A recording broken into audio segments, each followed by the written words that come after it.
government and ministers rejoin us here in the main conference hall. For everyone else, we kindly ask you to remain seated as the program will continue momentarily.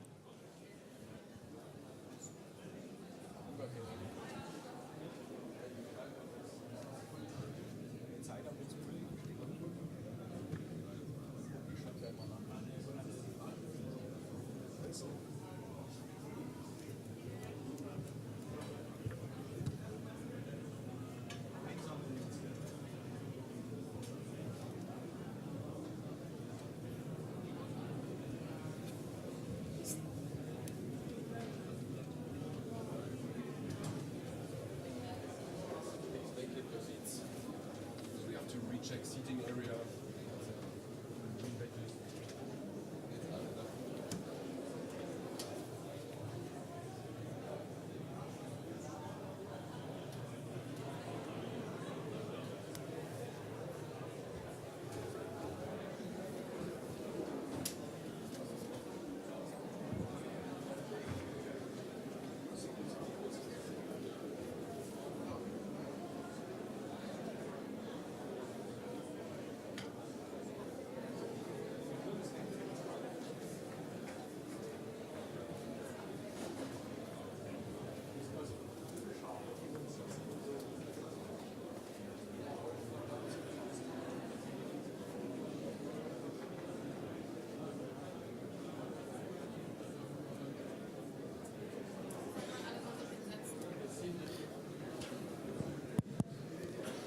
Ladies and gentlemen, we kindly ask you to take your seats as we're preparing for the next session. Ladies and gentlemen, please take your seats now so we can prepare the room for the next session. Ice.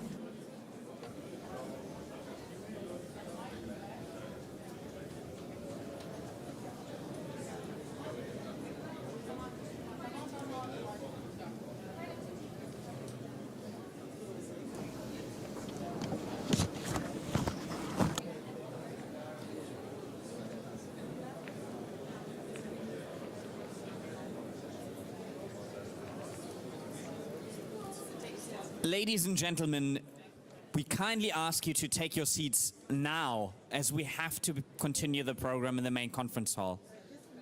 Ladies and gentlemen, please take your seats now.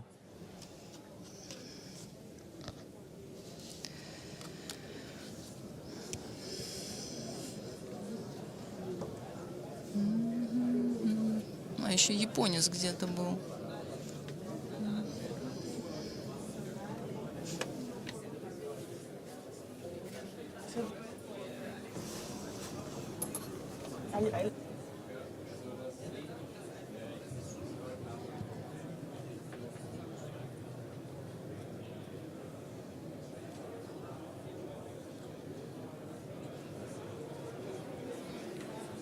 Ladies and gentlemen, we kindly ask you to take your seats now so we can continue with the program.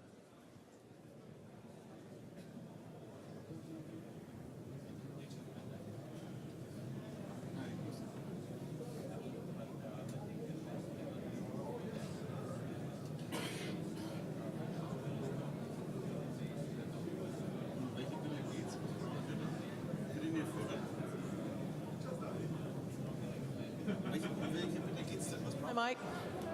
I want to tell them to sit down.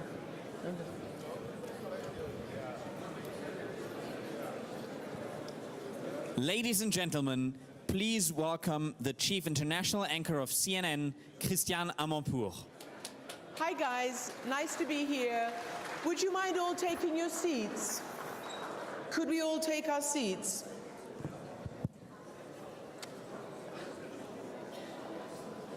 Yeah, let's all take our seats and we can start this powerhouse panel of women. We are the 50%. All right. And just one request, please, that you don't walk around during, because this is a beautiful set of cameras and angles, and we don't want these ladies obscured by people's heads. Right. I think we're ready. All right.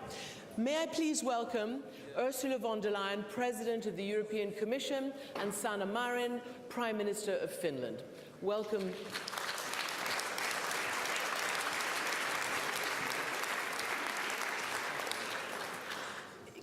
start by putting it in context and asking a little bit of an atmospheric question. You both assumed office, were elected to your positions in December of 2019. Shortly thereafter, the world changed. We first had the COVID pandemic. Ursula von der Leyen, and both of you actually, did you ever imagine that you would be involved, and we're just talking about COVID now, in such a global upheaval when you first took the job? Of course not. I had no clue what was coming up. Indeed, I came into office in December 2019. So I had 90 days, and then the WHO declared the COVID as a global pandemic with all the consequences behind it. I started my mandate with one big priority, and that is the European Green Deal and digitalization. In hindsight, it's still the big topic behind all these crises. But of course, then you have to deal with the pandemic, you have to deal with an atrocious Russian war in Ukraine. So we do not change the direction of travel, but the speed and the challenges, of course, I had no clue what was coming up. And Prime Minister, you came into office also in December 2019, as the youngest Prime Minister in the world at the time. Yes, I'm not sure am I still the youngest Prime Minister. Sebastian Kurz was some part of this term a Prime Minister, and a bit younger than me, and actually I just visited Austria yesterday, and I can remember the good cooperation that we had. I must say that we didn't know what was happening 2020, 2021, 2022, and the world isn't a very pretty place when looking back and looking present, and also, unfortunately, looking to the future. The global pandemic hit, and it changed our security environment in many ways, and we had to make decisions that we thought that we could not do, but we had to do those. Then the war in Europe, energy crisis, and we are still in the midst of war. And in the future, we are still heading towards our biggest challenges: climate change, loss of biodiversity. And as Ursula said, we have to tackle these problems together. And if you may, Ursula, I want to give a little praise to you. I cannot imagine a better president for the EU Commission during these difficult times. Ursula has been a real power player, and it's been an honor to work with you. Thank you. Thank you. Can I ask you something? I'm going to jump off from the last intervention in the previous panel, which I suppose one can call Global South. And Ambassador, when he opened this conference, said one of the huge challenges, not just for the conference, but for the world and for policy, is to get a much wider public consensus around the world. You heard the Vice President of Colombia essentially questioning the direction of flow.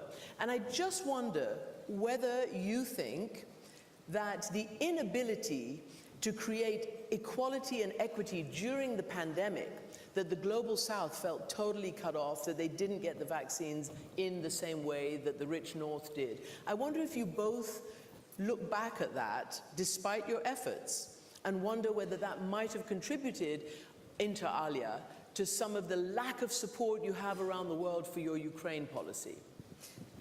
I think, should I start, my dear? Yeah. I think it is important that we're very clear about what this Russian war is. Важно четко определить характер войны. Эта война прежде всего следствие империалистических планов Путина. И мы все понимаем, что эта война недопустима. Страны к югу от Средиземного моря очень большой опыт в этом плане накопили. Сначала приходят переговорщики, потом импортные товары, а потом наемники. И поэтому мы против империалистических войн. Мы не допустим Путина, который попирает международное право. который игнорирует все нормы существования международного сообщества. Не может быть ситуации, при которой можно направить боевые танки через границу. Здесь требуется провести большую работу, чтобы нас все поняли, чтобы поняли нашу позицию, и затем, чтобы мы вместе работали над всеми последствиями. Ведь все, что мы имеем сегодня, это следствие этой войны. Это экономический кризис, энергетический кризис. При этом глобальный юг не должен в одинаковой мере страдать от этих последствий. Somebody as cult a hero around the world as President Lula of Brazil also doesn't believe in the Госпожа Марин, вот такой авторитетный человек, как президент Лула, также не совсем согласен с этим нарративом вторжения в независимую страну. А как вы пытаетесь убедить других в том, что в характере войны?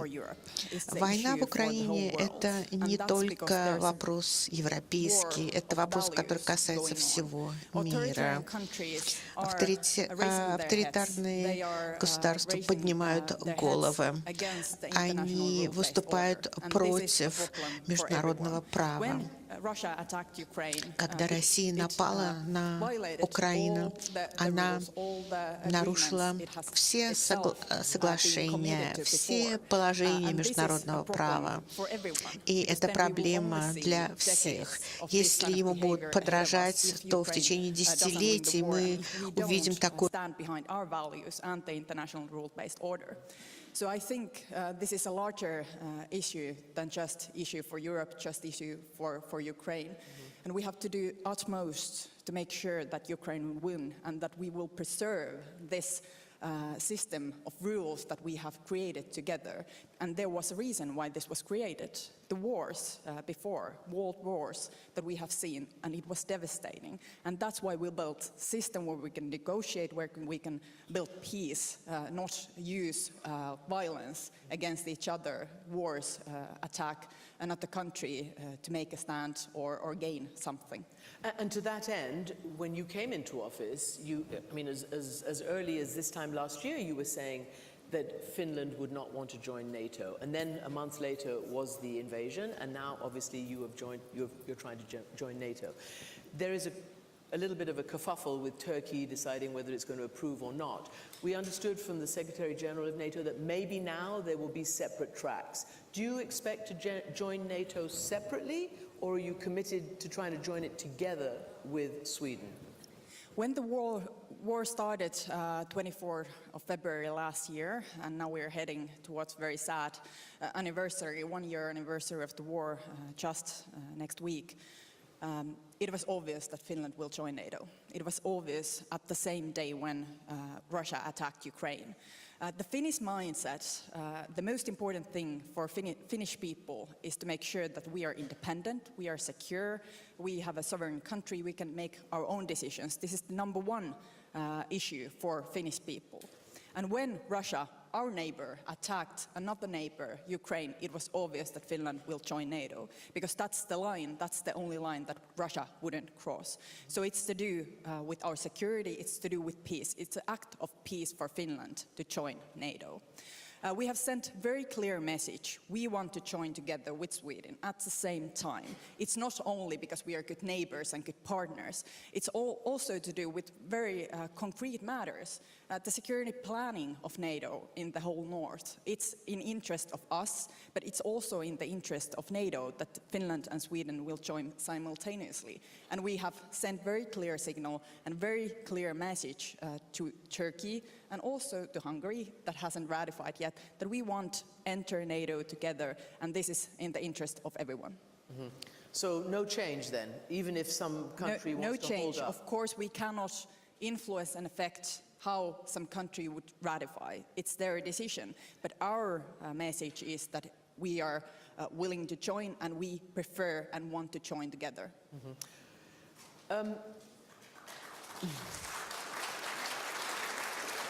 President von der Leyen, you remember very well, this time last year, there was warnings by the United States and the UK that Putin was planning an invasion.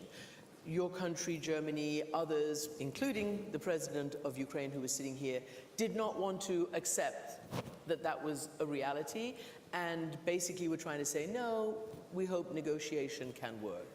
Anyway, it didn't.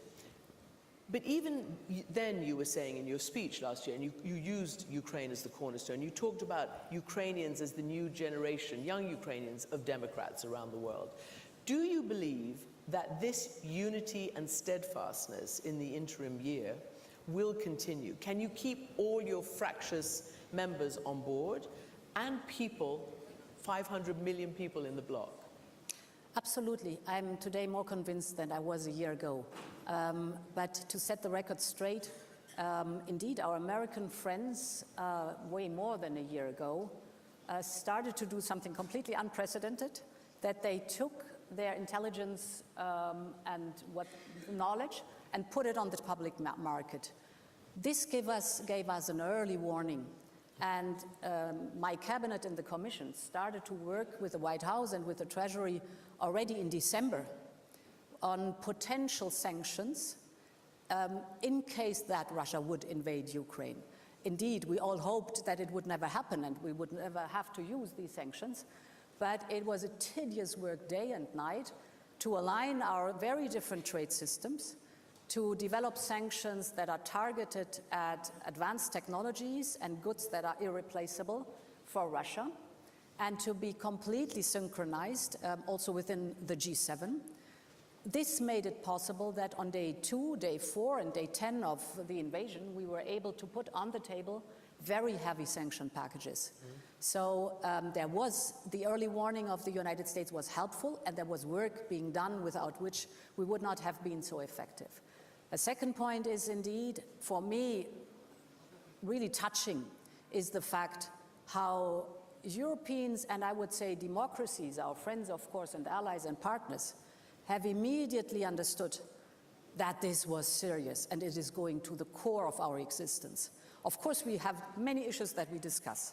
But here, from day one on, we were standing as one. We were united. We are united. And if you look back, I mean, through all the crises we have gone, including the energy crisis, and we have mastered it, today I can really say I'm deeply convinced that we will keep the unity and we will keep the determination, because it's about our values and our very existence we are fighting for.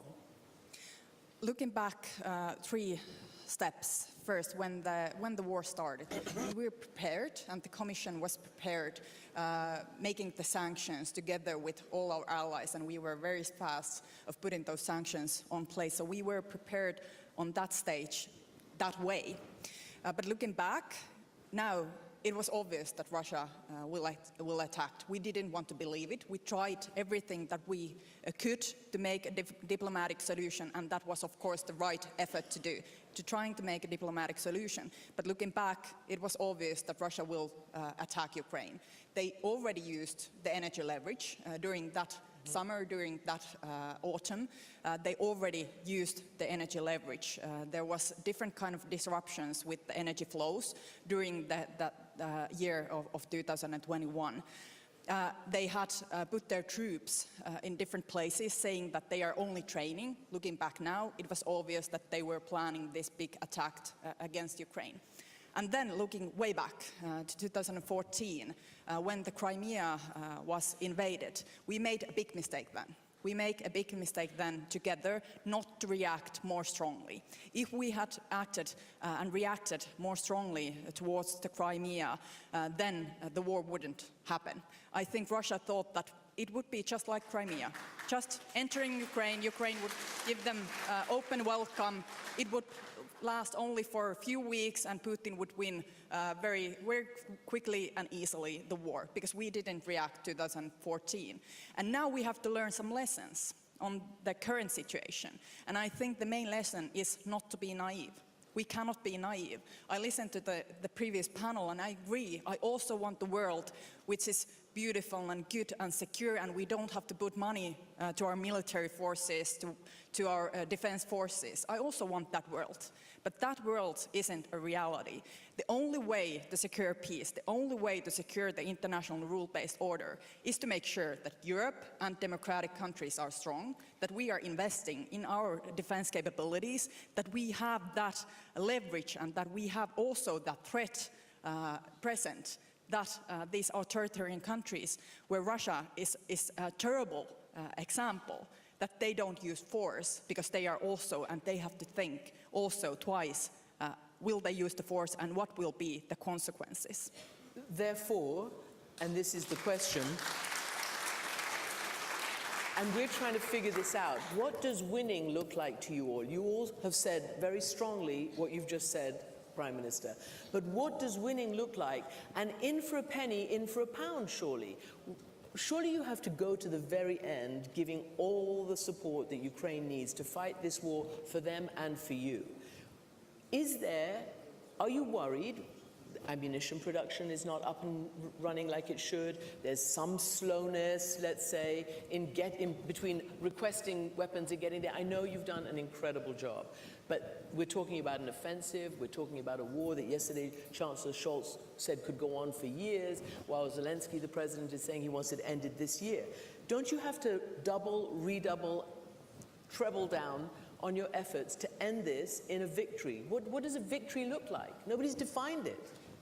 Well, absolutely, we have to double down and we have to continue the really massive support that is necessary, that this imperialistic plans of Putin will completely fail. This is one goal, and that Ukraine is able to win. And what the military support is concerned, indeed, I think it's now the time really to speed up the production and to scale up the production of standardized products that Ukraine needs desperately. For example, the standardized ammunition. It cannot be that we have to wait months and years till we are able to replenish or till we are able to deliver that to Ukraine. What I thought is that we now take the European Peace Facility. It is in place. It is there to typically fund that member states give military equipment to Ukraine. So it's an established body. It has a coordination mechanism with Ukraine, and that we convene the defense industry of Europe, and we very clearly ask them, what is it what you need to scale up and to speed up standardized products? I'm not speaking about the highly complex production of specific things, but the standardized products like 155 millimeters artillery, for example. So, and we need now to do the same like we've done during the pandemic. There too we've said, look to the pharmaceutical companies, what is it what you need to scale up? We could think of, for example, advanced purchase agreements that gives the defense industry the possibility to invest in production lines now to be faster and to increase the amount they can deliver. And therefore, it is for us paramount now to support Ukraine in these existential things. I think a second element we should not underestimate is the economic security of Ukraine. Ukraine needs to survive economically. And there, it's good that we now have decided to have a regularly budget support for Ukraine, 1.5 billion per month by the European Union. Our American friends are matching that, and I think the international financial institutions should do more for that also. Okay. So it is the time to step up because Ukraine really needs the material to survive. Well, what is a win for Ukraine? That's the Ukrainians to decide. Our only job is to provide all the help that they need, military help. I fully agree with President von der Leyen that we need to scale up and speed up the production of ammunition and other military equipment very fastly, so that when we give our equipment, our artillery to Ukraine, then we can also replace that and not be vulnerable in the upcoming years. So I totally agree with that. So we have to, of course, give them military aid and also much more heavier weaponry that they have already received. And we have to send a clear message that we will continue this as long as it takes, as long as it's needed. They need financial help, they need humanitarian help, they need help rebuilding already the infrastructure. They are not waiting end of the war and then building Ukraine. They have to build it every day because Russia is attacking all the infrastructure very heavily. So we need to give them help, whatever they need, and it's their job to decide what are the terms that they could agree, what are the victory points that they need to receive. I think that Russia should leave Ukraine and they think that too. Every territory, but it's their decision. Yeah. Okay. I think a very important headline is always for us, nothing about Ukraine without Ukraine. Right. They have to decide what for them finally is the point to sit down at the negotiations. I mean, to be fair, they have laid it out in 10-point plans, 5-point plans. Which is good and which we fully They've laid support. It out. I need to go to audience questions. Maybe some of these could be, and then I'm going to come back and ask you a final question. So this session is also entitled "The EU More Than the Sum of Its Parts." Not exactly sure what that is, but if anybody wants to ask any questions, we've got about maybe 7 minutes for questions. The lady here? Yes, you. Mm-hmm. And please make it a question and not a speech because we don't have time. President von der Leyen, Natalie Tocci, President von der Leyen, back to the knock-on effects of the war and in particular the energy crisis. Now, from a European standpoint, intra-European standpoint, we've done fantastically well over the last year. Looking at it globally, perhaps slightly less so, in the sense that the LNG hoarding that many of our countries have been doing have, in a sense, contributed to the energy crisis. Looking ahead to the next year, what is it that the EU could be doing more in order to address that global energy crisis? Yeah. So indeed, we should not forget how it started, the energy crisis. Of course, an over-dependency of the European Union on Russian fossil fuels, without any question. But then it was Putin who, within 8 months, cut 80% of the pipeline gas supplied to the European Union. Big strategic mistake, big, because he thought he could blackmail us that we go down on our knees. The contrary is the case, because we have now completely diversified away from the Russian gas. Also thanks to the stepping up of our friends, the United States with LNG, Norway with more pipeline gas. But more important is even that it accelerated our work in the European Green Deal. So we heavily invested in renewable energy, which is homegrown, it gives us independence, and it's clean. We have doubled the additional deployment of renewables last year in the European Union, and last year, for the very first time, wind and solar delivered more electricity than gas did. What the other countries are concerned, because, and important is that we keep in mind that the tightness, the energy tightness of the global market is due to Russia's invasion in Ukraine. We should never forget that. But what indeed other countries are that suffer also from this energy crisis, what they are concerned, for us is important that our work together, for example, with the Global South, with Africa, is intensified on investment in infrastructure to have renewable energy, to produce, for example, green hydrogen. We're working now with the other side of the Mediterranean exactly on that one. So the big paradox of this conflict is, if there's an accelerator for the European Green Deal and for global infrastructure in renewable energy, then it's Putin and with his atrocious war. Yes? Member of the European Parliament. My question is to the President of the Council, of the Commission, of course. We were lucky that the United States had Joe Biden as president when Putin invaded, and that they took the lead on helping Ukraine. But next time, they may be otherwise engaged in the Far East. Thank you for your leadership in using Europe's small defense budget for supplying Ukraine. But shouldn't that defense budget and Europe's military capability be much bigger in the future? I think we have to invest more in defense without any question. But your insinuation that it might be possible that we cannot so much work together with our transatlantic friends. It was very reassuring. Yesterday I had a panel with Mitch McConnell, and it was good to hear that he was very clear about the commitment of the whole of the United States to support Ukraine and to fight side by side with us for the defense of our values, without any question. What our defense capabilities are concerned, of course it's sovereign decisions of the member states, but indeed we have progressed a lot in the European Union what harmonizing of the approach to the defense capabilities is concerned. It has very weird names, acronyms like PESCO, like CARD, you name it, but this is good. Thanks God we have it in place. We can build on that one, but yes, the emphasis has to be on a stronger defense posture. Prime Minister Marin, do you think your country, your people, your policies, because it's you who have to do that, it's each country that has to decide, right? Are you ready? Because we heard that the peace dividend, we're out of that time now. Your defense budgets have to be ramped up.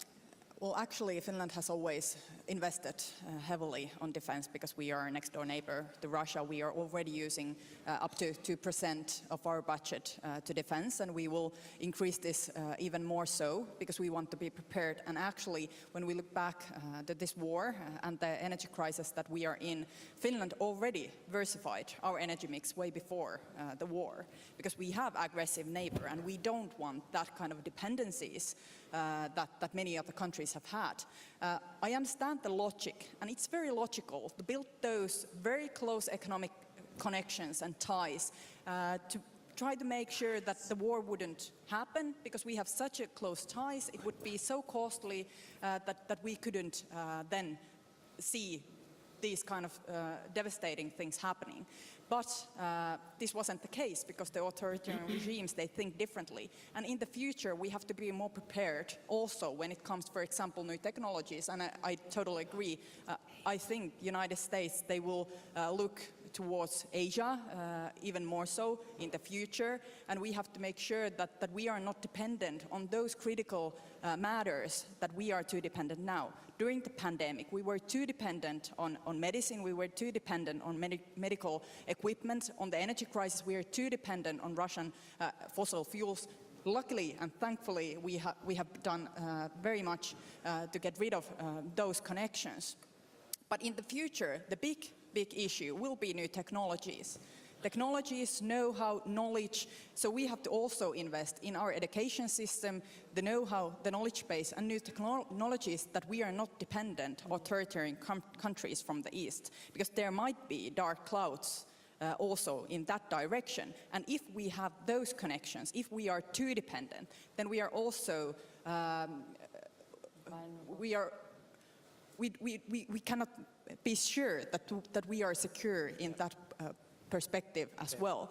So our job is to make sure that our citizens, our societies will cope whatever happens in the world. So we have to invest, European Union have to invest, and also member states has to invest more in these critical matters. I would like to, before I go to the audience again, if I get some time, I need to ask you both a question about the 50%. This conference is meant to be, 50% women. Maybe it is, maybe it isn't. You might have just seen, obviously, Jacinda Ardern, hugely popular Prime Minister of New Zealand, resign, citing she hasn't got any more energy in the tank. Nicola Sturgeon, the First Minister of Scotland, resigning. Inter alia, talking about how difficult it is, particularly as a woman, to lead any kind of normal life, as a global leader. I wonder what you both think about that, because you're the first female in this position, you were the first female defense minister in your country, you've experienced sexism. So just briefly, how do you deal with it? What do you think about their stepping down? And how do you encourage women? I know that's a lot, but maybe just a brief sum up, and then I'm going to ask you. Well, first of all, I'm so happy that we live in countries where leaders change. That's a good thing. But Prime Minister, that's all good.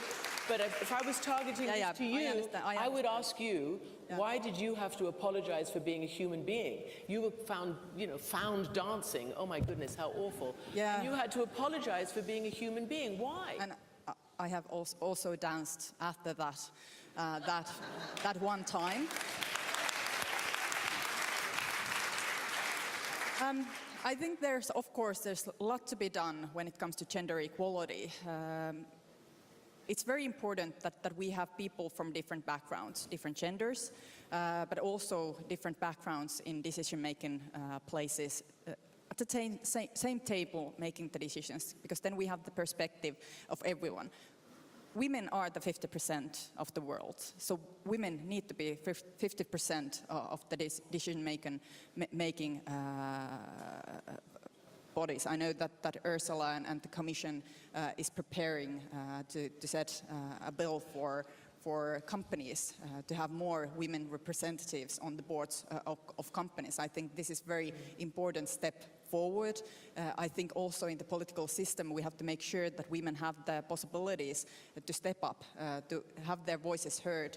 There are a lot of structures within our political systems that actually prevent women to get those positions, to be heard. Many times it's enough that there's one woman. Look, we have this women here. No problem. We have women here, no problem. But we need more women, and we need really that 50% to make sure that everybody's voices are heard. So, Commissioner, President, why then is it so difficult? Why do you have to tolerate so much backlash, misogyny, everyday sexism, all of that? Well, because they are deep-rooted unconscious biases. But do you think that would discourage or encourage more women to appeal? Well, I can only encourage more women to be on stage, because that's where we belong, in the limelight. And women or men, the one or the others are not better than the other, but we're different.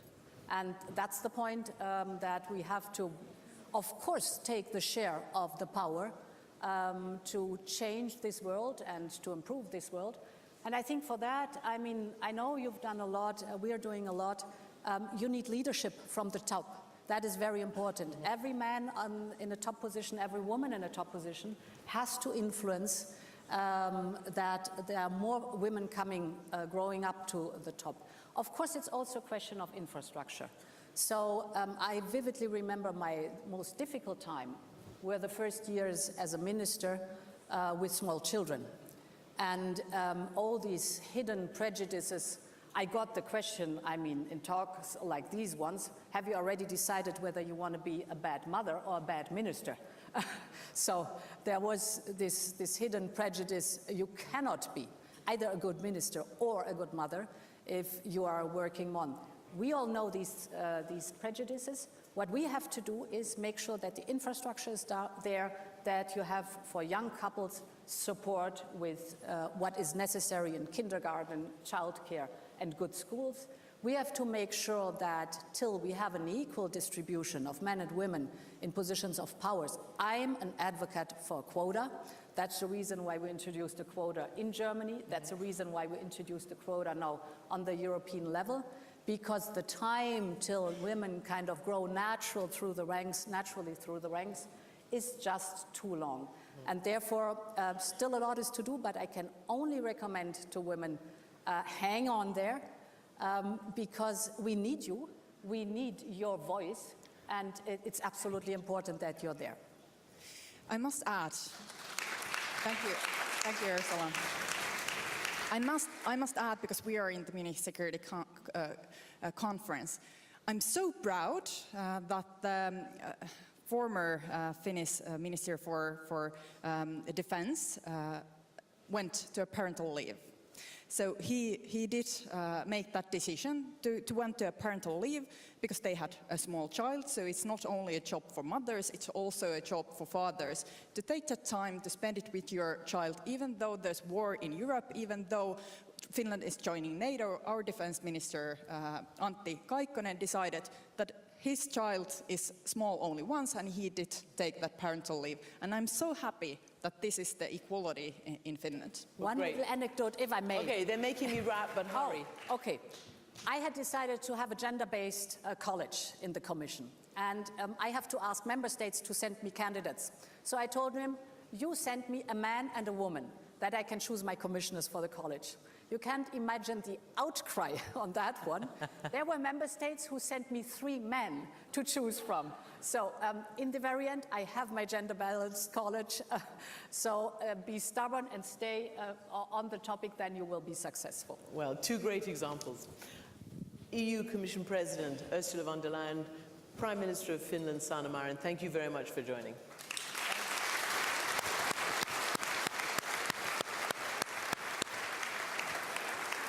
That was really good. Thank you so much. I really appreciate it. Thank you very much. That was wonderful. Take care. I think so.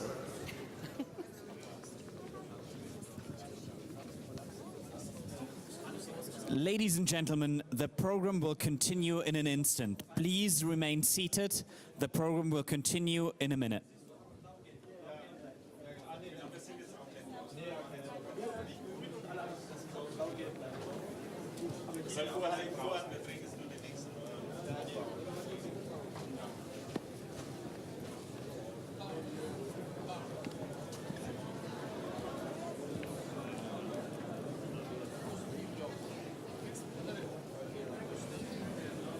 Ladies and gentlemen, the program will continue in an instant. Please remain seated.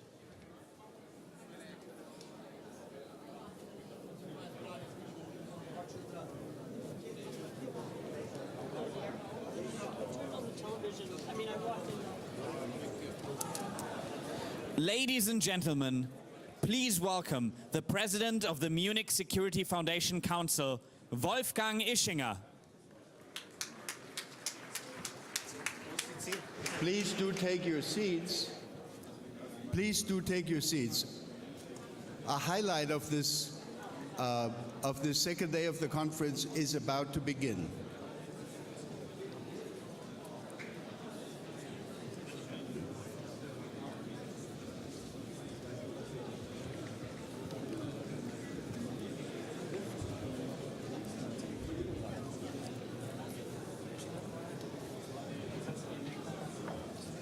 Ja, danke. Danke. Please do take your seats. Thank you very much. We want to continue the proceedings.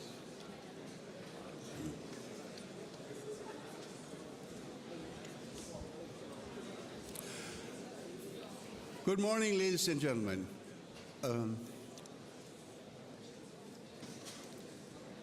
We're now going to have what I think has to be one of the highlights of this morning, day 2 of the Munich Security Conference, China.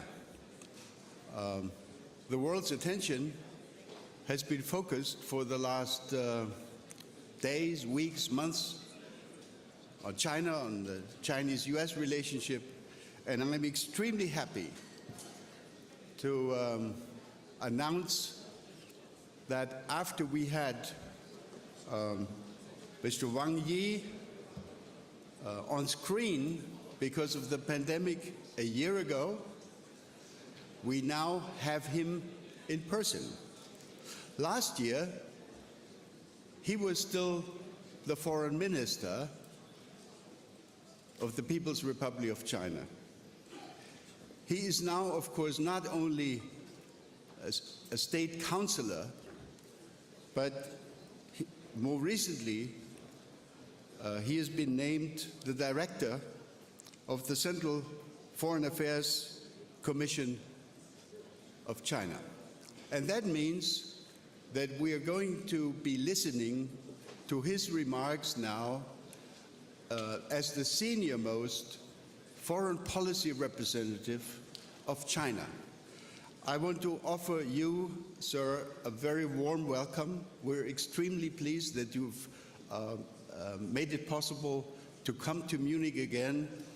Mr. Wang Yi has been, I can say that, a regular participant for quite a number of years, and I'm extremely happy to offer you the floor, and then we'll have time for a few questions later on. Thank you very much, sir. Please.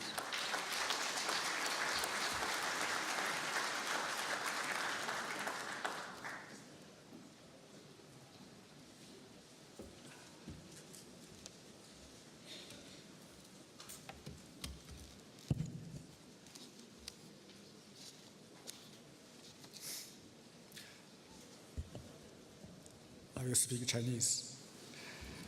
各位朋友，各位同事，大家好。 Dear friends, colleagues, I am delighted to join you in person at the Munich Security Conference after 3 years and meet face-to-face with friends old and new. I recall vividly how I came here with the Chinese delegation 3 years ago when COVID-19 just struck. You, Mr. Ischinger, chaired and moderated the Conversation with China session. I presented China's efforts in fighting the virus and urged solidarity among countries in face of the trying times.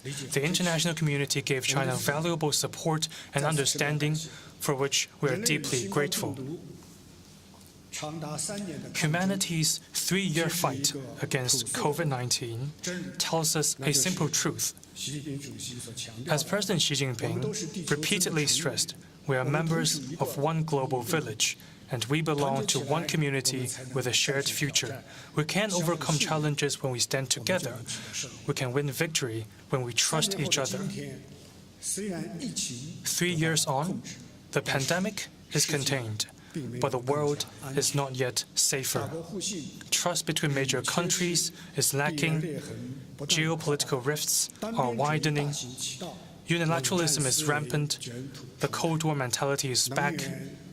New types of security threats from energy, food, climate, biosecurity, and artificial intelligence keep emerging. Standing at a critical juncture of history, human society must not repeat the path of antagonism, division, and confrontation, and must not fall into the trap of zero-sum game, war, and conflict. Making the world a safer place is the strong desire of all people, the common responsibility of all countries, and more importantly, the right direction for the advance of our times. For a safer world, the sovereignty and territorial integrity of all countries must be respected. Power politics and hegemony are a recipe for global instability and do the biggest damage to global peace. Interference in other countries' internal affairs, in whatever name, disregards and defies the basic norms of international relations. Any violation of the One China principle on the Taiwan question, an attempt to create One China, One Taiwan, or two Chinas, however framed, are a gross infringement on China's territorial integrity and pose real threats to peace and stability across the Taiwan Strait. The principle of sovereignty is the cornerstone of the contemporary international order. All countries should abide by the principle in both words and deeds, rather than apply it selectively, still less with double standards. China will resolutely curb acts of separatism and interference to safeguard its sovereignty and territorial integrity. For a safer world, disputes should be peacefully resolved through dialogue and consultation. Disagreements and frictions do exist between countries, yet handling them with pressuring, smear campaigns, or unilateral sanctions is often counterproductive and may even entail endless trouble.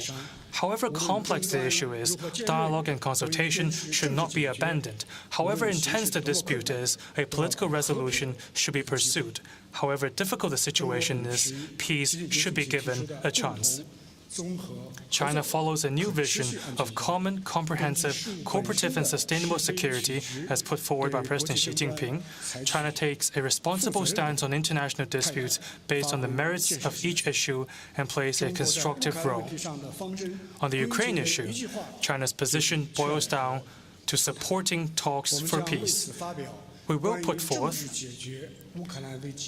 China's position on the political settlement on the Ukraine crisis and stay firm on the side of peace and dialogue. For a safer world, the purposes and principles of the UN Charter should be upheld. The chaos and conflicts plaguing our world today occur because the purposes and principles of the Charter have not been truly observed. Fanning ideological confrontation and forming exclusionary blocs harms international solidarity and hampers global cooperation. Hyping security threats and stoking tensions undercuts strategic mutual trust and elevates the risk of miscalculation. The pressing need now is for all of us to put the larger interest embodied in the purposes and principles of the UN Charter above one's own lesser interest and work together to oppose Cold War mentality and bloc confrontation. For a safer world, the key role of development must be harnessed. The world should not be a place where the rich stay rich while the poor remain poor. Efforts should be stepped up in implementing the UN 2030 Agenda for Sustainable Development. The legitimate right to development of all countries, especially developing countries, should be effectively protected, and assistance should be extended to underdeveloped regions to improve people's lives and grow the economy. A holistic approach is needed to address both symptoms and root causes and remove the breeding ground for conflict. The world should not veer off onto the wrong path of protectionism, decoupling and cutting chains. We must firmly reject the attempts to politicize, weaponize and draw ideological lines in the cooperation on trade, science and technology. If security is to be firmly established and endure, people in all countries should get to lead a better life. Making the world a safer place is China's abiding commitment. Last October, the Communist Party of China convened its 20th National Congress. General Secretary Xi Jinping declared that China's central task in the new era and on the new journey is to advance the rejuvenation of the Chinese nation on all fronts through a Chinese path to modernization. On how to accomplish this modernization of the largest scale in human history, China has given an unequivocal and steadfast answer: keeping to peaceful development. Peaceful development is not an expediency nor diplomatic rhetoric, but a strategic choice informed by a deep grasp of the past, present, and future. Looking over the past, China suffered deeply from foreign aggression and expansion in modern times. This country fully appreciates the value of peace and importance of development. Shortly after the founding of New China, we put forward the 5 principles of peaceful coexistence. Over the past 70-plus years, China has never initiated a war or occupied an inch of foreign land. It is the only country that has put peaceful development in its constitution and the only country among the 5 nuclear weapon states to pledge no first use of nuclear weapons. China's track record on peace can stand the scrutiny of history, and its peaceful rise is an unprecedented miracle in human history. At present, the top priority for China is to pursue high-quality development and deliver a better life for the Chinese people. We know fully well that development is only possible in a peaceful and tranquil international environment. This requires that China lives in peace with other countries and pursues win-win cooperation with the rest of the world. We will always be an advocate for peace, development, and win-win cooperation, and work to deepen and expand global partnerships based on equality, openness, and cooperation. Looking to the future, peace and development remain the trend of history and the aspiration of the people.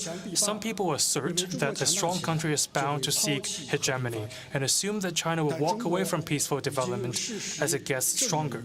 However, China's own experience shows that the path of peaceful development has worked, and worked well. There is no reason for us to discontinue, but every reason to stay the course and come together with more countries in the pursuit of peaceful development. Any increase in China's strength is an increase in the hope of world peace. When all countries pursue peaceful development, the future of humanity will be full of promise.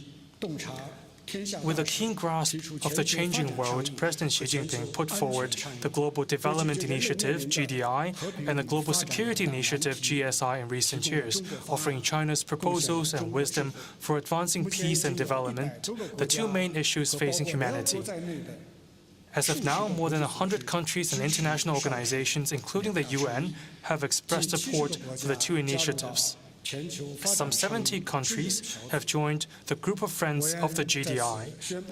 I am pleased to announce here that China will be launching a GSI concept paper to lay out a more systematic approach and more practical measures to address global security challenges. We welcome your active participation.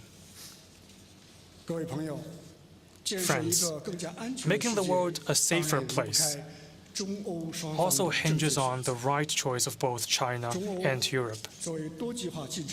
China and Europe are two major forces, markets, and civilizations in an increasingly multipolar world. The choices we make have a huge impact on where the world goes. If we choose dialogue and cooperation, bloc confrontation will not emerge. If we choose peace and stability, a new Cold War will not break out. If we choose openness and win-win, global development and prosperity will have greater hope. Making the right choice is a responsibility we share. This is how we respond to the call of history and the needs of the people. Here in Munich stands the Angel of Peace, a renowned monument marking the end of a war and embodying the wish for lasting peace. Long as the journey is, we will reach our destination if we stay the course.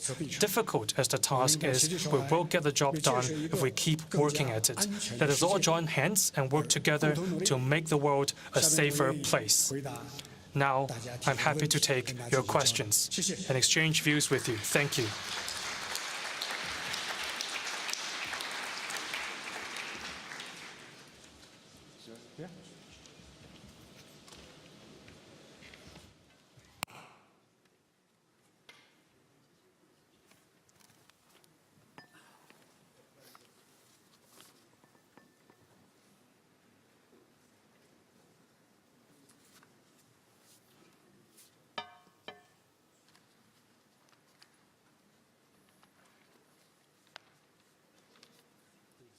Thank you very much. Thank you very much, Mr. State Councillor, for your presentation. You mentioned early on in your remarks, you referred to the war in Ukraine. I would like to ask a follow-up question on that. But before I do that, I want to attract your personal attention and that of your delegation and that of all the participants in this hall here today, that we have not more than 30 seconds or a minute from the hall in the building here, an exhibition about Russian war crimes. And I invite everybody, including certainly the Chinese delegation, to take a moment during the day to look at these rather gripping photographs and videos.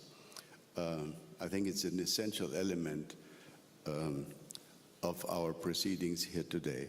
Now, my question is a very simple one, actually. A year ago, when you appeared on the video screen, and you could not be here physically because of the, at that time, continuing pandemic situation, you stated that China respects the territorial integrity, the sovereignty of Ukraine. If I remember correctly, you said just like we respect the territorial integrity of any other member state of the United Nations. Now, that was a remark made 4 days before the outbreak of the current war of aggression. And my very simple question to you is, now that we have had for 12 months this ongoing war, is China prepared to act on its position that it respects the territorial integrity? And if you are prepared to act, what are you prepared to do? You spoke in your remarks of your willingness to participate in the reflection of how to bring about peace. So could you elaborate a little bit on that? Thank you.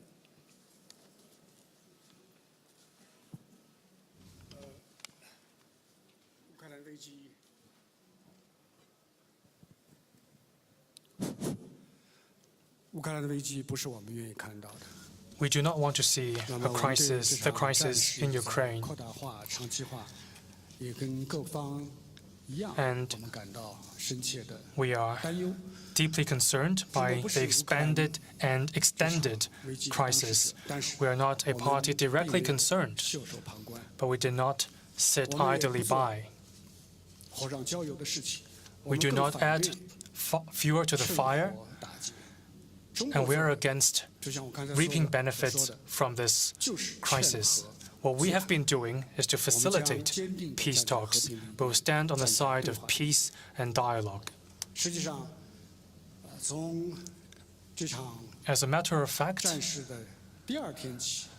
since the second day of the crisis, on the 25th of February, President Xi Jinping suggested that Russia and Ukraine sit down together and talk to each other to seek political settlement of the crisis. In Belarus, in Turkey, there were multiple rounds of peace talks. And we saw a framework text on the peaceful resolution of the crisis. However, that was stopped.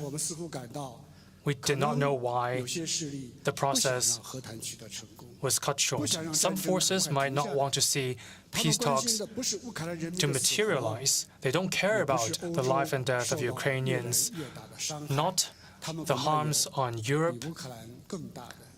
They might have strategic goals larger than Ukraine itself. This warfare must not continue. During his meeting with European leaders, President Xi Jinping said clearly that conflicts and wars produce no winner. Complicated issues cannot be solved by simple solutions. Major country confrontation must be averted. We can state our positions on this stage, but at the same time, we need to think calmly, especially our friends in Europe, about what efforts should be made to stop the warfare. What framework should there be to bring lasting peace to Europe? What role should Europe play to manifest its strategic autonomy? The more difficult situation is, we cannot abandon efforts to seek peace. We are approaching the one-year anniversary. China will put forth a position paper on the political settlement of the Ukraine issue. We will reiterate the propositions made by President Xi Jinping in our position paper, including that territorial integrity and sovereignty must be respected, purposes and principles of the UN Charter be observed, legitimate security concerns be taken seriously, and all efforts conducive to the peaceful settlement of the crisis be supported. We will also reiterate that nuclear wars must not be fought and will not be won. We must oppose such an incident. We will call on efforts to oppose attacks on nuclear power stations and nuclear facilities for peaceful use in order to prevent nuclear catastrophe. We must jointly oppose the use of chemical and biological weapons under any circumstances. Our efforts to promote peace will continue.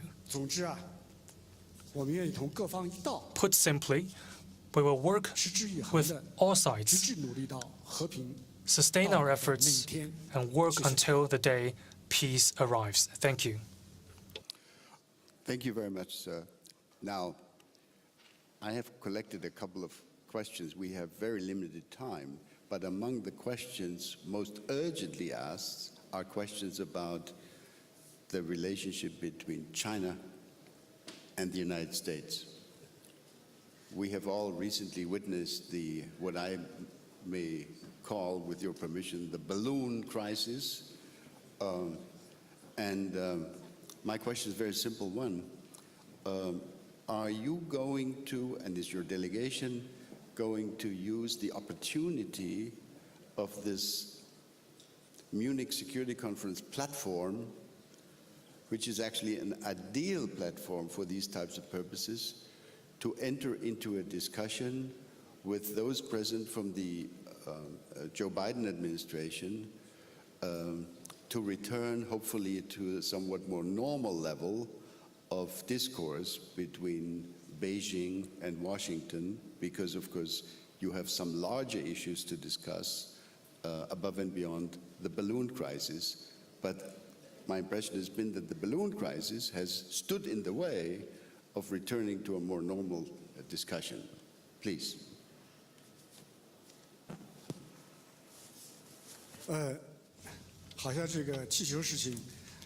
It seems that everyone is following very closely the balloon incident and has become the center of heated discussions.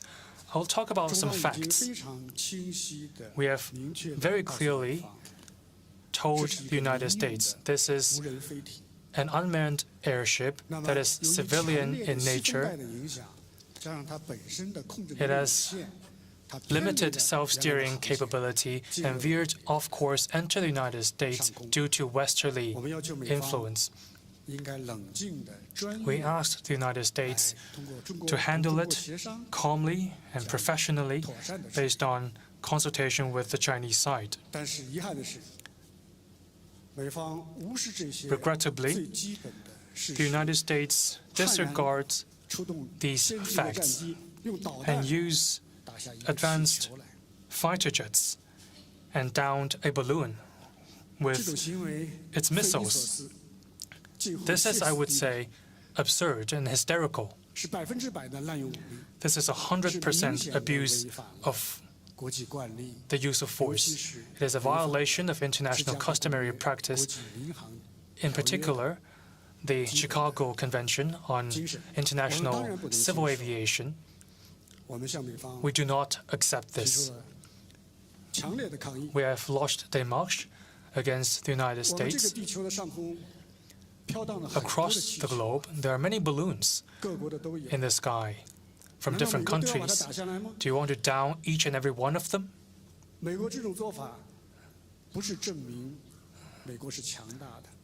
It does not show America is strong. On the contrary, it shows the opposite.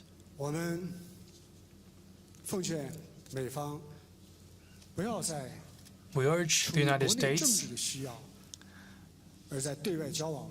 not to do such preposterous things simply to divert attention from its domestic problems. We also urge the United States to be more sincere, rectifying its wrong approach and undo the negative impact such measures have on China-US relations. Why such sensation? The basic context is misperception of the United States and a strategic miscalculation on the part of the US. China's position to the United States is clear and transparent. Mutual respect, peaceful coexistence, and win-win cooperation. These are the principles, the three principles on how we get along with the United States, how two major countries with different systems can get along with each other in the world. What response do we get? The response from the US side is that the US says China is a serious geopolitical challenge, a long-term competitor, and a threat to the United States. This, I would say, is a misguided China perception. With this perception, the United States is using all of its means to clamp down and smear China, and is co-opting other countries to do the same. China said or stated that it wants to compete with China. We are not afraid of competition, but we want fair and rules-based competition. The United States is not doing it. For instance, the CHIPS Act. This act is 100% protectionism, 100% selfishness, 100% unilateral action. It is in serious violation of the principle of free trade, the rules of WTO.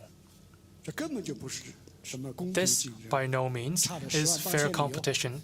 It cannot be farther away from free competition. The U.S. is standing on the opposite side of free trade that has long espoused. This is pretty ironic.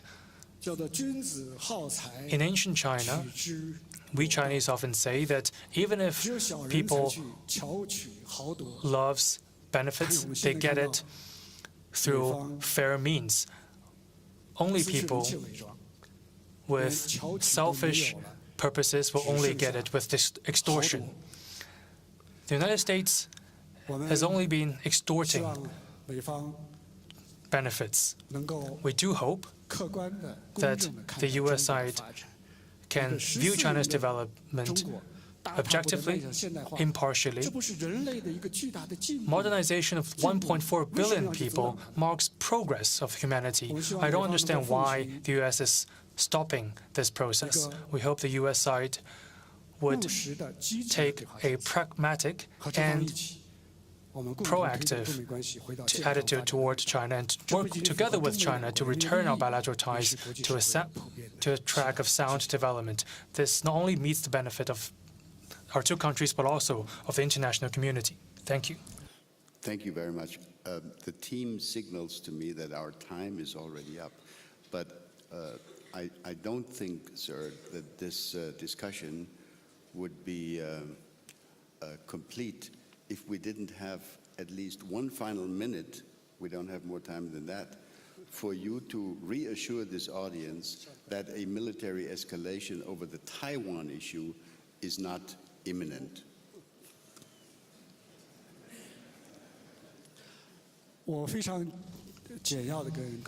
I will briefly assure the audience that Taiwan is part of Chinese territory.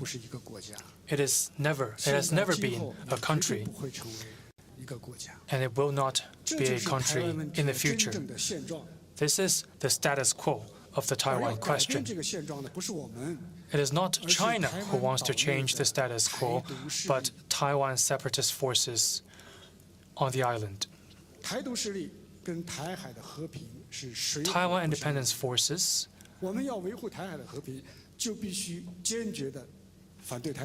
undermines peace and stability in the Taiwan Strait.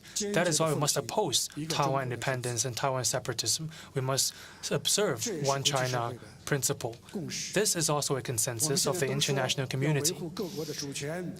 We reiterate the importance of respecting sovereignty and territorial integrity. This is good. We hope that on China, sovereignty and territorial integrity should also be respected, because Taiwan separatist forces are threatening our sovereignty and territorial integrity. We don't hope to see double standards on this issue of major significance. That is my answer. Thank you. Thank you very much, sir. It's been a real privilege to have you on stage here again. Do come again next year if you can. Thank you.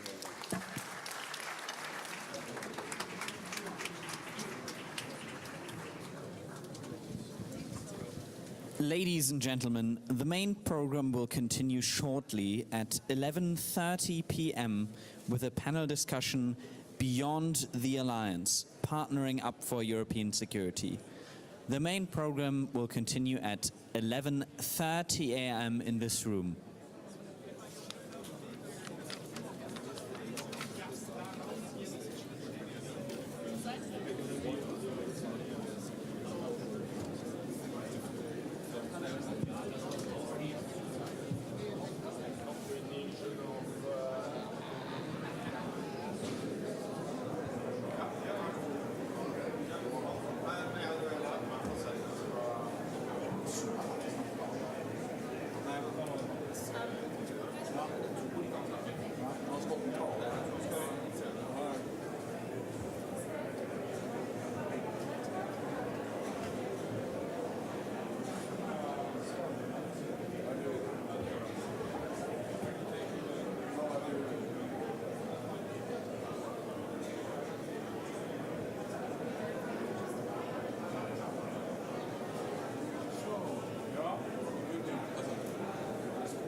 Ladies and gentlemen in the main conference hall, please take your seats now.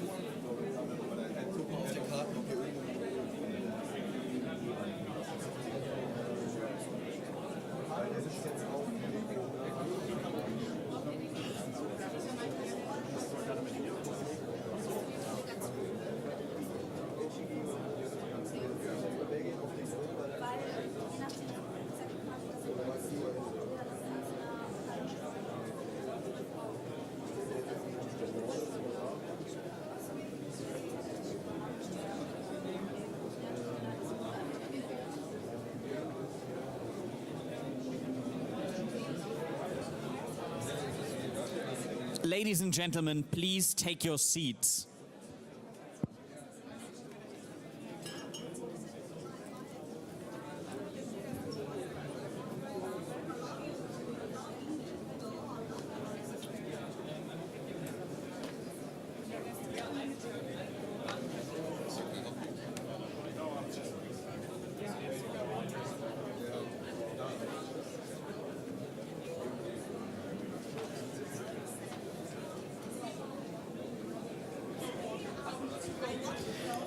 Ladies and gentlemen, please welcome the President of the German Marshall Fund of the United States, Heather Conley.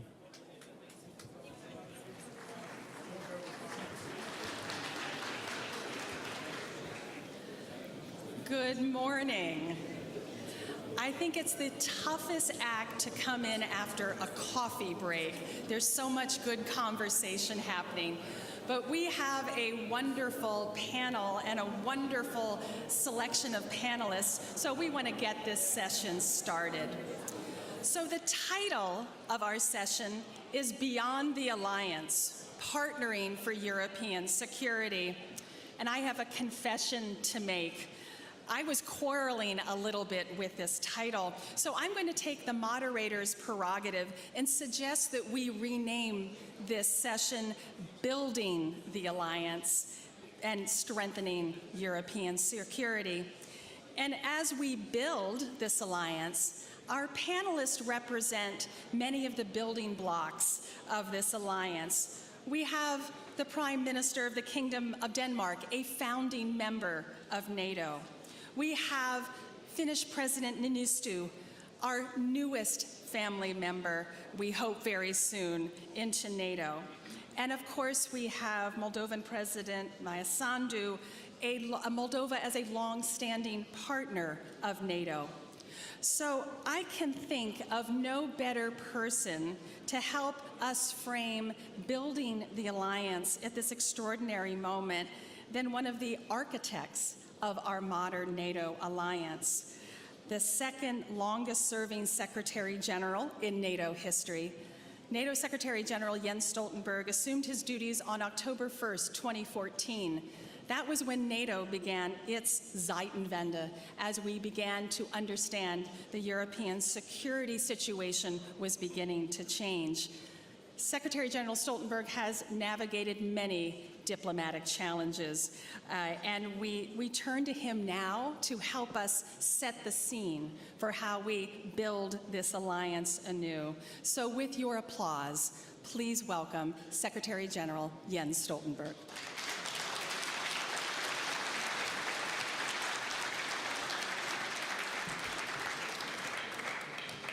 Thank you so much, Heather, and it's great to be back in Munich, and great to be here together with Mette, Sauli, and Maja, and I look forward to our conversation in just a few moments. Russia's war against Ukraine grinds on. We may be shocked by its brutality, but we should not be surprised. This is part of a pattern of Russian aggression for several years, and NATO allies shared precise intelligence about Moscow's plans for an invasion long in advance. Over many months, we made every effort to engage Russia in diplomacy. And just days before, on this very stage in Munich, I called on President Putin to step back from the brink. But despite our calls for peace, he chose to attack. We can already draw some important lessons from the war. First, we must sustain and step up our support to Ukraine. Putin is not planning for peace. He is planning for more war, new offensives. And there are no indications he has changed his ambitions. He is mobilizing hundreds of thousands of troops, increasingly putting the Russian economy on a war footing, and reaching out to other authoritarian regimes such as Iran and North Korea to get more weapons. So we must give Ukraine what they need to win and prevail as a sovereign, independent nation in Europe. Some worry that our support to Ukraine risks triggering escalation. Let me be clear. There are no risk-free options. But the biggest risk of all is if Putin wins. If Putin wins in Ukraine, the message to him and other authoritarian leaders will be that they can use force to get what they want. This will make the world more dangerous and us more vulnerable. So supporting Ukraine is not only the morally right thing to do, it is also in our own security interest. The second lesson is that we need to continue to strengthen our deterrence and defense. Wars are unpredictable, and we do not know when or how this one will end. But I do know this: even if the war ends tomorrow, our security environment has changed for the long term. There is no going back. Kremlin wants a different Europe, one where Russia controls neighbors. We also know that Beijing is watching closely to see the price Russia pays or the reward it receives for its aggression. What is happening in Europe today could happen in Asia tomorrow. So the war in Ukraine demonstrates that security is not regional, it is global. In this new and more contested world, we can no longer afford to treat defense as optional. It is a necessity. Yes, spending more on defense means less money for other important tasks. But nothing is more important than our security, to preserve peace. The third lesson is that we need to strengthen the resilience of our societies. Military forces are necessary to protect our security, but they are not sufficient. We must also secure our cyberspace, our supply chains, and our infrastructure. The war in Ukraine has made clear the danger of over-reliance on authoritarian regimes. Not so long ago, many argued that importing Russian gas was purely an economic issue. It is not. It is a political issue. It is about our security. Because Europe's dependency on Russian gas made us vulnerable. So we should not make the same mistakes with China and other authoritarian regimes. We must not become too dependent on products and raw materials we import, avoid exporting key technologies that could be used against us, and protect our critical infrastructure at home. Of course, we should continue to trade and engage economically with China. But our economies and our economic interests cannot outweigh our security interests. So it's only right that we protect ourselves. But in doing so, we must remember that trade among friends and allies makes us stronger and more resilient. We must not create new barriers between free and open economies. The most important lesson from the war in Ukraine is that North America and Europe must stand together. In a more dangerous world, we need our transatlantic alliance more than ever. Without NATO, there is no security in Europe. So this is not the time to look beyond the alliance. This is the time to strengthen and enlarge our alliance, to promote peace, protect our shared security, and defend a global system based on our values and international law. Thank you, and then I look forward to our conversation.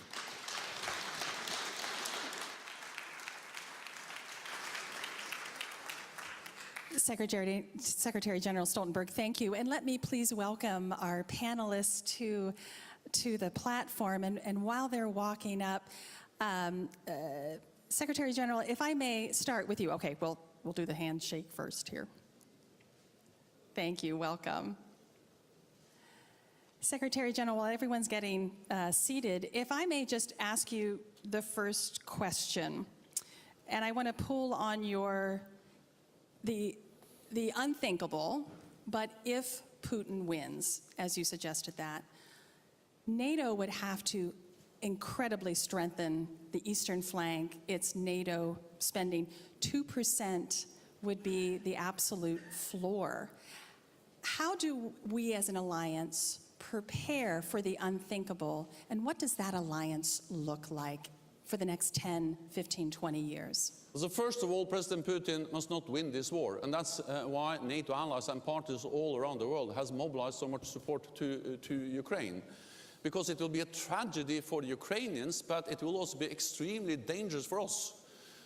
Because then the message is that when he uses force, then he gets what he wants. And we need to understand this is not only a European challenge, this is a global challenge. I recently visited South Korea and Japan, two close partners of NATO, and they see the link between what's going on in Europe and what's going on and may happen in Asia.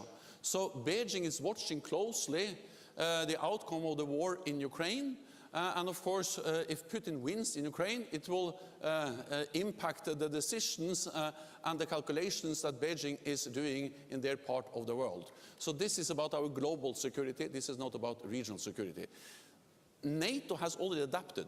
The war didn't start in February last year. It started in 2014. And since 2014, we have implemented the biggest reinforcement of our collective defense with more troops, higher readiness, presence in the eastern part of the alliance, new defense plans, and also increased defense spending. And when we meet in Vilnius this year, I'm absolutely certain that we will reconfirm that message, both the stronger partnership with our partners in the Asia-Pacific, support for Ukraine, but also how to strengthen our deterrence and defense. Secretary General, I want one more question to you, and then I want to bring our other panelists into the conversation. So in 5 months, the allies will gather in Vilnius, an incredibly important summit. At the end of that summit, what does success look like for you and for the alliance? Well, the success is about demonstrating the unwavering support for Ukraine, and I'm absolutely confident that that will be the case in Vilnius. It's about reiterating our commitment to strengthen our deterrence and defense, and it's about building the partnership with our Asia-Pacific partners, because security is not regional, security is global.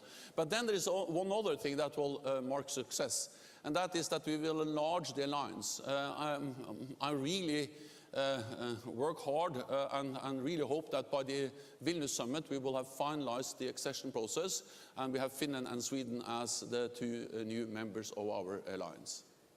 Secretary General, that's the perfect segue to opening our conversation with President Niinistö.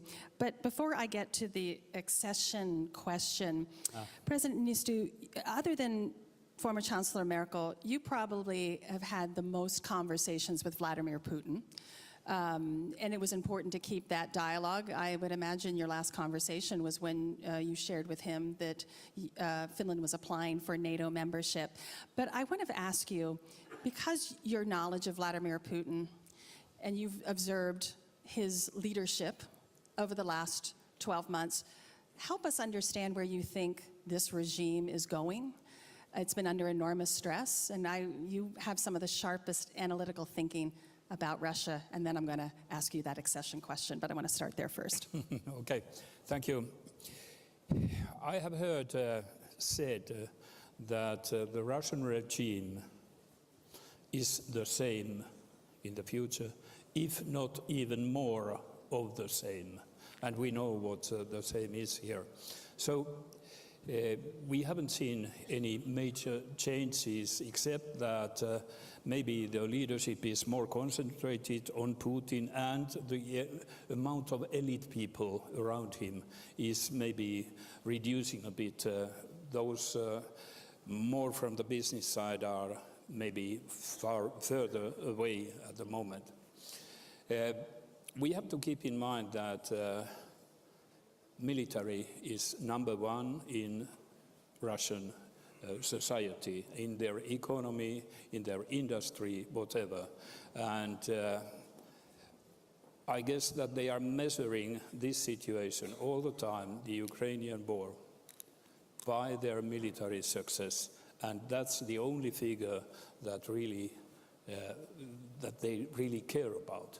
And that also explains that what is going on, and I'm afraid will continue. So something like this. More of the same, greater intensity, which moves us to the urgency of Finland and Sweden formally joining the alliance.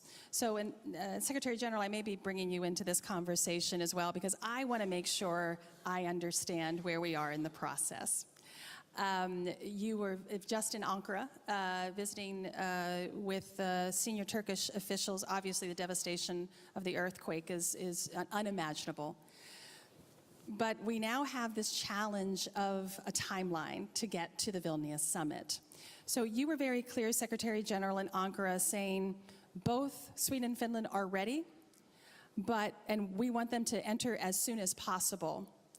But this suggests that, as our Turkish colleagues have suggested, that they are ready to approve Finland to enter. The Finnish parliament is making the preparations to do that. President, I need the clarity. We know we want Finland and Sweden to come together. That's the goal. But if we must, and if Turkey, and of course Hungary, approves the accession, ratifies the accession protocols, only for Finland, would Finland walk through that door by itself? And if so, Secretary General, what are the implications for that scenario? Okay, our position is crystal clear. We, with Sweden, we have made an application expressing our will to join NATO.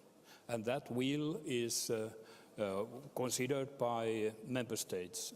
28 of them have accepted us. Then to Turkey. It's in their hands.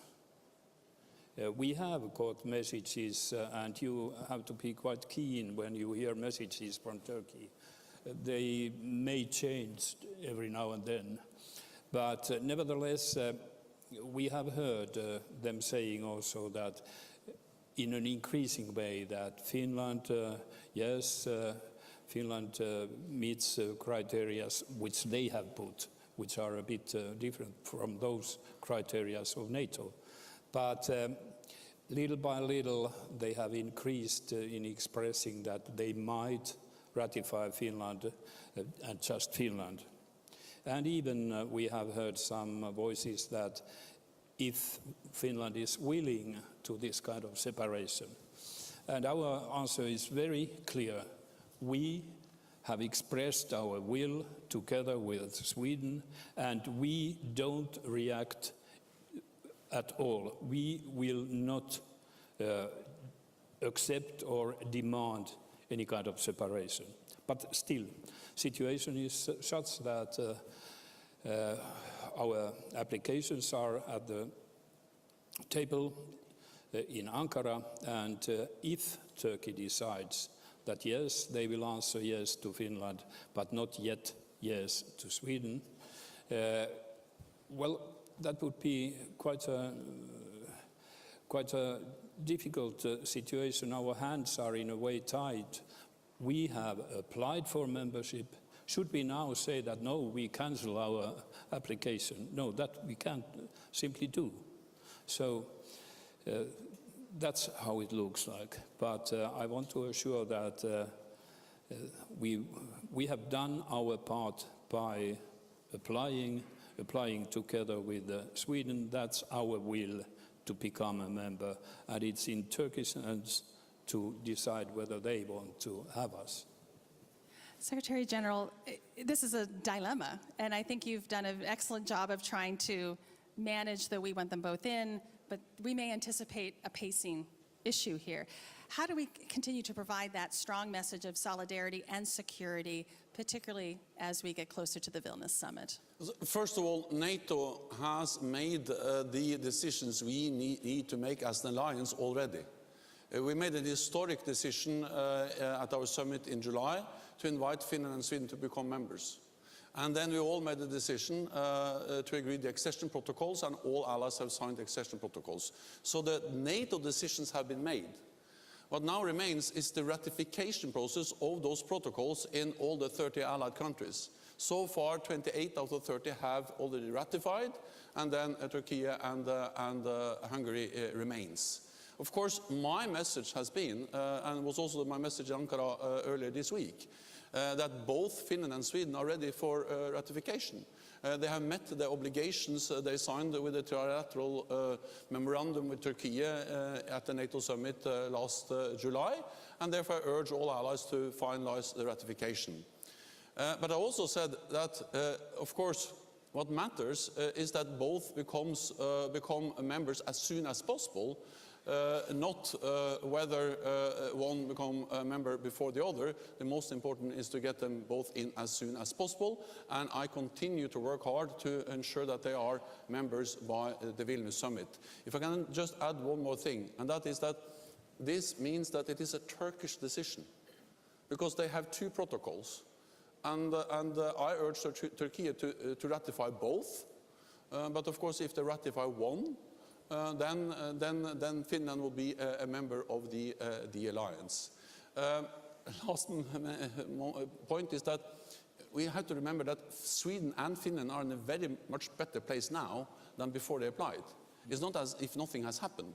They are now invitees, meaning that they're sitting at the NATO table.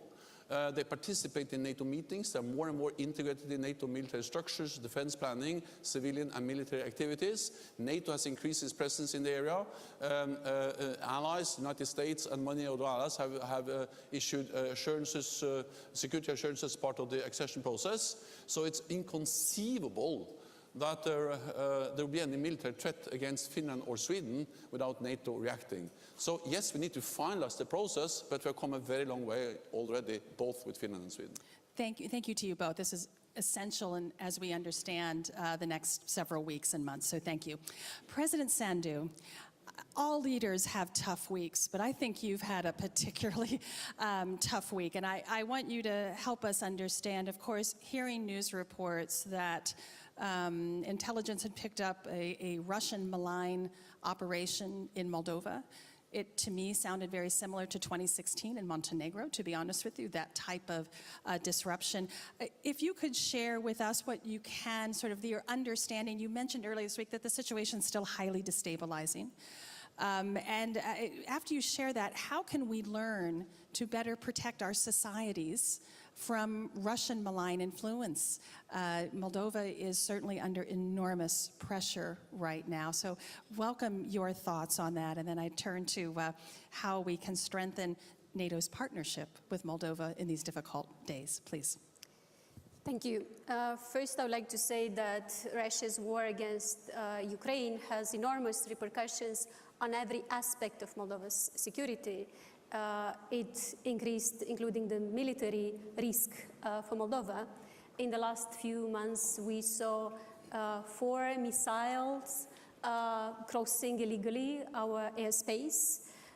We have many cases of rocket debris falling on our territory. We see threats coming from different representatives of Russia, the recent one from the Minister of Foreign Affairs, who indicated that Moldova might be the next in line. But as long as Ukraine keeps the Russian army far from our borders, we believe that there is not an imminent military threat to Moldova, and Ukraine keeps us safe. At the same time, Russia is already waging a hybrid war against Moldova, and we have many examples. In the fall, they tried to use the energy crisis, hoping that we will not be able to pay for the very high prices for gas and electricity. When they saw that the government managed to find the money, Gazprom cut gas supply by 60%, hoping that we will not find alternative sources and that the paid protests will overthrow the legally elected government. Now we've learned about a new plan that they might try to bring people from outside the country to organize these violent protests and then to force the authorities into negotiations on snap parliamentary elections.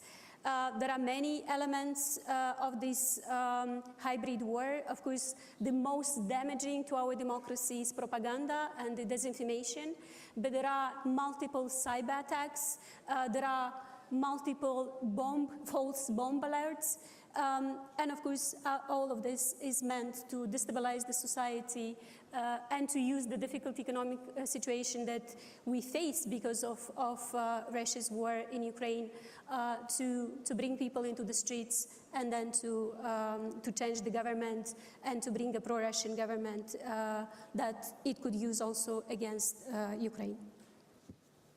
Thank you, President Sandu. Moldova has had a long-standing partnership with NATO. There's now a NATO liaison office in Chisinau. As we think about building and strengthening our partnership, what are opportunities and ways that NATO can be more impactful in helping Moldova with security sector reform, strengthening and modernizing your defense structures? Give us some ideas as we continue to strengthen European security.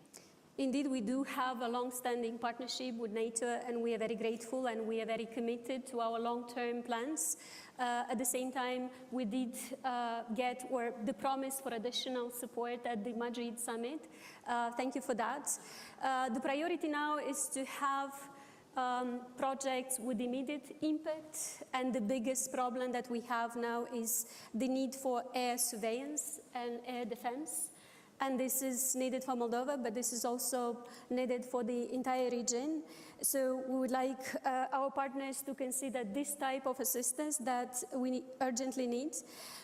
Because of the internal threats of the hybrid war, we also need to support to develop our strategic intelligence capabilities to deal with the cyber threats. We need support to modernize our border security and control. We need support for special intervention focused capabilities. And I believe we need to work together and to be more efficient in tackling the Russian propaganda. It's extremely difficult for us to tackle this issue alone. I think we need to have common approaches on fighting the disinformation, the pro-war propaganda. I think we need to have common approaches in dealing with the social networks which are not responsive to Moldova's requests when it comes to the pro-war propaganda and to the disinformation. And I do believe that they can take us seriously when we approach them together. But this is a very big issue, and as I said, the propaganda, the disinformation is probably now the most damaging element for our society and for our democracy. Well, and Moldova is very much a laboratory right now of that propaganda, so the alliance could learn an enormous amount. Prime Minister Christiane, as you've now, re-election has happened, you've had an extraordinary year of leadership I would say Denmark has had its own Zeitenwende when after the war began, the full-scale invasion, Denmark taking the important step of joining the common security and defense policy of the EU, committing $1 billion in defense spending. What more needs to be done? And I think the one concern that I have as we get closer to the NATO summit is we are 1 year away from seeing how NATO members have fulfilled their Wales pledge of meeting 2% in 2024. We know Denmark will be shy of that despite the increase in spending. Help us understand the leadership role that you've taken through this period and how Denmark is increasing its defense spending in this regard. Can I first of all say that, Maya, you are really a brave European president. I mean,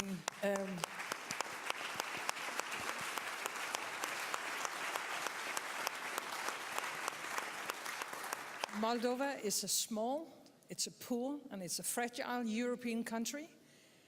You can be next in line when we're talking about Russia. And you are standing up, you as a person, for democracy, rule of law, and anti-corruption. So you are a brave European leader. And of course, all our awareness is about Ukraine. I totally agree with you, Jens. We have to do more, and we have to do it faster. But at the same time, let us not forget Moldova, Georgia, and other neighboring countries. So when you ask me what are the next thing to do, we have to and we need to spend more on our defense. Of course, that's number one. We have to do as much as we can to support Ukraine with weapons, more donations, and we have to do it faster. I think we have to work more closely together in Europe to keep up producing, because it is extremely important to donate more and to do it faster, but also to be able to defend ourselves. But we also have to build much stronger partnerships. And of course, Moldova is a great example of this, but also when it comes to the Global South. Because we focus on Ukraine, that is extremely important, but at the same time, I mean, what is going on in Africa? What's going on in the Sahel region? If we are not able as European countries to build strong alliances in Asia, of course transatlantic is where it starts and where it begins and where it ends, I totally agree. But if we are not able to build stronger alliances with India, with our partners in Asia, as you said, Jens, in Africa, in other places of the world, we will lose, I think, the global war on values. So we have to do a lot of things at the same time, and we have to, I think, be aware that all the crises we are facing are interfering with each other. So, of course, being able to help Ukraine, and we have to win this war, and they will never be able to win it on their own. We have to win it with them. We have to build a stronger European Union. We have to build stronger partnerships with our neighbors, but we have to be much more active on the global scene at the same time. That's an extraordinary to-do list. I think one of my favorite quotes from you right after the full-scale invasion was historic times call for historical decisions. And I think that's what you're talking about. This is what we've talked about, historical decisions about Finland joining NATO, historical decisions about joining the Euro-Atlantic community fully, historic decisions about defense spending. Prime Minister, if I can ask you, and take the liberty also of having President Niinistö here, the Kingdom of Denmark plays an extraordinary role geographically because of its position in the North Atlantic. And the Kingdom of Denmark has been very forward-leaning on an Arctic strategy, understanding Russia's Arctic militarization and what that means. I know this is something that the Secretary General often repeats, which we're very grateful for. Of course, Finland's and Sweden joining NATO has now the Arctic Council, at least the Arctic 7, will now all be NATO members. Help us think in your own work with the Greenlanders, where you see this as far as building the alliance, how we build greater deterrence in the North, and how do we think about the High North looking forward? Yeah, thank you for bringing up the High North. I think it will be, for the next many years, we will have, we are in the need of having more discussions about the High North. So we were talking about the hybrid situation. Let's not forget about terrorism. The global situation when it comes to terrorism, it should still be on our common table. But my guess is that we will see a more fragile situation in the High North as well. We are seeing more and more Russian activities. And of course, because of climate change, the High North will change in many different aspects. So we need more awareness, and we need to be physically much more in the High North.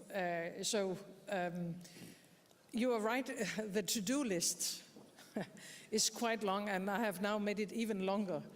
But that's how it is to be a leader in these years.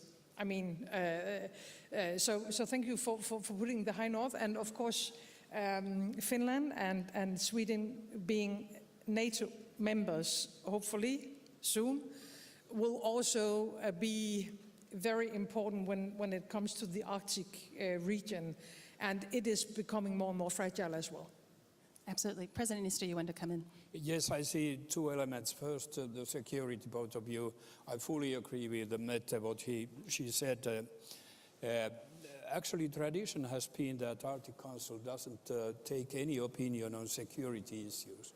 And, well, we see at the same time that the High North, the tensions are growing all the time, and the interest towards that is not only limited to Arctic Council countries.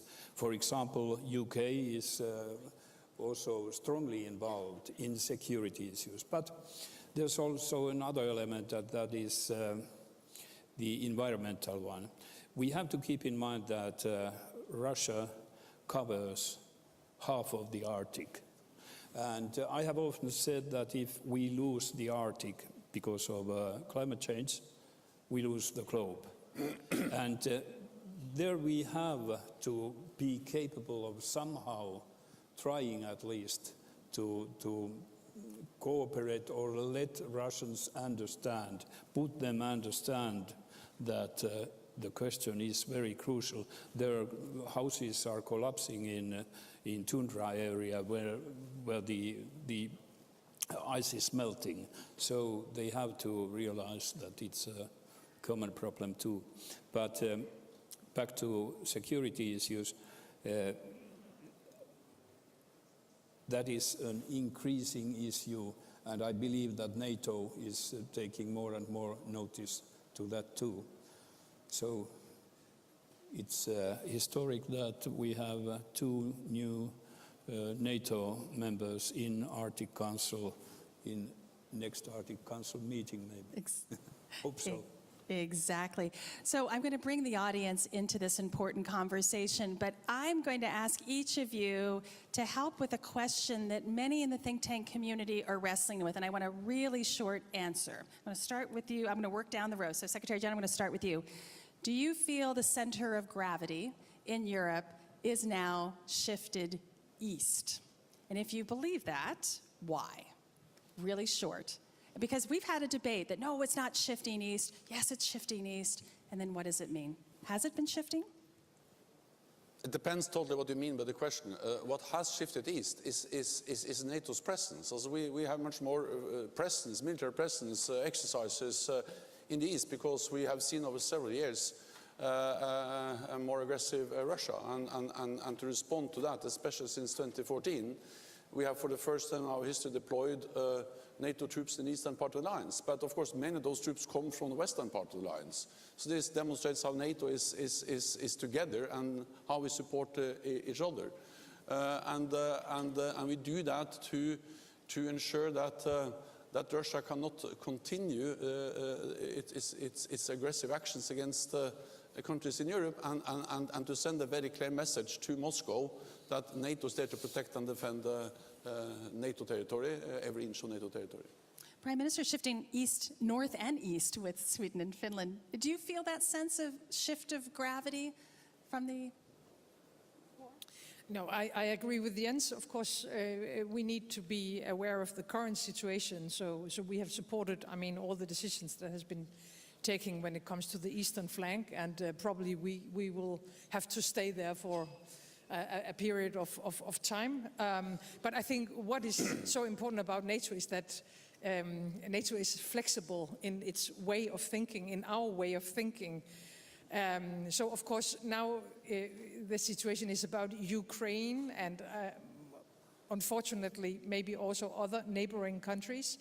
But at the same time we are able to work with the cyber hybrid situation.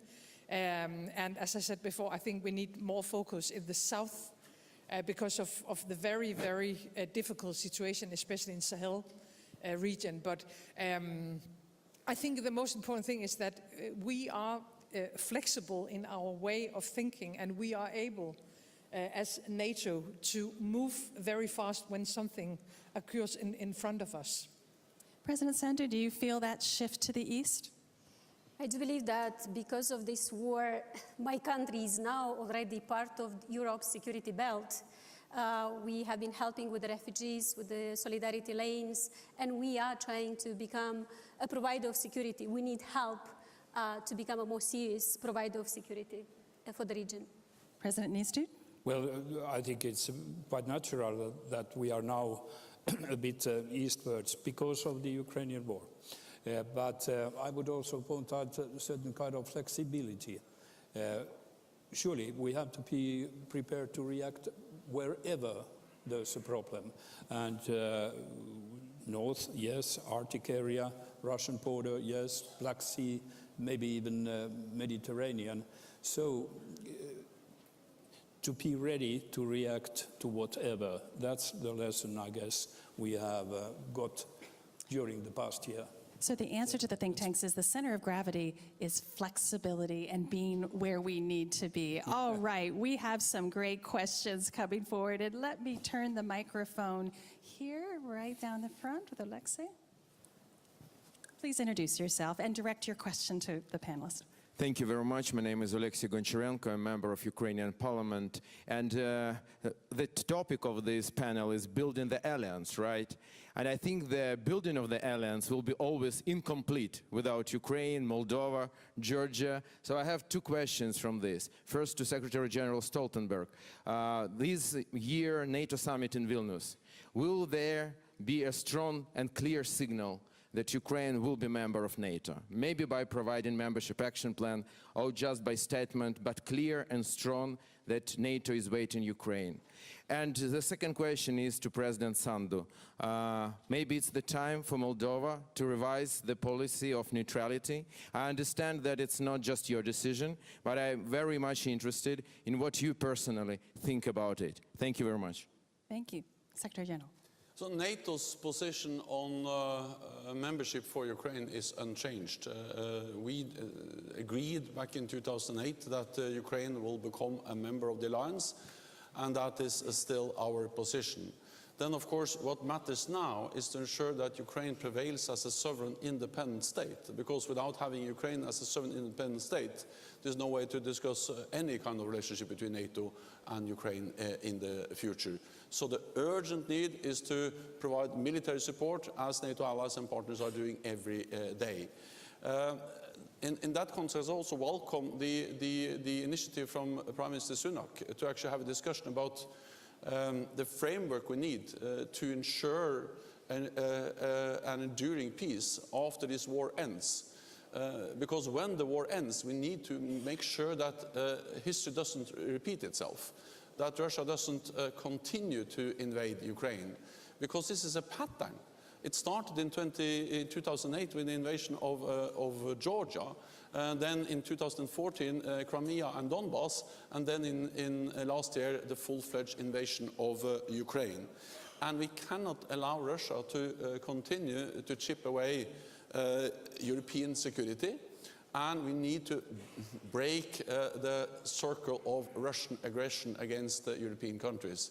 And therefore we need, when this war ends, to establish some kind of framework that ensures that Russia's aggression doesn't continue.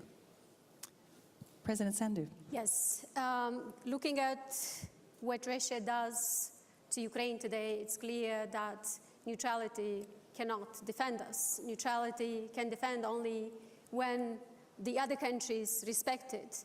But you know that today there is no popular support, enough popular support to change that, and we know that, we understand that, and we acknowledge the situation. We can discuss why is that, and I think the Russian propaganda is to a big extent to be blamed for that. For instance, today one of the lines of the Russian propaganda is that neutrality means that the country should not strengthen its defense sector, which doesn't make any sense. But unfortunately, there are many people in Moldova who are scared of the war, and they buy this kind of propaganda. So that's why I thought that we need to work together to deal with this, to counter this propaganda. But given the situation, as I said, there is no question now about changing the neutrality, but definitely Moldova should be helped to strengthen its defense sector, and Moldova should be part of the new European security architecture. Thank you so much. I see back there Tobias Elwood, if we can have a microphone right there, if you can follow my finger. And this will be the last question, because I have one closing question for this panel. Tobias. Thank you very much indeed. Secretary General, I think you summed up the situation by saying Putin enjoys using force and gets away with it. And if we don't stand up to Putin, then he exploits our weakness.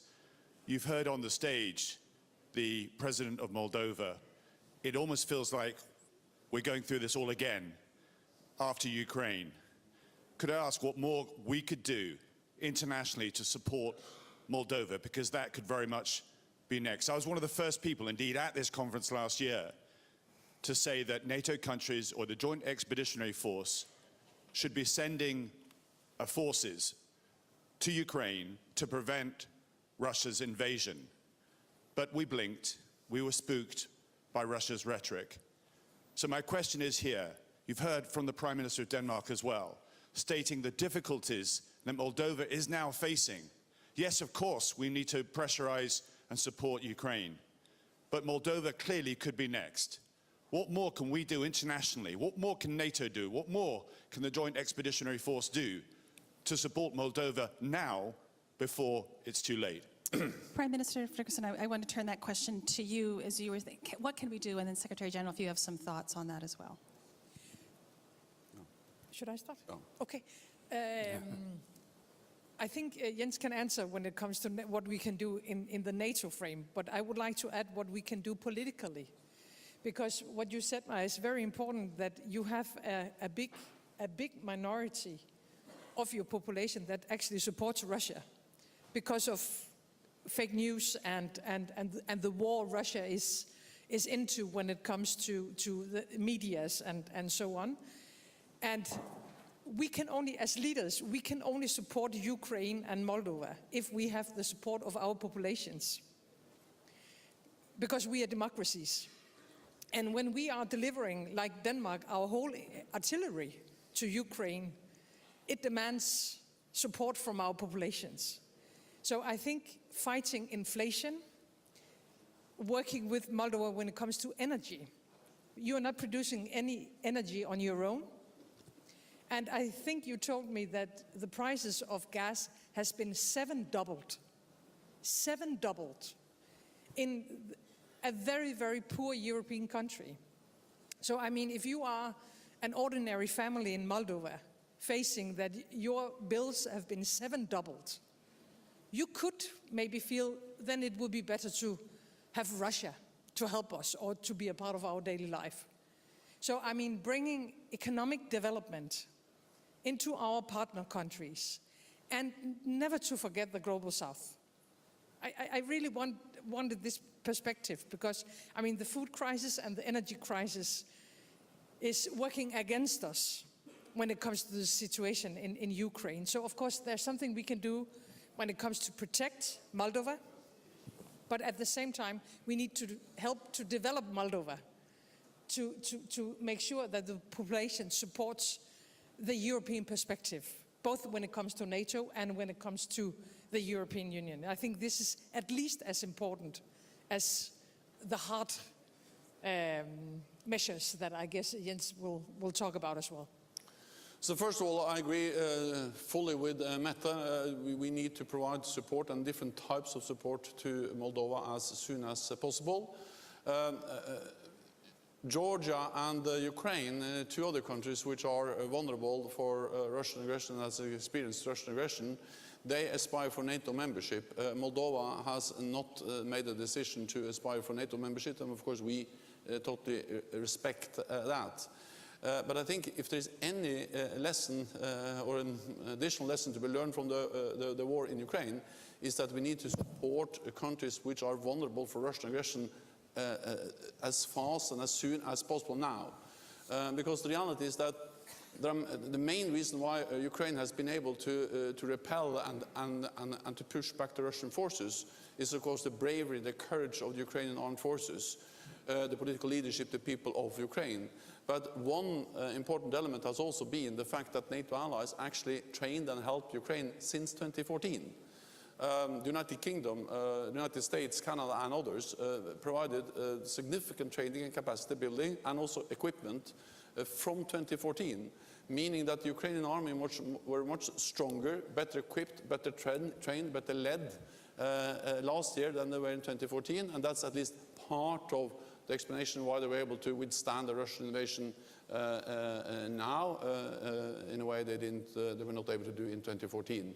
So we are working on our partnership. We agreed at the NATO summit to step up the partnership and support for Ukraine, but I urge NATO allies to do more because it is an urgent need to support those partners who are vulnerable for Russian aggression. Secretary General, thank you so much. This has been such an important conversation about making sure that Finland and Sweden, full members in NATO, more support for Moldova, 100%. And I think Tobias's words are absolutely clear. The to-do list is massive, but historical times require historical decisions. My last 1-second question to you, Secretary General. American presidents have a tradition of writing a letter to their successor with their words of wisdom. At some point, we're going to choose your successor. What words of wisdom in 30 seconds would you give your successor? So keep Europe and North America together. And I don't believe in Europe alone. I don't believe in North America alone. I believe in North America and Europe together, and that's NATO. Amen. Thank you so much. Thank you.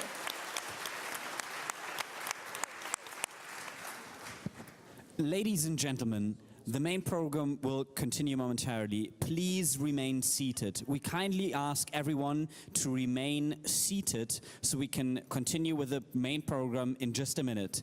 Ladies and gentlemen, please remain seated.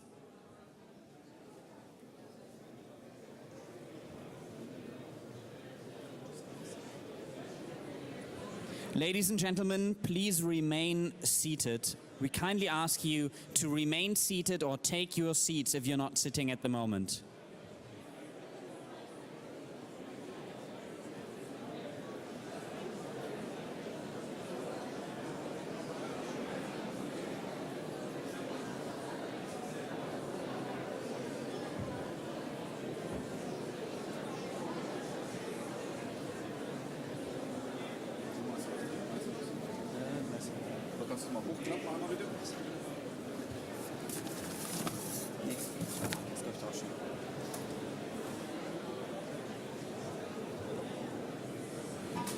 Ladies and gentlemen, we kindly ask you to take your seats now so we can continue with the program.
Ladies and gentlemen, if you're not sitting, we kindly ask you to take your seats now so we can continue with the program.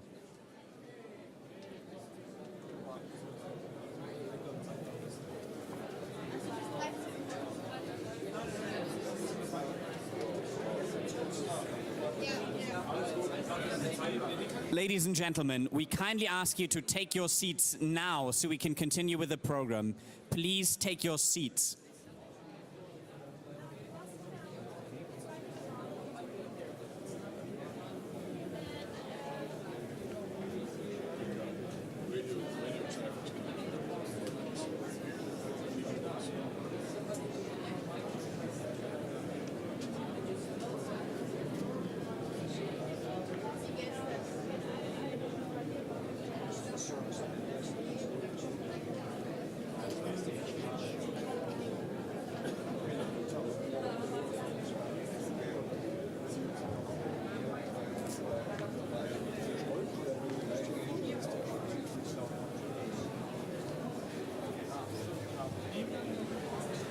Ladies and gentlemen, the session will continue in a moment. Please remain seated as the preparations go on.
Ladies and gentlemen, please remain seated. The session will continue in a moment and we need you to be on your seats.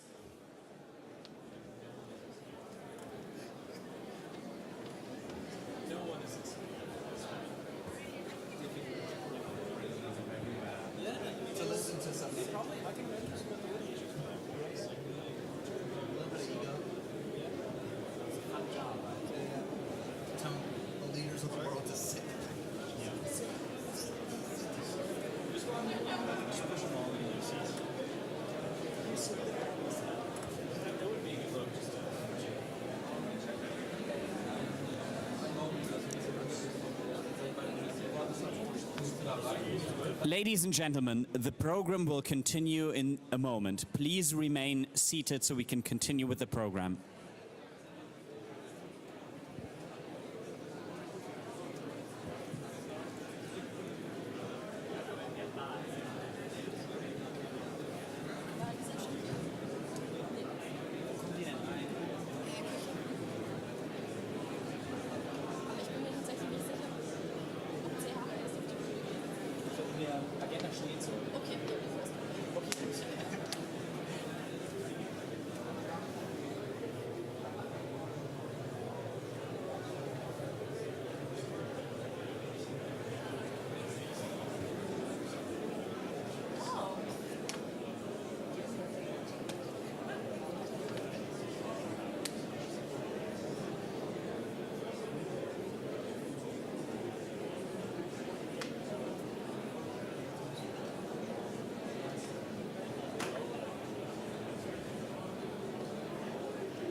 Ladies and gentlemen, please take your seats. The session will start in an instant. We won't continue with the program until you sit down, so please take your seats now.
Ladies and gentlemen, please remain seated or take your seats now so we can continue with the program.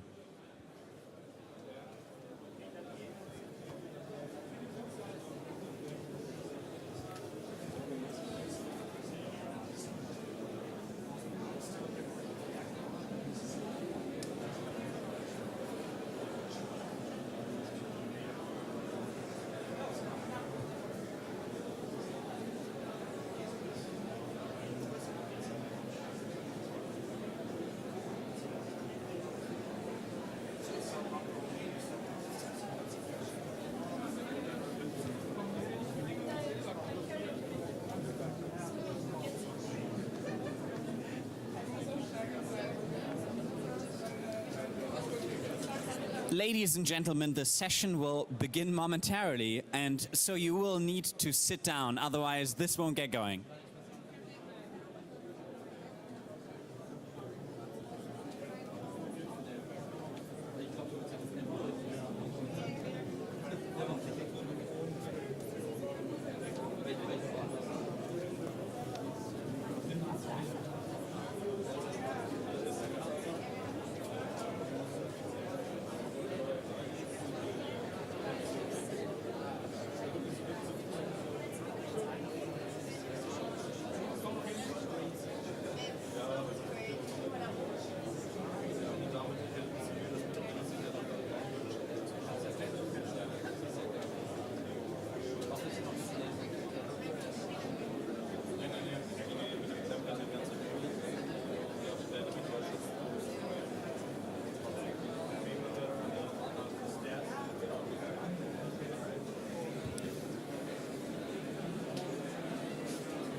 Ladies and gentlemen, we're about to begin. Please take your seats now.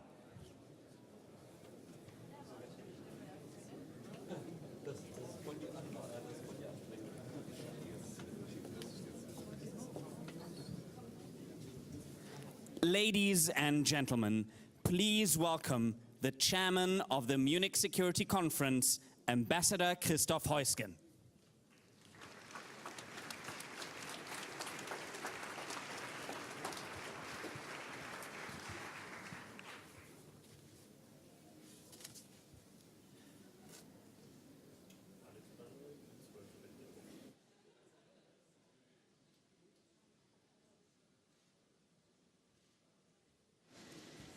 Excellencies, ladies and gentlemen, it's now my pleasure and honor to welcome the Vice President of the United States, Kamala Harris.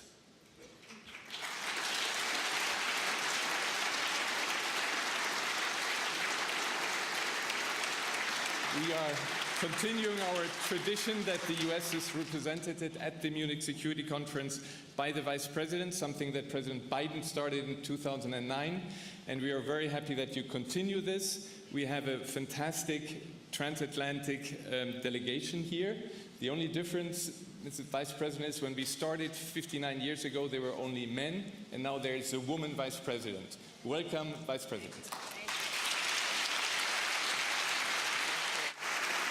Thank you, Christoph. Thank you, Christoph. Thank you. Well, it is my honor to be back at the Munich Security Conference. As many of us remember, last year on this stage, I warned of the imminent invasion of Ukraine by Russia. And let us all recall, many at the time wondered how we would all respond. Many wondered, could Russia be stopped? Would NATO come together? Would NATO break apart? And would Ukraine be prepared? Colleagues, today, a year later, we know Kyiv is still standing. Russia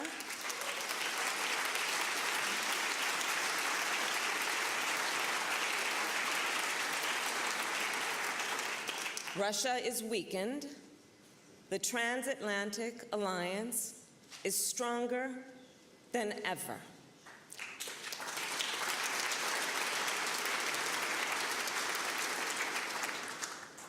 And most importantly, the spirit of the Ukrainian people endures. And under Joe Biden, President of the United States, our country has demonstrated decisive leadership.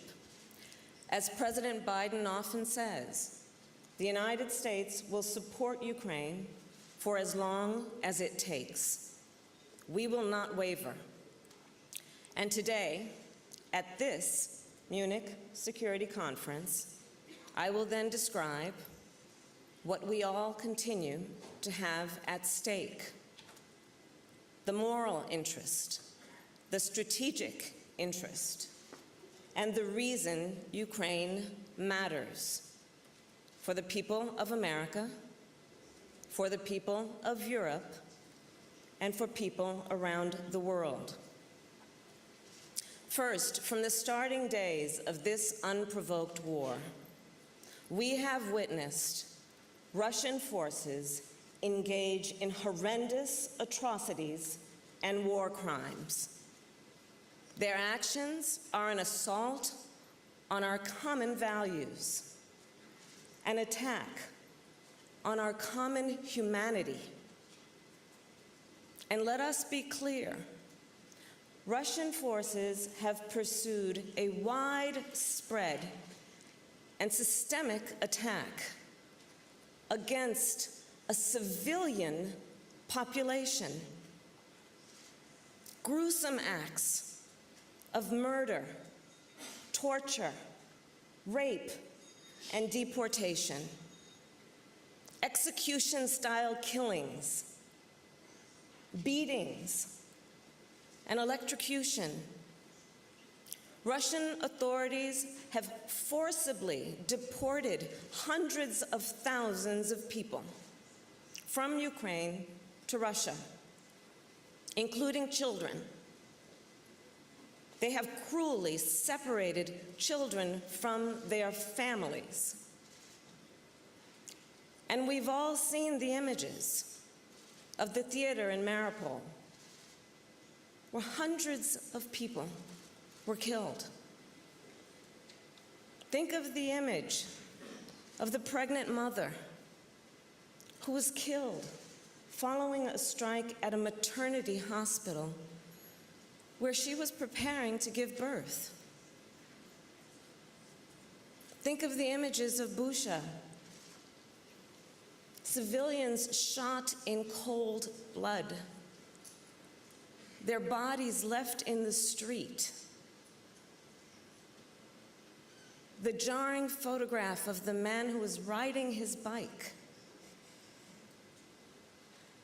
Think of the 4-year-old girl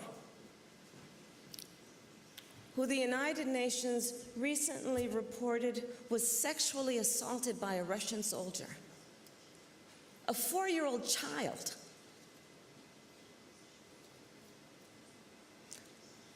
Barbaric and inhumane. Long before I was Vice President of the United States, I spent the majority of my career as a prosecutor, beginning as a young lawyer in the courtroom and later running the California Department of Justice. I know firsthand the importance of gathering facts and holding them up against the law. In the case of Russia's actions in Ukraine, we have examined the evidence. We know the legal standards. And there is no doubt these are crimes against humanity.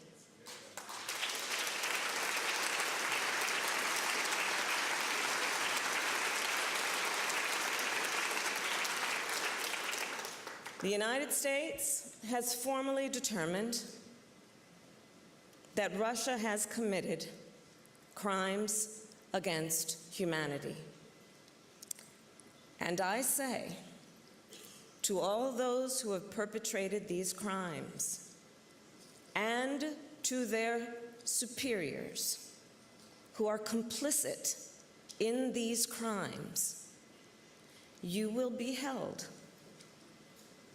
to account.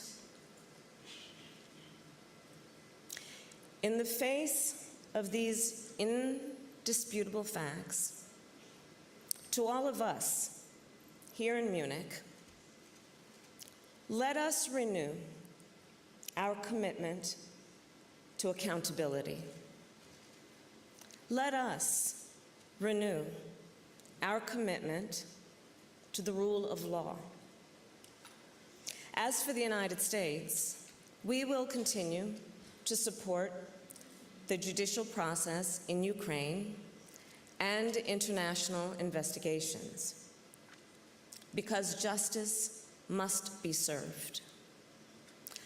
Let us all agree, on behalf of all the victims, both known and unknown, justice must be served. Such is our moral interest. We also have a significant strategic interest. The fight in Ukraine has far-reaching global ramifications. No nation is safe in a world where one country can violate the sovereignty and territorial integrity of another.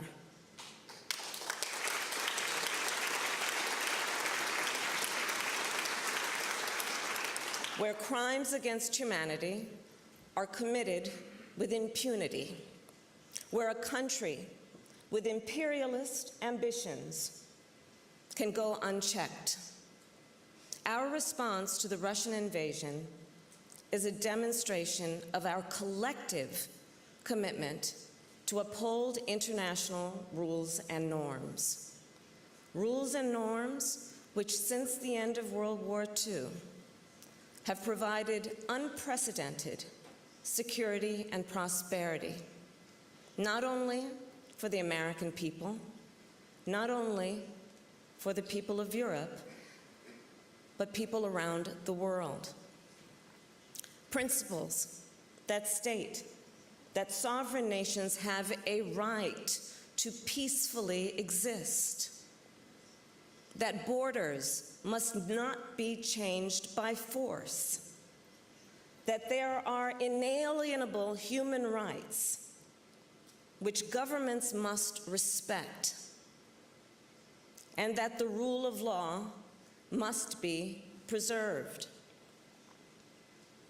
Indeed, this moment has tested our willingness to defend and uphold these rules and norms. And we have remained strong, and we must stay strong. Because if Putin were to succeed with his attack on these fundamental principles, other nations could feel emboldened to follow his violent example. Other authoritarian powers could seek to bend the world to their will through coercion, disinformation, and even brute force. The international order upon which we all rely could be at risk. So in the interest of global security and prosperity, one of our defining missions is to uphold international rules-based order.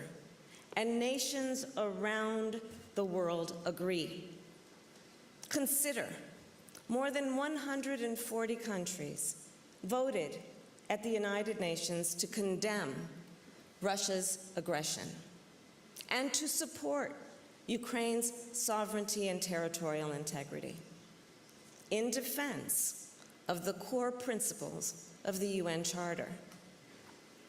Of course, we have also seen nations like North Korea and Iran send weapons in support of Russia's brutal war. We are also troubled that Beijing has deepened its relationship with Moscow since the war began. Looking ahead, any steps by China to provide lethal support to Russia would only reward aggression, continue the killing, and further undermine a rules-based order. Again, the United States will continue to strongly support Ukraine, and we will do so for as long as it takes. The American people, you see, are in awe of the resolve of the people of Ukraine, in awe of their resilience and righteousness, their willingness to fight for freedom and liberty, and the extraordinary tenacity and leadership of President Zelensky. In fact, joining me in Munich are distinguished members of the United States Congress, Republicans and Democrats, members of the House of Representatives and the United States Senate. And they are here together because they understand the stakes. The leadership of these members has been vital to America's support of Ukraine. And President Biden and I know that their support for Ukraine will continue. We also know Ukraine will continue to be supported by a united transatlantic community.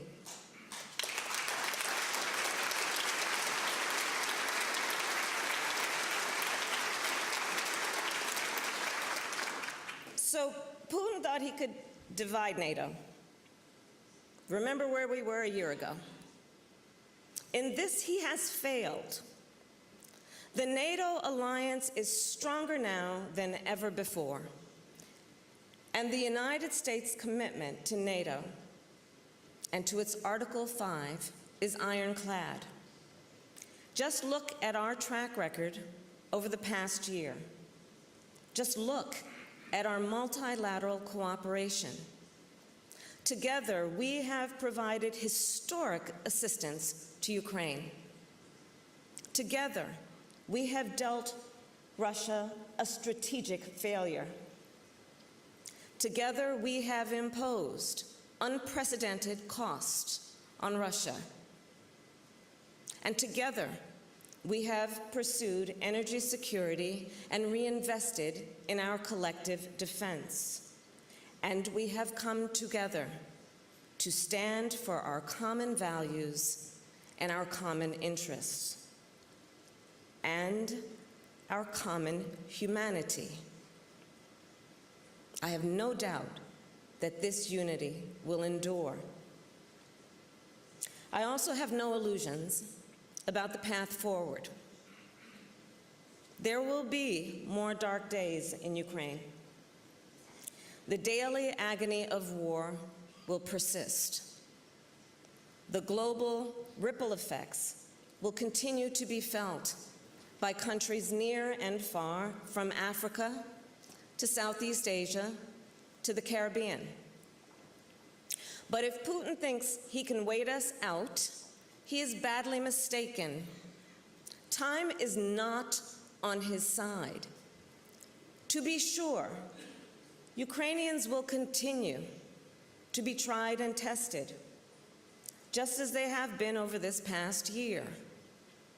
Transatlantic unity will continue to be tried and tested. And I am certain that Ukraine will rise to the task, that the United States and Europe will rise to the task. So my last point, America will continue our leadership in defense of human dignity, in defense of rules and norms, and in defense of freedom and liberty. There is too much at stake to do anything less. Americans know well the meaning of independence. We believe in the fundamental importance of sovereignty and rule of law. And we will always stand on the side of justice. Colleagues, I do believe we all know when future generations look back at this moment, they will see that we understood the task before us and rose to this occasion. And so to you I say, the United States of America is proud to be your partner in this noble pursuit. Thank you.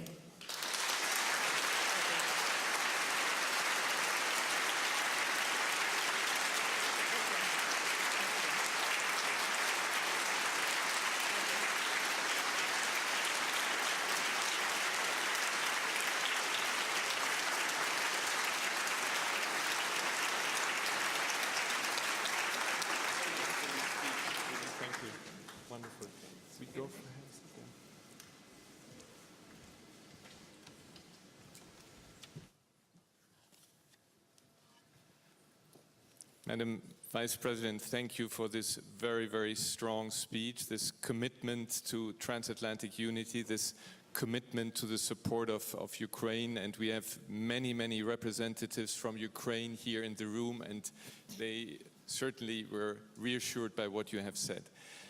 Let me ask you, you confirmed this US support, but we all know next year, the United States will enter into an election campaign. We are in a democracy.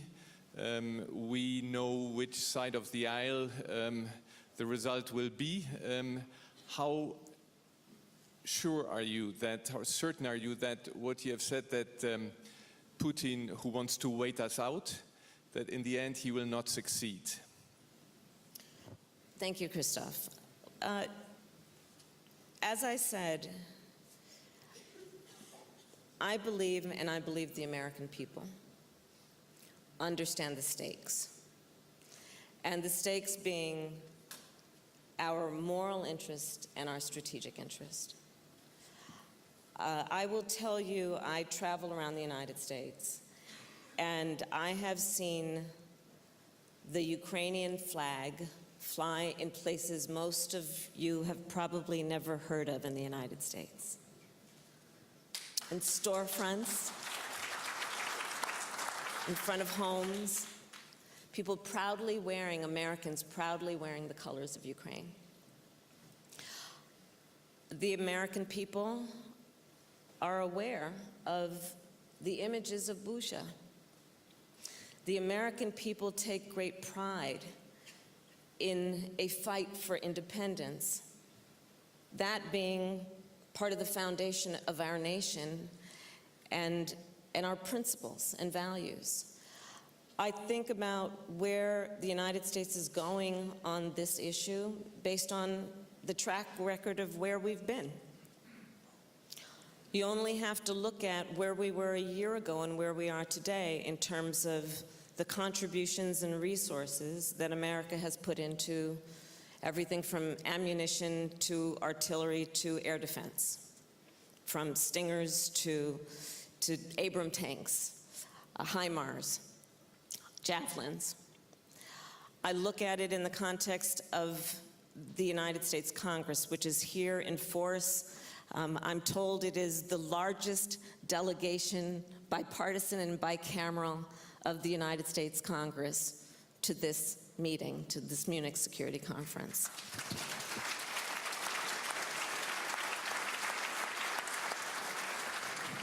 And how forward the United States Congress, in a bipartisan way, has been in terms of the track record of our support just over the last year, not to mention it's a technical term called an omnibus in our budgetary processes, but at the end of last year, dedicating another $45 billion for this upcoming year to support Ukraine. Our priority is to ensure Ukraine's strength on the battlefield, and that is our commitment. And it is a commitment not only to the people of Ukraine, but it is a commitment to our values and the principles we hold dear as a nation. And I cannot be here without also mentioning the importance of the alliance, Europe, and what it has done. Our host, Germany. I was with Chancellor Scholz yesterday. What we collectively have done. We are not only joined, I think, by our values and our understanding of the stakes and what is at stake in terms of a moral and a strategic interest. We have been great colleagues in terms of pooling our resources, coordinating our resources in a way that I believe will give Ukraine the best support they need to fight this fight. Thank you very much for this. And for the outsiders, it is indeed the impression that this relationship, this transatlantic relationship, the relationship also between European, the German government and the US administration is as strong as ever, and thank you very much for this. If I may, nevertheless, there is something called IRA. Yes, and, the Inflation Reduction Act. And it has raised a lot of concern on this side of the Atlantic, but we have been reminded also by members of Congress about CBAM on our side. Yeah. How do we prevent transatlantic rifts on very important questions? Business, trade issues are very important. How confident are you that these differences can be overcome and don't disturb this wonderful but absolutely necessary close transatlantic relationship? I'm very happy that you chose to raise this topic. So let me start with the spirit and the intent behind the Inflation Reduction Act. One very important area of focus for us has been to address and take our responsibility for what we must do in terms of the climate crisis, which of course is global in nature. And in fact, our friends in Europe have been asking for years that we would actually step up and do more. So under President Biden's leadership, we are proud that the United States has invested an historic amount in what we must do to take on our role of responsibility in the climate crisis. And by that, I mean we have, with the support of Congress, dedicated $370 billion to this effort. When I think of the impact on our friends and the interconnection and interdependence, if you will, between whatever we do in each of or any of our nations and the effect on the others, we think of this investment as having a global impact in predominantly two ways. One, the United States, I'd say this sadly, is one of the biggest emitters in the world. And we need to reduce our emissions, not only for the sake of the health and well-being of the people of our own country, but as we know, the people of the world are impacted. So this is an historic and very significant investment to actually turn the tide on that. And as you know, as many of our European friends and others around the globe have done, we have set strict standards for ourselves based on timelines. So there is that, which is the goal of reducing emissions. The other piece of it is we are very excited about thinking about the investment that we are making to spur innovation. We are entering a moment where we are creating a new economy, a clean energy economy. And if you think of us as being an investor, if you will, in creating incentives for the private sector, for scientists and academics to research, develop, and innovate around a clean energy economy, this investment that we are making will do that and have global impact. So that is how we think of it. But to your point, there are also issues that we need to address and do that in close consultation with our friends around the world. We have created a task force, the United States EU task force, closely coordinating and in consultation around working out some of the specific concerns. And those conversations are continuing. I met with President Macron yesterday and Chancellor Scholz, and I think we are seeing some progress there, and the work will continue. No, thank you for this reaffirmation, because we don't need these quarrels at that time. If time allows, one last question, if I may. This Munich Security Conference is, of course, dedicated to Ukraine, to the support of Ukraine, to confirm the transatlantic alliance, but we have widened the participation this year. We have invited a record number of representatives from the so-called Global South because while we have this unity between us, when you talk to representatives of the Global South, and we had them on the podium this morning, you see that many countries sit on the fence. They see this as kind of a continuation of the conflict between US and Russia, or NATO and EU and European countries and Russia, and they feel the consequences, and they want to get it over with. They have an equidistant position there, and while we had, and you pointed to the 141 votes, but when you talk to important partners in the Global South, said they abstain. They say, get it over with. We don't want to take one side. And the point we're making, of course, is this is not East-West. This is about the rules-based internal, the rule of law that you mentioned. But we have to do some convincing, because our track record is also not the best. So what can we do also together to win over those countries that continue to sit on the fence?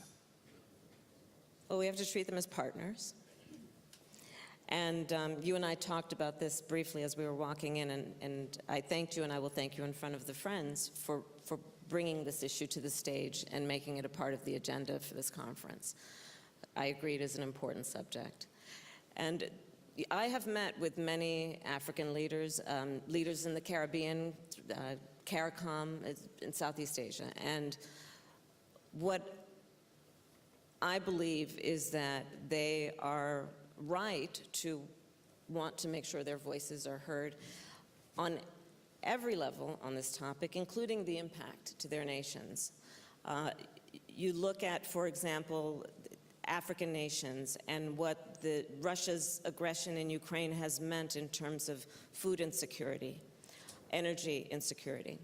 And these are nations, as we know, that are great importers of food and energy. So when the supply decreases, it has a significant impact on their nations. So I think it is important for us to recognize the impact that Russia's war has had on these nations. I think of it in the context of what we must do to also, on the previous discussion, consider the impact to the climate crisis, on those nations. We are some of the biggest emitters, and the impacts are clear. I meet with CARICOM nations, so island nations in the Caribbean, and they tell me about how they're seeing land erosion, how they are seeing through the extreme climate occurrences, a reduction in tourism and what that means in terms of a depletion of their GDP. And so these are issues that we must keep in mind when we have this discussion with them as partners around what the solutions look like, including standing in a unified way on these principles of sovereignty and territorial integrity. My friend, the president of Ghana, I believe, spoke yesterday, and I think he captured it well when, I'm going to paraphrase, but my understanding is he said that we need to dispense with this paradigm that is about us versus them and think differently about the relationship that we have. And for all of those reasons, I thank you for raising this, and I think it is worthy of the type of elevation and the discussion that you are giving it. Thank you very much for this, and this will remain a theme here. We'll discuss this also next year, and maybe, Madam Vice President, can we already book a hotel room so you come back next year? Thank you for being here. Please, a hand of applause.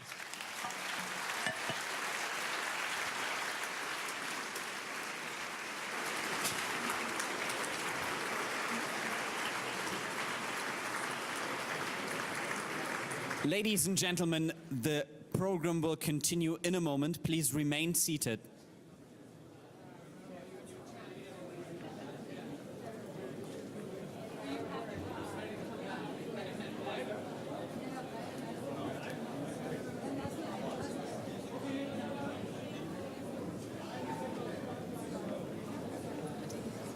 Ladies and gentlemen, please leave the room or remain seated. The program will begin in a moment.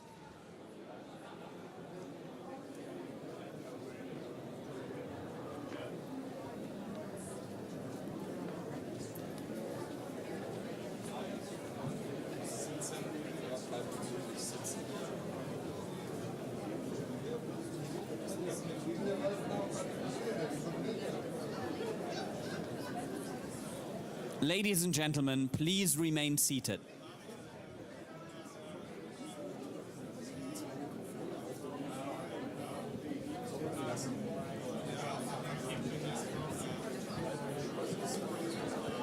Ladies and gentlemen, the program will continue in the instance of a moment. Please leave the room or remain seated.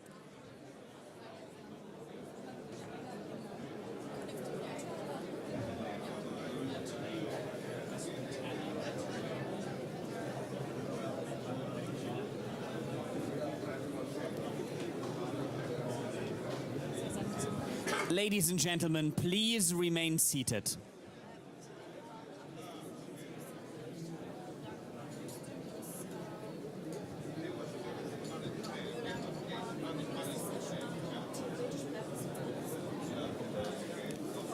Ladies and gentlemen, we'll continue with the program in a moment. Please remain seated or leave the room.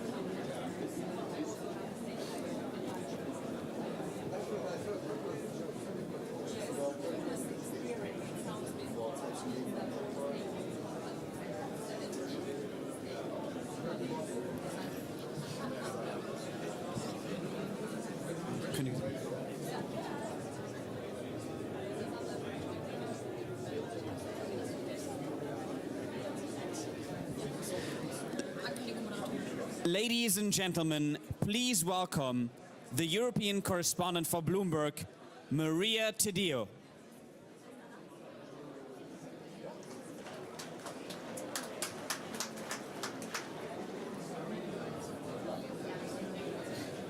Thank you so much. We can just take a seat.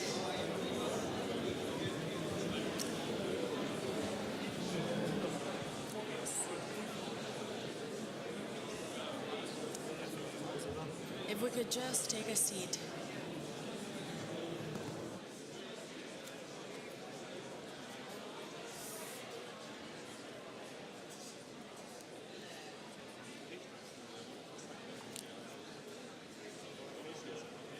Go for it.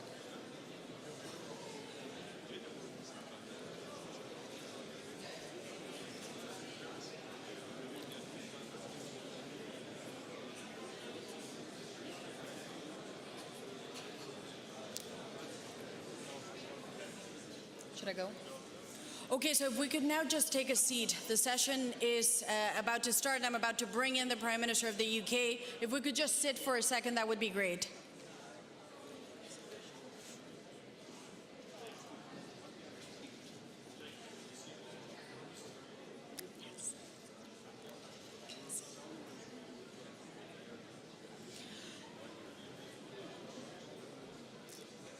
Okay, well, thank you so much. And now on the main stage of the Munich Security Conference, the Prime Minister of the UK, Rishi Sunak. Prime Minister.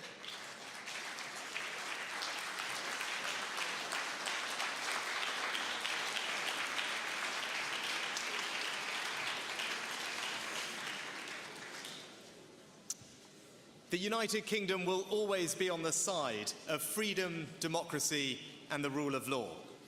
And the security of our European continent will always be our overriding priority. Now, there's no greater example of those commitments than our response to the war in Ukraine. Just this year, we became the first country in the world to provide tanks to Ukraine, and the first to train pilots and Marines. We gave £2.3 billion last year, and we will match or exceed that in 2023. Now, other allies can tell a similar story, and our collective efforts are making a difference. But with every day that passes, Russian forces inflict yet more pain and suffering. Now, the only way to change that is for Ukraine to win.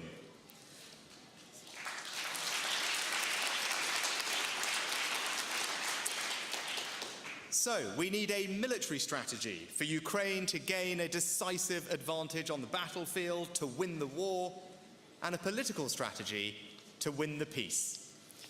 To win the war, Ukraine needs more artillery, armoured vehicles, and air defence. So now is the moment to double down on our military support. When Putin started this war, he gambled that our resolve would falter. Even now, he is betting that we will lose our nerve. But we proved him wrong then, and we will prove him wrong now. Together, we're delivering as much equipment in the next few months as in the whole of 2022. And together, we must help Ukraine to shield its cities from Russian bombs and Iranian drones. And that's why the United Kingdom will be the first country to provide Ukraine with longer-range weapons. And it's why we're working with our allies to give Ukraine the most advanced air defense systems and build the air force they need to defend their nation. Now, of course, the United Kingdom stands ready to help any country provide planes that Ukraine can use today. But we must also train Ukrainian pilots to use the most advanced jets, and that's exactly what Britain is doing, so that Ukraine has the capability to defend its security for the long term. But to win the peace, we also need to rebuild the international order on which our collective security depends. First, that means upholding international law. The whole world must hold Russia to account. We must see justice through the ICC for their sickening war crimes committed, whether in Bucha, Irpin, Mariupol, or beyond. And Russia must also be held to account for the terrible destruction it has inflicted. We are hosting the Ukraine Recovery Conference in London this June, and we should consider together how to ensure that Russia pays towards that reconstruction.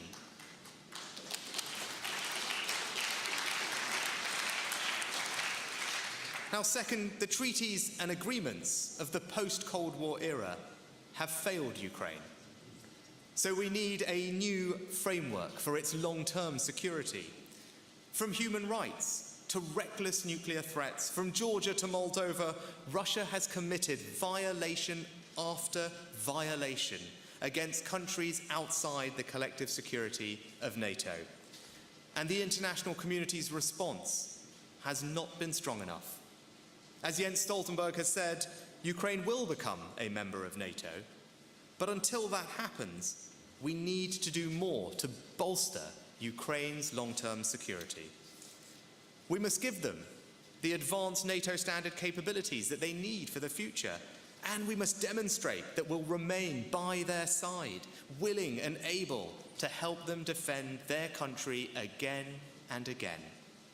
Ukraine needs and deserves assurances of that support. So ahead of the NATO summit in Vilnius, we will bring together our friends and allies to begin building those long-term assurances. And our aim should be to forge a new charter in Vilnius to help protect Ukraine from future Russian aggression. Now let me conclude with one final thought. What's at stake in this war is even greater than the security and sovereignty of one nation. It's about the security and sovereignty of every nation. Because Russia's invasion, its abhorrent war crimes and irresponsible nuclear rhetoric are symptomatic of a broader threat to everything we believe in. From the skies over North America to the suffering on the streets of Tehran, some would destabilize the order that has preserved peace and stability for 80 years. They must not prevail, and we need not be daunted. As President Zelensky said when he addressed the UK Parliament last week, we are marching towards the most important victory of our lifetime. It will be a victory over the very idea of war. And we could have no greater purpose than to prove him right. Thank you.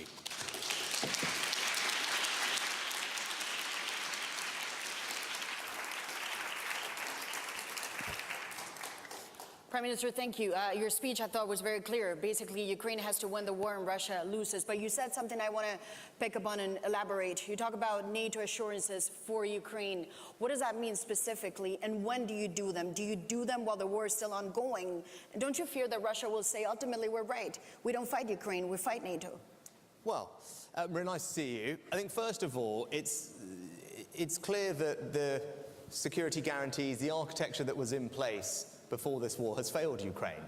Right? That's just a statement of fact.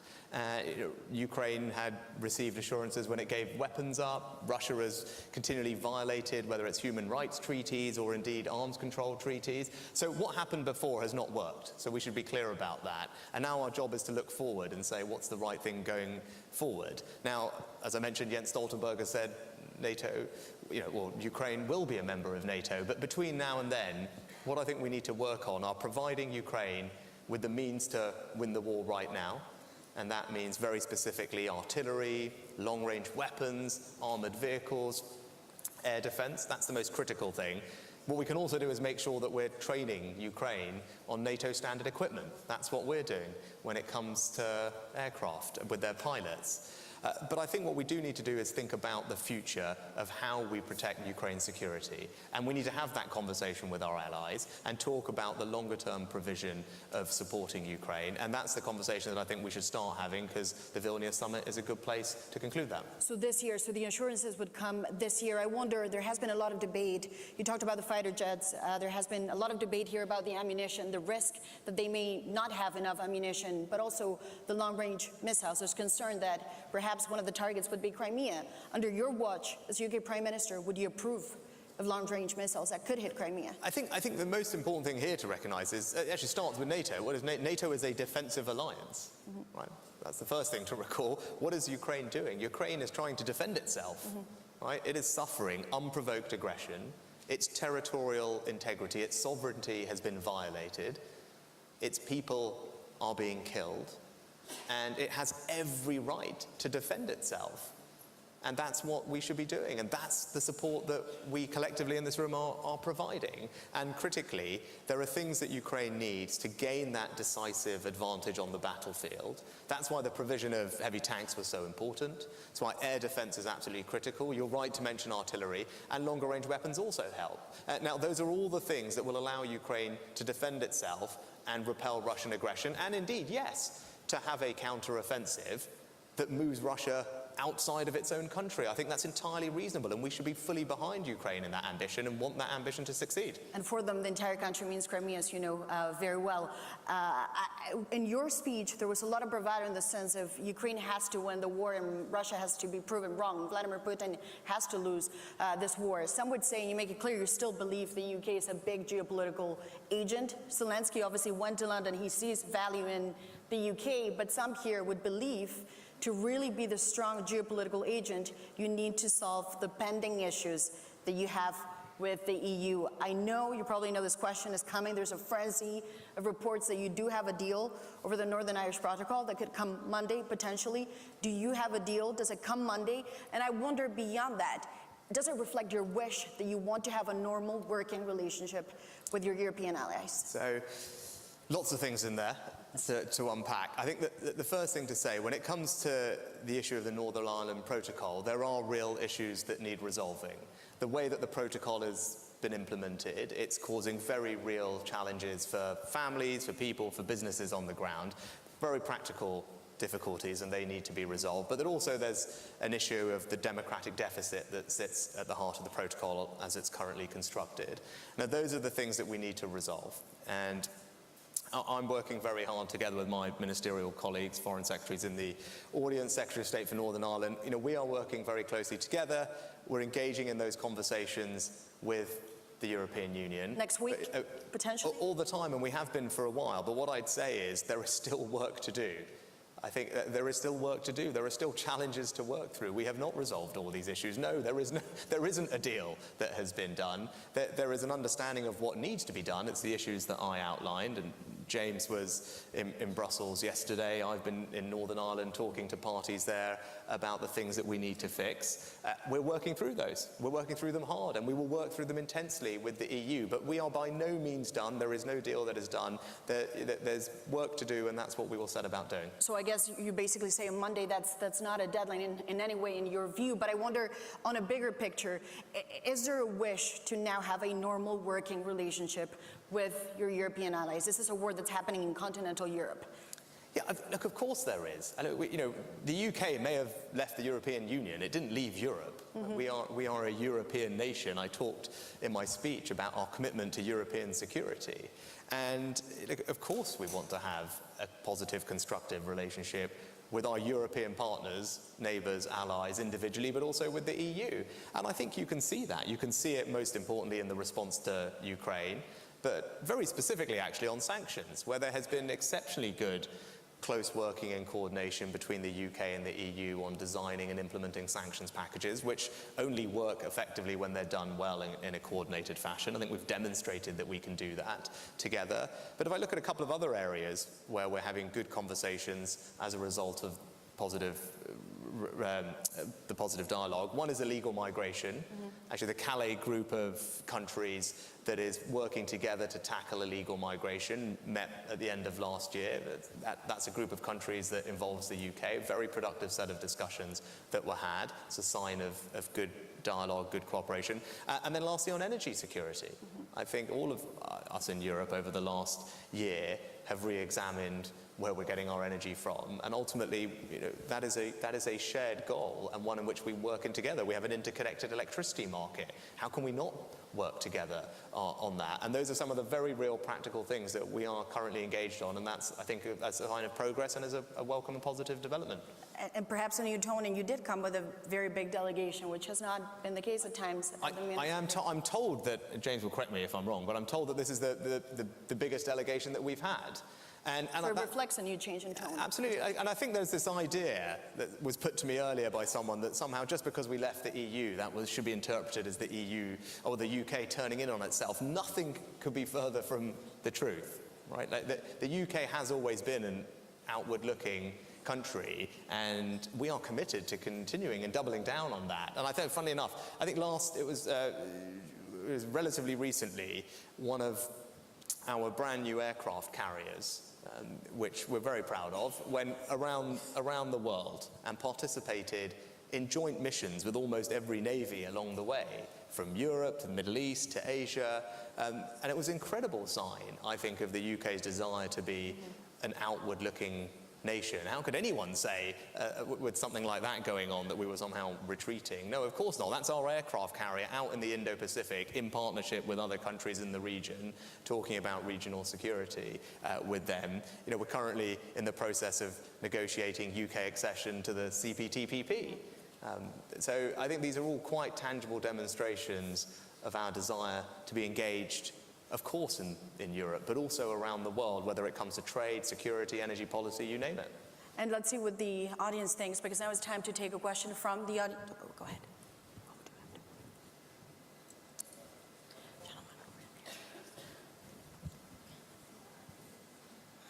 Well, first of all, I would like to commend United Kingdom and you, obviously, for the leadership in providing the arms. I'm, as an officer of Ukrainian army, benefited from UK weapons provided first day of the war. It saved my life and saved life of many of my friends in the army. Now is a question. We hear more and more, including in this conference, that the depletion of stocks became a reason or excuse not to provide more weapons to Ukraine. Interesting phenomenon that the countries which are bordering or closer to Russia and facing the risk more than others, they're actually first one to provide weapons to Ukraine. It's not that they have higher stocks. No, they just feel the risk and understand that they reduce this risk by supplying weapons to Ukraine.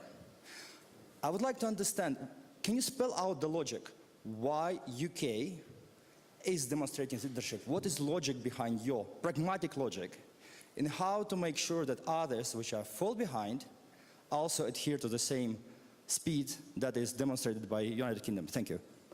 Well, first of all, sir, can I just say thank you to you and your colleagues for the bravery that you've shown in defending your country. It's been an inspiration to us all.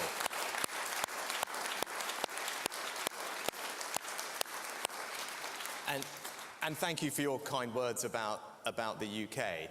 Now, my pitch to everyone would be simple. I think we're at an inflection point in the conflict whereby if we collectively, as the UK has tried to lead in doing, step up our support to Ukraine at this moment, right, with armoured vehicles, with longer-range weapons, with air defence, with artillery, Ukraine will have the ability to gain a decisive advantage on the battlefield. Right? It can't just be about defending. We've got to be able to provide Ukraine with the means to fight back. And that's why I think now is critical. And I talked about it in my speech. We're providing more arms in the next 3 months than we've done in an entire year because time is of the essence. And there is a moment in this conflict where we can make a difference and help Ukraine win. And that would be my pitch to everyone and everyone that I speak to is do what we are doing, join the countries that are providing that support, intensifying it and accelerating it now, because that is how we can try and bring this conflict to an end on terms that are favourable for Ukraine to ensure that Ukraine wins. That was my very simple pitch. I think the alternative is far worse. So that's what we clearly should do. We all are united in wanting Ukraine to win, and if there's an opportunity to do that sooner and take advantage of the moment we had, why would we not seize it? What are we waiting for? Would be my pitch. So now's the moment to act. Now, with regard to stockpiles, I think that, again, the pitch I would make to people is to remember, what do we have those stockpiles for? Right? If you're a European nation and you have this equipment, you have to ask yourself, what was it there to defend against? Right? What was it there to do? And if one of those stockpiles is now helping to degrade a Russian tank, well, isn't that precisely what it would have been used for? You had it in your stockpile for. So I don't think you should necessarily see every bit of depletion of stockpiles as somehow a negative that is a problem. It's actually, well, hang on, that's what the purpose of these things were. So our security, even as the stockpiles might be depleted, if they're degrading Russian armed forces, they are increasing our security at the same way. So that's one way to think a little bit about the stockpiles. But it's right that we do need to replenish them in the UK. We've provided extra funding for our armed forces to ensure that they do have the certainty that those stockpiles will be replenished, because our own security in that sense is important. And one of my colleagues in front of you will hold my feet to the fire on that particular question. But that's what we are doing. And I think actually, again, working together with European partners and more broadly around the world, ensuring that the supply chains can ramp up to the degree that we need them to is an important thing for us to do together. And I think as we've been doing that, one thing we've discovered is the interoperability of all our pieces of kit is probably not as strong as it should be and could be. And that is a lesson for us to take away and improve going forward. Prime Minister, you have multiple questions, but I see a gentleman at the back. Quick answers. Well, let's...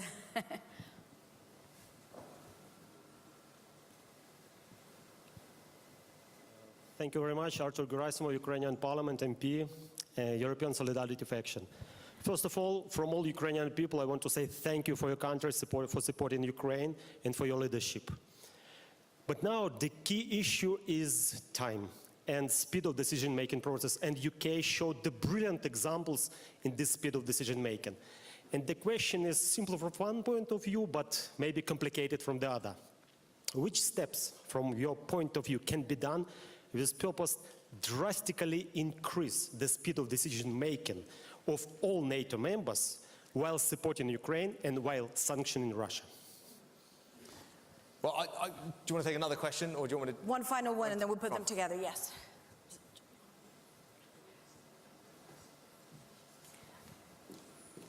Let's just put them together so he can maybe, and then pass the microphone behind, so we can take them all. Thank you, Prime Minister. Thank you for impeccable leadership and your attitude, constant attitude on the leadership. Pavel Popescu from Romanian Parliament. I want to ask you specifically on the Black Sea region. The US Congress passed partial legislation which will focus on that region. How important do you think is to have a Black Sea security strategy in the following months in order to insulate that area and countries like Moldova, considering the fact that we defend the longest border, NATO border with Ukraine and the other Prime countries? Minister, there's just a very final question I want to also take, and then we combine them. Oleksiy Goncharenko, member Ukrainian Parliament. First of all, that's my question. You know, it's F-16, and my question is when the training of our pilots will start. They said hello to you. They have a special gift for you I will give you after.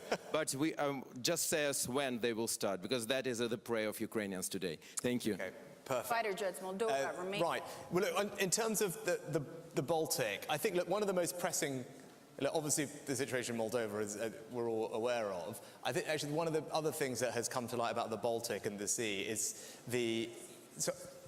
about Black Sea, sorry, was about the provision of food supplies. And I think that was something that was very acute earlier later last year.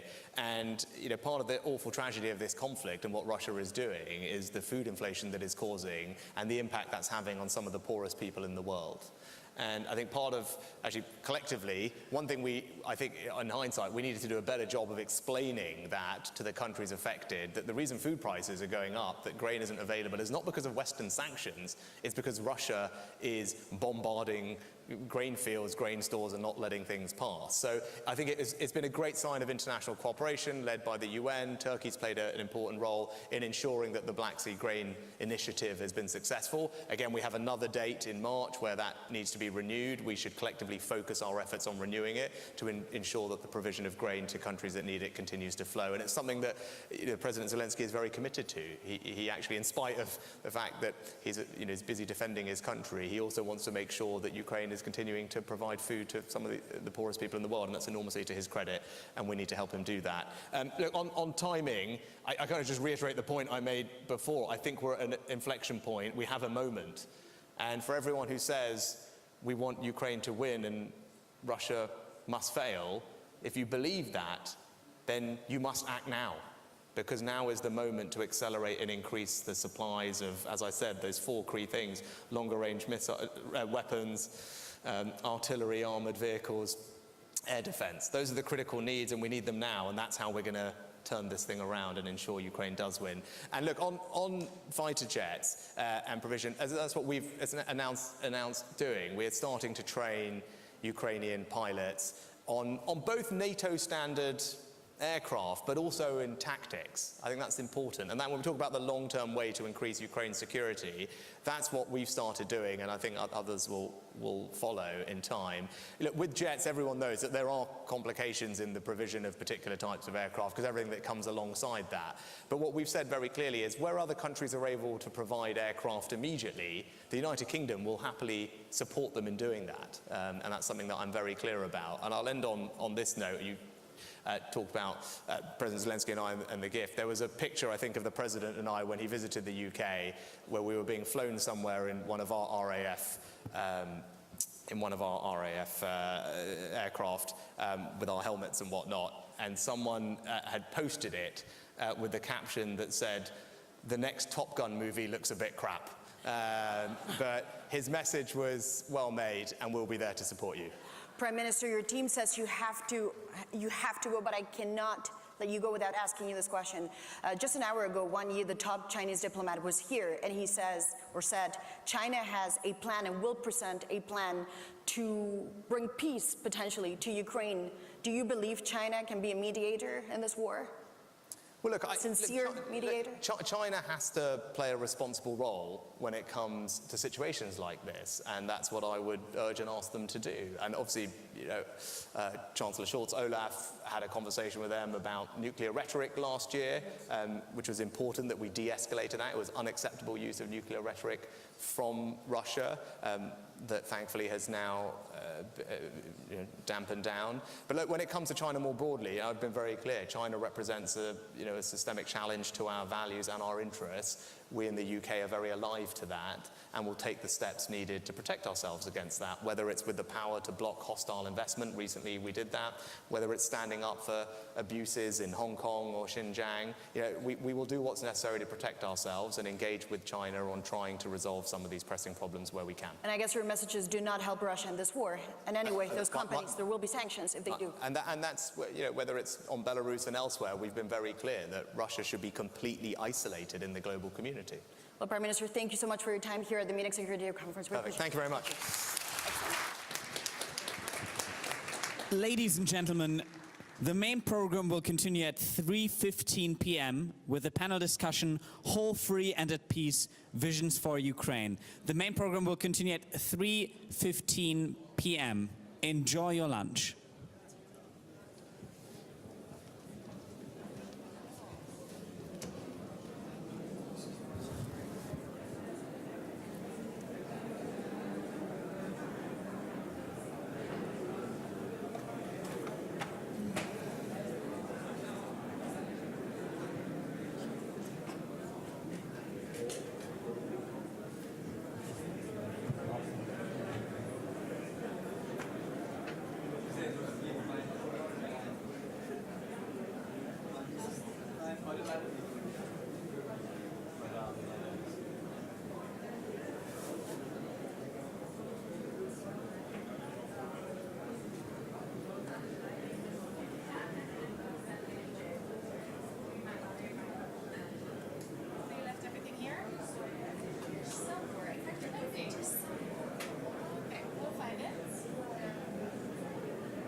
1, 2, 1, 2.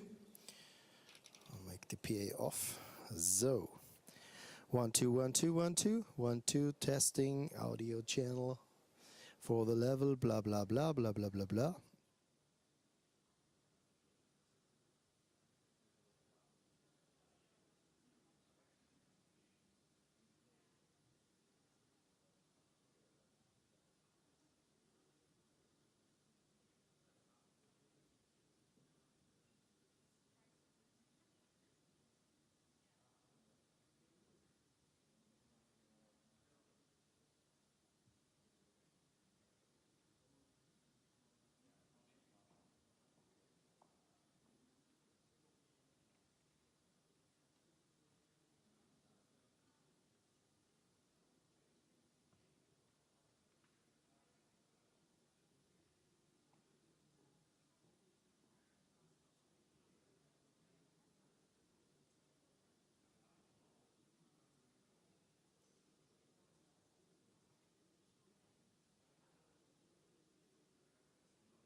Ladies and gentlemen, please welcome the editor at the Financial Times, Ursula Khalaf.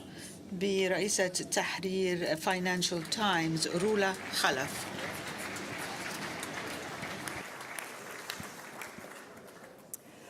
Good afternoon, everyone. طابت أوقاتكم جميعاً.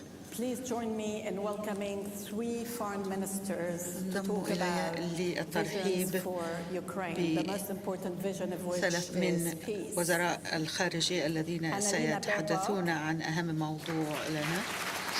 أنالينا بيربوك. Anthony Blinken. سيد أنتوني بلينكن. And of course, Mr. Kuleba. وبالطبع السيد كوليبا.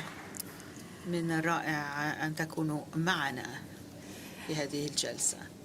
When we're thinking about Ukraine, I عندما think all of نفكر us want to think بأوكرانيا about a future of نحن Ukraine جميعا that is نود at أن peace. نفكر But how do we في get there? مستقبل And most importantly, once we do سالم get وآمن there, how do we لأوكرانيا. ensure that Ukraine remains at peace? Because Russian aggression may return.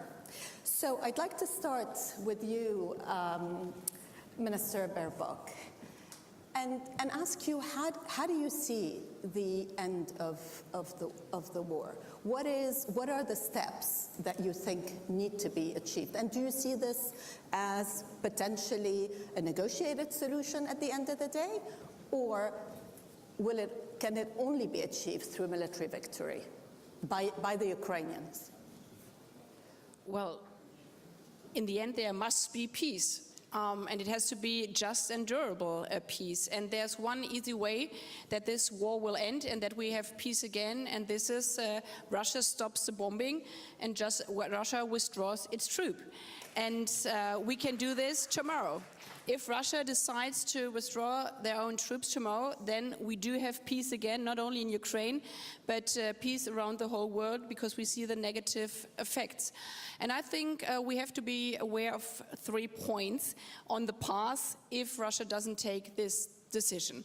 Russia, and we debated it within the last 2 days here also in Munich, is counting on that at some point we are too exhausted, and we as an international community, and would give in. And meaning that saying stop the fighting and stop the military support from other countries in the world. But what would that mean? Would that mean peace? No, because part of Ukraine, which is now still under the control of Russian, would remain under the control of Russian. And those who are saying, just stop the hostilities right now, and this is automatically peace, this peace would mean that we would give those people of Ukraine towards Russia. And this would also mean that this is the end of the international order and the end of international law. Because this is my second point, and I think the Chancellor and also President Macron made that clear yesterday as well. If at this moment we would say Russia should just take part of Ukraine, then Russia would have won with the method that one aggressor can just conquer another country, and then it would be the end of the Charter of the United Nations. And my third point I would like to make, because also in Germany, I think always around the world people ask, but if you wouldn't have delivered weapons in the beginning, maybe there wouldn't be so much fighting. I think we have to ask the question the opposite way around. If we wouldn't have decided on the 27th of February in German Parliament, or on the 24th around the world to support Ukraine, there wouldn't be 13 million refugees in Ukraine or outside of Ukraine, 1 million in Germany. The total population of Ukraine is 42 million people. If we wouldn't have supported Ukraine since February 27th, then we would have seen Bucha, Mariupol everywhere in the whole country. So those of the people asking around the world, so what were the effects from the sanctions? What were the effects from the international support? The effect was that unfortunately we could not bring back peace to Ukraine because Russia still wants to destroy Ukraine. But we could save millions of people's lives, and that was worse every day. And we will save this life and protect these civilians every single day as long as Russia attacks Ukraine. Thank you.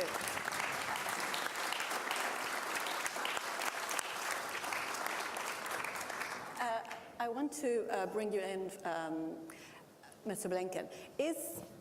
When we talk about peace, are we talking about Russia returning to February lines, or are we talking about post-2014?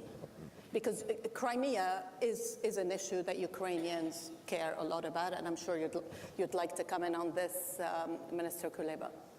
Well, first let me say how wonderful it is to be here in Munich again, but especially wonderful to be surrounded by my two good friends and colleagues.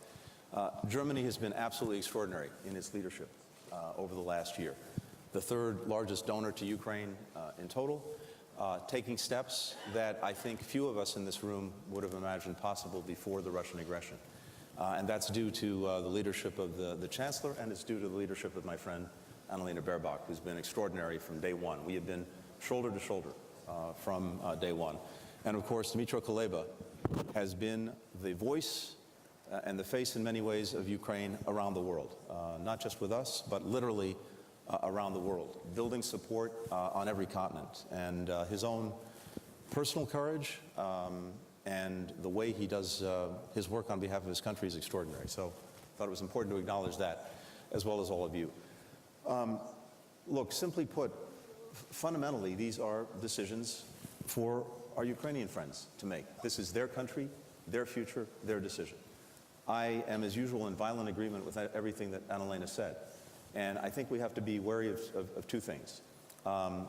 First, we have to be very wary of this somehow false equivalence and never lose sight of the fact that there is an aggressor and there is a victim. And the world should not in any way expect of Ukraine things on parallel with what we need to expect of Russia. As Annalena said, if Russia withdraws its troops today, the war is over. Of course, if Ukraine stops fighting today, Ukraine is over. And it's as simple and basic as that. Where this goes, as Annalena said, we will support the decisions of our Ukrainian friends about the future of their country. But I think we all have a profound stake in, as Annalena said, a just and durable peace. And what do we mean by that? Just in that any peace has to be consistent with the principles of the United Nations Charter. It is fundamentally against the interests of every other country around the world to wind up with a result that somehow vindicates the seizure by force of territory, that validates that. Because if we do that, we will open a Pandora's box around the world, and every would-be aggressor will conclude that if Russia got away with it, we can get away with it. And that's not in anyone's interest because it's a recipe for a world of conflict. What does durable mean? Durable means that wherever this lands, we have to do everything in our power to make sure that Russia won't simply repeat the exercise a year, 5 years later. And among other things, that means making sure that Ukraine has the capacity to deter aggression and, if necessary, to effectively defend against it. So even as we're doing everything we can to provide Ukraine with the assistance it needs now to deal with the Russian aggression, we have to be thinking, and we are, about what the post-war future looks like to ensure that we have security and stability for Ukrainians and security and stability in Europe. I'd like to come back to, I'm told my mic wasn't working, so I hope everyone can hear me now. I'd like to come back to the durable piece. But Minister Kuleba, what does victory look like for you, and how far are we from victory? It's the third time I'm invited to answer this question since 7:30 in the morning. Well, you'll be very well rehearsed then. So I don't want to bore those who heard my previous answers. But for us, there is a short notion of victory, and that's full restoration of Ukraine's territorial integrity. And there is a long victory, which includes compensations for the damage inflicted, accountability for perpetrators of crimes, And most importantly, Russia must change. Because I have no doubts that as we will become members of the EU, of NATO, this is going to happen. But in the end, the only durable peace in the Euro-Atlantic space will become possible after Russia poses no threat to the Euro-Atlantic space. And for that to achieve that, we need Russia to change. There is a long road to this result. But if we keep it as our ultimate objective, if we base our policy and decisions on the premise that this is our goal, durable security in the Euro-Atlantic region, with Ukraine being full part of this Euro-Atlantic region, then it will end when Russia will not be able to pose threat. And everything between now and then, I don't want to sound too tough, but will be a war one way or another. That brings me to the issue of security guarantees, and I'm going to jump between the future and the present. But I think that President Zelensky has been talking to some allies about security guarantees from NATO, not just for the end of the war, but even from now, because it is important for the morale of troops and also for the morale of a population that's fighting. Do you think that that's a possibility, some kind of security guarantees post-war, but that are communicated and agreed by the time you're all in Vilnius? Well, the biggest security guarantee has been made already, and this was giving Ukraine, but also to Moldova, the candidate status for the European Union, because the European Union is our life insurance in Europe, and we do not have only in NATO a solidarity clause, we do have that also in the European Union. And underneath this decision, I mean, every step we are taking within this process, this is a process which secures the security of Ukraine also for the future. And as everybody know, NATO has an open door policy. This was true in the past, it's still true.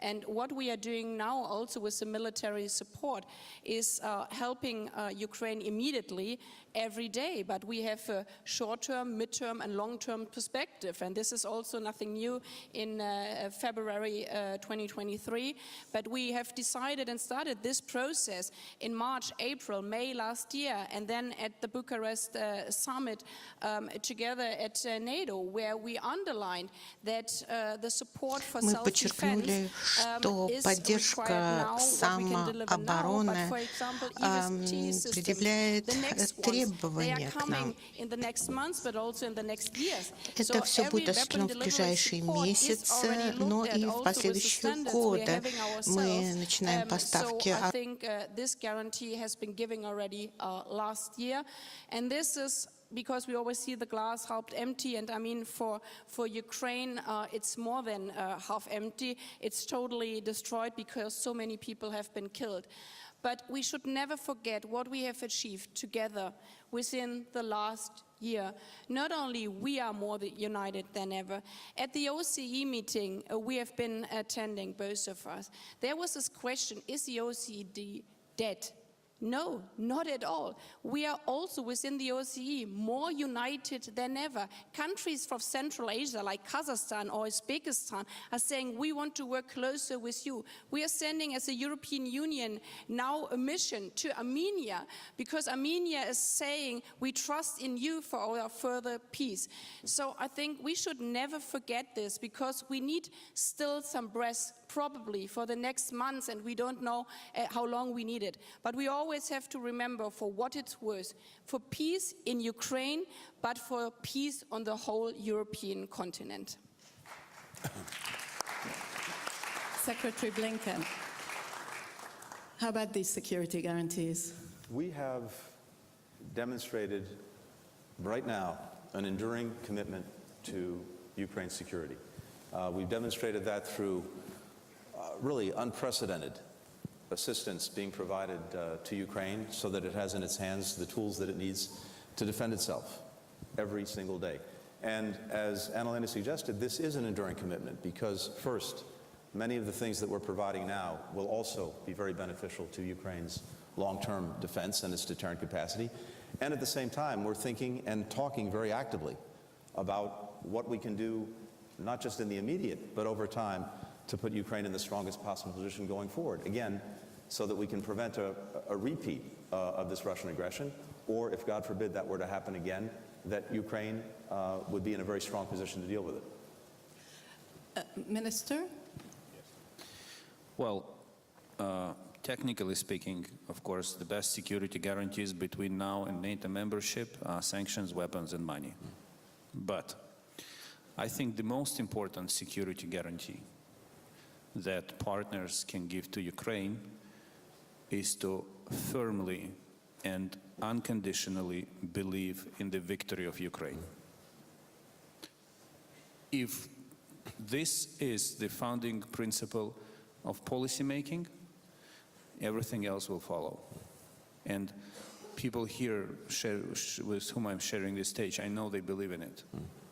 And I know I don't have to preach to them, I don't have to convince, because I know that their policy, the decisions they will be making in Berlin, in Washington, in their respective institutions will be based on the assumption that Ukraine must win. So if you agree with this conceptually, if this is the starting point of your consideration, of your decision making, everything else becomes technical. But do you have any doubt about that commitment today? You don't have any doubt? Not among the people present at this stage. Do you want to tell me who? No. We are working with them. Can I say too, I know, and I think I can safely speak for my friend, we have no doubt at all about Ukraine's victory and success. And there's a simple, powerful reason for that. Irrespective of anything else, including the support that we're providing. The biggest single difference is that Ukrainians are fighting for their own country, for their future, for their land. The Russians are not. And that will be the biggest difference maker. So I'm going to ask you a question that I'm sure you have been asked before, but I would still like to hear your answer. Is there any chance of Ukraine being safe in the long term if Vladimir Putin is still leading Russia?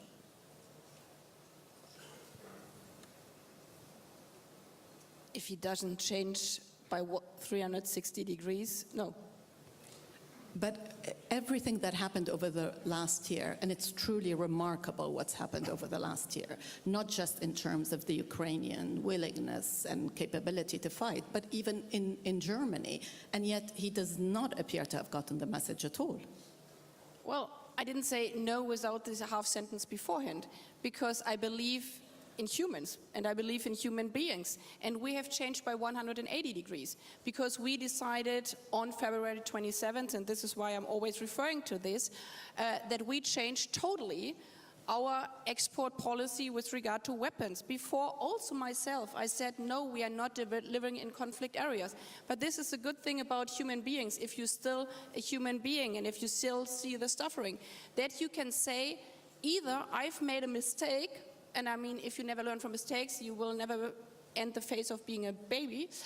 But also, if you recognize, well, this might have been right in the past, but now the world has changed. And on the 24th of February, at least my world, I think all of our world, has changed totally. And then we reflected and said, if our world has changed, our European peace order has been under attack, which I never had to realize in all my life living in Western Germany and being born there.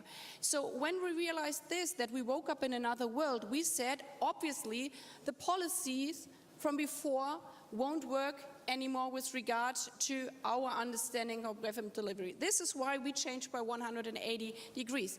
And if President Putin, and this is why I said it in the beginning, it's in his hand. He can make his own decision. He can decide that he changes his course by 360 degrees. Tomorrow, the whole world would be happy again. Stop the bombing. It's in his hand. And this is why I also think that we should really differentiate. And I'm really thankful to Tony, and he said that first time in Security Council in September. We always have to differentiate who is the aggressor and who is the victim. And if we start to blame the victim, then the aggressor wins. But we can give the aggressor the chance, and we ask him every single day of the last year, please change your mind. So we asked him again, please change your mind, and if he changes his mind, then we have peace again in Ukraine and in the world. And if he doesn't change his mind, we stand on the side of Ukraine until they have freedom, peace, and liberty again.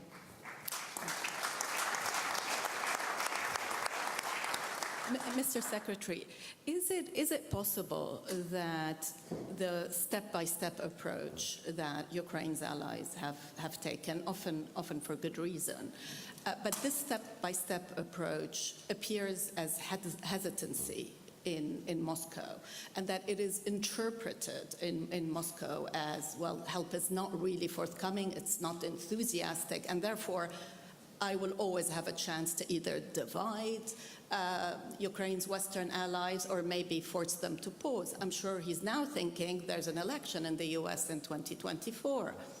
Maybe I try to wait it out. So first, just to follow up quickly on what Annalena said, I think there has to be a day of reckoning for Mr. Putin, because this has been a strategic debacle for him. Going back to 2014, when he first came and seized Crimea and the parts of the Donbass. Ever since then, what we've seen is Putin precipitating everything he said he was trying to prevent. Ukraine is united. Back in 2014, before the Russian aggression, attitudes toward Russia in Ukraine, and Dmytro can confirm this, were largely positive. Desire to join NATO was probably about 25%. After the initial aggression in 2014, that of course flipped, and since the renewed aggression last year, on steroids. For the foreseeable future, Ukrainians will hate their Russian neighbors because of what's done, understandably. And Ukraine's own unity is stronger than ever. Our own unity is stronger than ever. Putin thought he could divide NATO.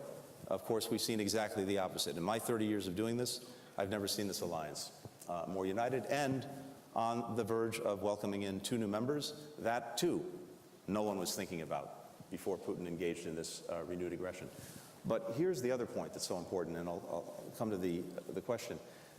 Look at what has happened, what Putin has done to his own country.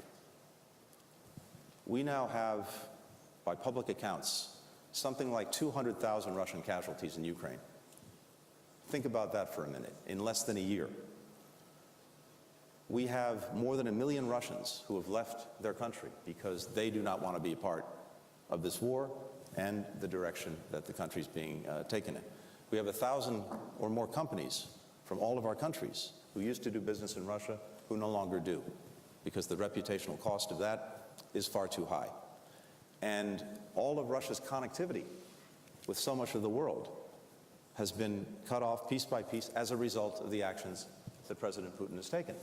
So, to Annalena's point, one would imagine that there will be, and one would hope on his behalf, a time of reckoning to realize that the course that he is on is a strategic failure for him in the most graphic terms possible. So I think we have to look at that. As for what Russia is seeing and what Putin may be concluding, no, I think it's exactly the opposite. I think precisely because he thought, first of all, that they would rapidly erase Ukraine from the map in a matter of days.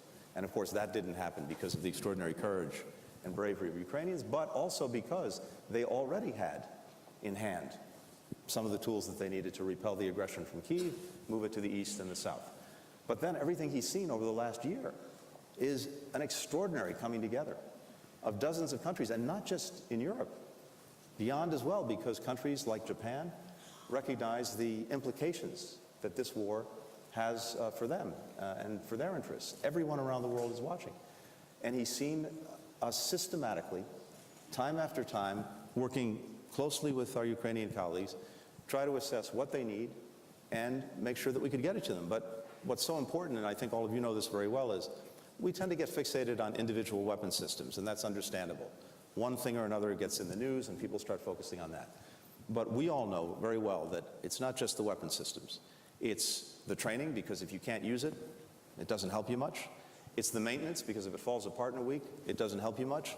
And it's making sure that all of these things are being used in a comprehensive way with an actual strategy to be successful. And this is exactly what we've been working on.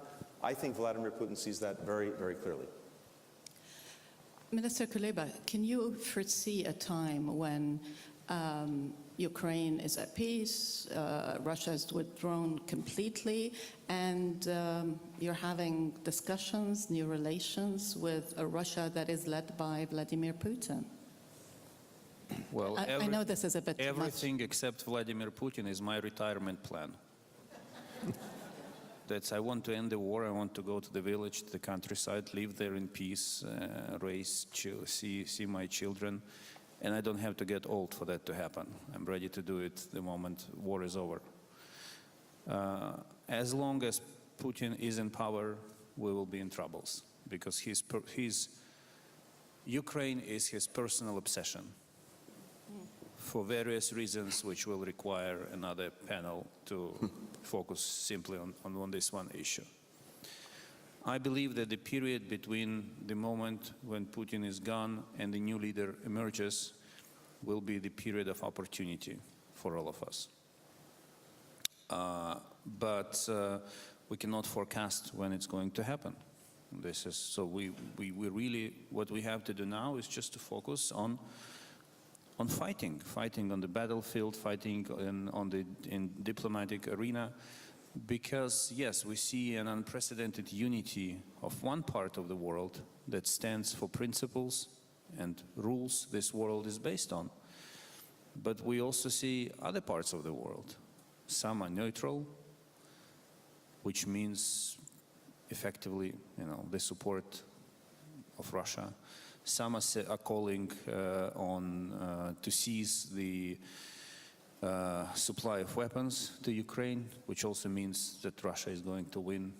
Some are asking questions whether Ukraine will be capable to restore its territorial integrity in full, which is about casting doubts and basically posing a question, what was it all for, if in the end you don't get everything that belongs to you? And those who have this idea of going back to the 2014, so-called 2014 line, or Ukraine abandoning NATO plans, I would like to recall two things. First, in 2014, Ukraine, by the law, was a non-bloc country. We were not pursuing membership in NATO. And still Russia attacked. And second, we had the separation line for 8 years. We were very constructive. We were painfully trying to find diplomatic solution. Did it help us to prevent the war? No, it didn't. So probably that means that the solution is not going back to another separation line and to abandoning some of our choices. The way forward is to believe in your choice, to be smart enough to defend it and to make it happen. I have no doubts that it is going to happen. But what inspires me the most is meeting and talking and working with the people who also have no doubts on this matter. Let me bring some of the audience in. Young man there.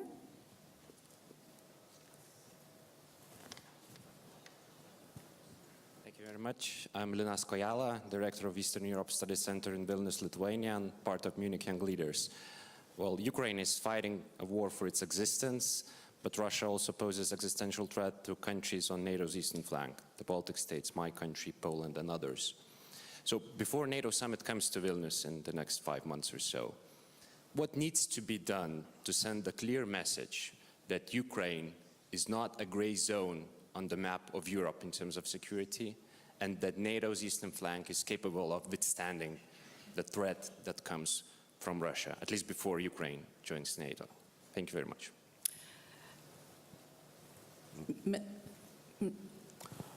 Mr. Secretary, and perhaps if you'd like to also add. Sure. Go ahead. Thank you very much for the question. This actually follows on with what we were talking about earlier about Putin precipitating everything he's trying to prevent. One of the things that he's precipitated is a very strong movement of strength for NATO to the eastern flank. And we've had to take, all of us, necessary precautions precisely because of the fear that Russia would expand its aggression beyond Ukraine. And that's exactly what the alliance has done. And if you look at the decisions taken at the last summits and then the deployment of additional forces, additional capacities to the eastern flank countries, already we are in the business of making sure that all of these countries can feel safe and secure. President Biden's been very, very clear, and he said it repeatedly. We will defend every square inch of NATO territory, and that guarantee means something. Going forward, and we'll have an opportunity in Vilnius to talk about this, one of the things that we'll be looking at is what further steps do we need to take to strengthen the eastern flank, and for that matter, in the south as well.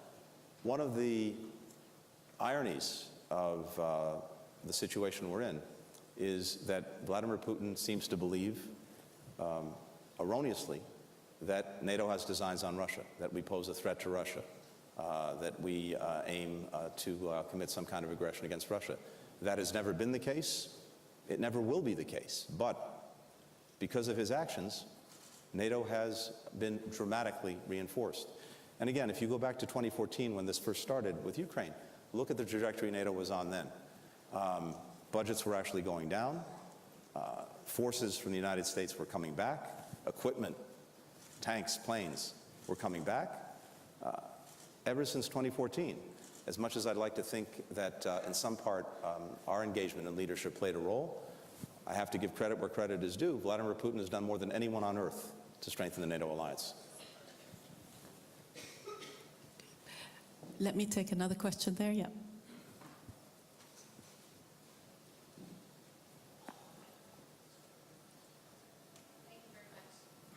My name is Katarzyna Pisarska. I'm the chair of the Warsaw Security Forum from Poland. And I have a question to, well, the entire panel, but particularly to Secretary Blinken and Dmitry Kuleba. President Biden is coming to Poland this Monday. And he's expected to have a speech in front of the Polish public. What are your expectations from that speech? How significant? What should we be preparing for? And Dmitry, if you can tell me, because I'm sure that Vladimir Putin is also preparing something for this week of this anniversary, something horrific. Are we prepared also for a week that I think will be symbolic? On the one side, we want to show our full support for Ukraine. We want to show that this year we've been in unity. We want to commemorate also the heroes of Ukraine, but at the same time, we know that we will probably see more attacks this week and probably vicious, heinous attacks. So how do we prepare to that? Thank you. So, Mr. Secretary, first you're going to give us the scoop on the President's visit, and then perhaps both Minister Kuleba and Mr. Baybok might want to address the second question. Go ahead. I think it's safe to say that the President will make a very significant speech in Poland next week. Other than that, I've learned one thing: never get ahead of your boss, so I'll let him speak for himself. But in all seriousness, I think it's safe to say that as well, that he's likely to talk about the road that we've traveled together over the last year, where we are today, and, as I said, our enduring commitment to Ukraine's success, which is all of our success. I believe the speech of President Biden will be far more significant and consequential than the speech of President Putin. Thank you.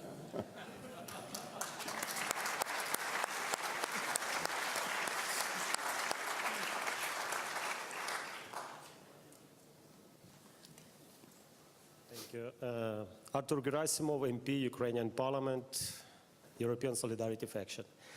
Mr. Blinken, Ms. Berbok. First of all, thank you very much for supporting our country. Believe me, Ukrainian people and Ukrainian soldiers really value that.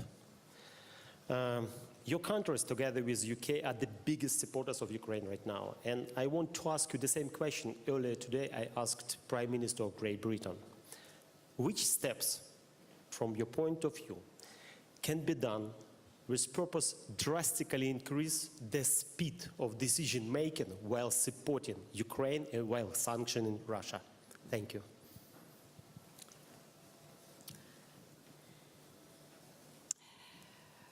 Well, we can always do better and we can always be faster, and this is what we are trying. But on the other hand, we shouldn't resignate of saying because we haven't been quick enough in the past, we just give in. So we are improving every day, and this is why I related to the last year. The first months were very, very difficult because we took decisions we never took before in our lives. We didn't even discuss it before in our lives. So saying what is wrong or what is right, this was always a balancing thing. And I think the important thing was that we always came back to we have to be united, and our frame is the international law because we are defending also the international law at this moment. And this counts also to our weapons delivery. This is why, and this is the strength of democracy, we are having debates also about these kind of steps. And then we are asking ourselves, so where can we learn from the past? And we learned many things. We learned, for example, that unfortunately, even though we have all NATO standards, that NATO standards alone doesn't help, that your military has to be compatible with each other. So with the howitzers, we thought we have the same howitzers as the Dutch. And then we realized, yeah, we do have the same howitzers, but unfortunately, they don't function together. So this is like we always have to improve. So now with this decision we took right now with the tanks, we are trying, and this is also what we did here in Munich, trying to form a group of those who can support us Germans, with regard to the Leos, and it's the Leo 2, and the best would be the A6, and you learn many things about these questions because maintenance is crucial. So if we don't think the chain afterwards, and this was our learning from the spring last year, then it doesn't really help. So what can we do to become better? Coming back to your questions, getting together the right group of countries, and this is my appeal to everybody in the room. I think everybody knows who does have the tanks we need now to form together a battalion, and that we set up the supply chains, that we set up the maintenance hub directly at the border in order to help every day to save your people. And just very quickly to add on, as democracies, we have processes and procedures. Sometimes that can be frustrating, but it's important to stick to them and to learn from them, and we did. And just as Anna-Lena said, we learned a lot from the first months. One of the things that we did now some time ago is our Secretary of Defense, Lloyd Austin, stood up in Germany the so-called Ramstein process to make sure that we were doing a better job of coordinating the supply of military equipment to Ukraine and making sure not only that it was coordinated, but that it was moving faster, that we could identify where we had challenges, but also where we could identify who had what to provide. And that has worked incredibly well. We've done the same thing together when it comes to trying to help Ukraine repair and replace the energy infrastructure that's being destroyed by Russia every single day. With Anna-Lena's leadership, we stood up through the G7, a process to do that. The G7 itself, we met again this morning. It's now under the chairmanship of Japan. It was under Germany's chairmanship last year. We met, I think, a dozen times as foreign ministers last year through the G7. The typical meeting rate usually is about 2 times a year. So this was all a way of making sure that we were working together in real time, and I think that we've done that. Minister Kuleba, what are the 3 things that you want speeded up right now? Not 7. Yes, I was going to say 7. Ammunition, artillery, and tanks. What is the problem with ammunition? Because it does seem that while the debate has been very focused on tanks and now jets, the real big problem right now is ammunition. Why are we here? Because we thought that we would never have a war again on European soil. I'm sorry that I'm always coming back to this point, but I think it's not us to blame that we believed in peace. It is Russia to blame that he, Putin, and not Russia, every Russian. Yeah, we see also the Russian suffering, that he destroyed peace in Europe. And therefore, we didn't have stockpiles with ammunition for a war like this, because we thought that war would be over in Europe again. But because we cannot wish the world as we want it to be, we are building the world, we are building the future. This is why we are building now new ammunition production lines, for example, in Germany. So we hope to fill these gaps by June, July for the Gepard ammunition. We still need to bridge the time in between.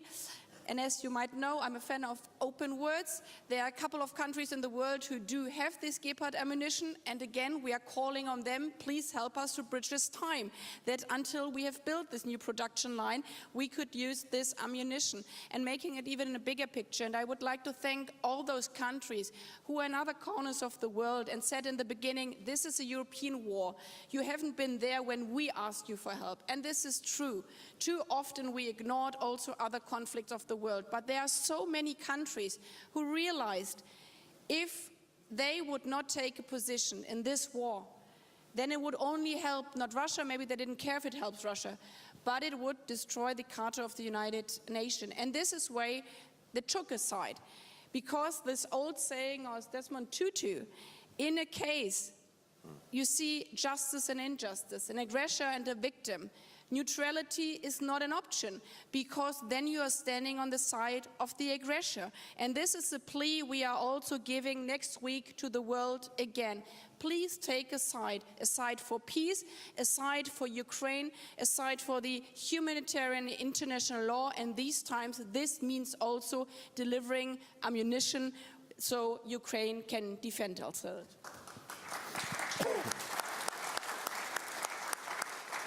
Secretary Blinken, would you like to come in on the ammunition question?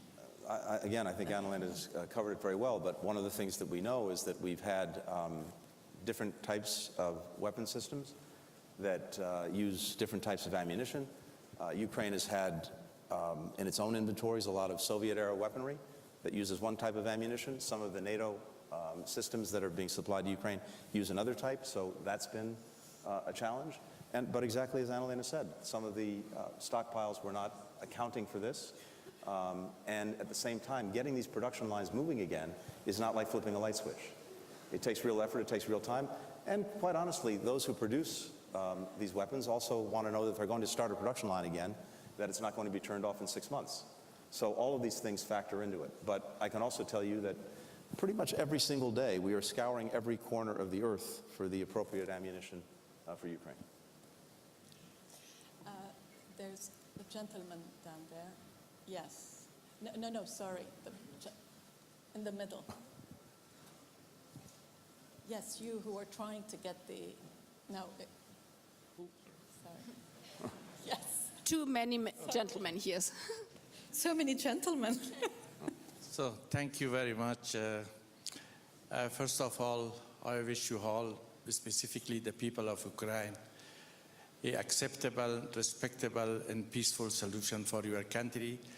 We as Afghan, I'm from Afghanistan, we know what the Russia invasion is. And I wish you all the best, specifically Secretary Blinken and Madam Baerbock. Allow me to take you for a moment out of the subject, Afghanistan. Please don't abandon Afghanistan. We are in a very bad position in the moment, and this is also a big pressure on our neighboring countries and as well as for the European countries.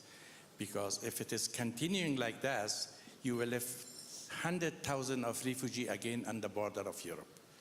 Please find some solution acceptable for the Afghan nation. Thank you very much. Thank you for that. Sorry, yes, now, yeah, go ahead, please. Abdulaziz Sagar from Saudi Arabia. My question to Secretary Blinken. Successfully and correctly, you have been able to mobilize a lot of your alliances in the world to stand on this crisis in support of Ukraine. The Gulf countries have taken a semi-neutral position, and the neutral position means we did not support the aggression. We fought in the UN. We have issued our condemnation for the Russian invasion, but at the same time, they did not decide to cut the relation with Russia or China in that one. Did that harm the U.S. relation toward the Gulf by not standing fully on the position that you want them, and because they have taken this sort of balanced position, although they have contributed, to the humanitarian side, and they have condemned clearly the invasion and using the aggression? Thank you. As Annalena said, there is no neutral position when it comes to a war of aggression. There is no balance. At the same time, different countries have responded in different ways. They've contributed in different ways. Some have focused on humanitarian contributions. Those are usually important given the suffering of the Ukrainian people. Some have focused on economic contributions. That's also incredibly important given the damage that's being done to the Ukrainian economy by the Russian onslaught. Others have focused on security support, and of course that is vital. Some countries have done things that they don't advertise, but as long as the result is there, that's what matters. So we're constantly engaged with partners around the world who have different perspectives on this, different ways that they can help. And from our perspective, first of all, again, you really can't be neutral, but if there's a way to provide support in any of these areas, that's valuable and it's something that we welcome. Very good. I think there's a question over there, and then we'll come closer, yeah?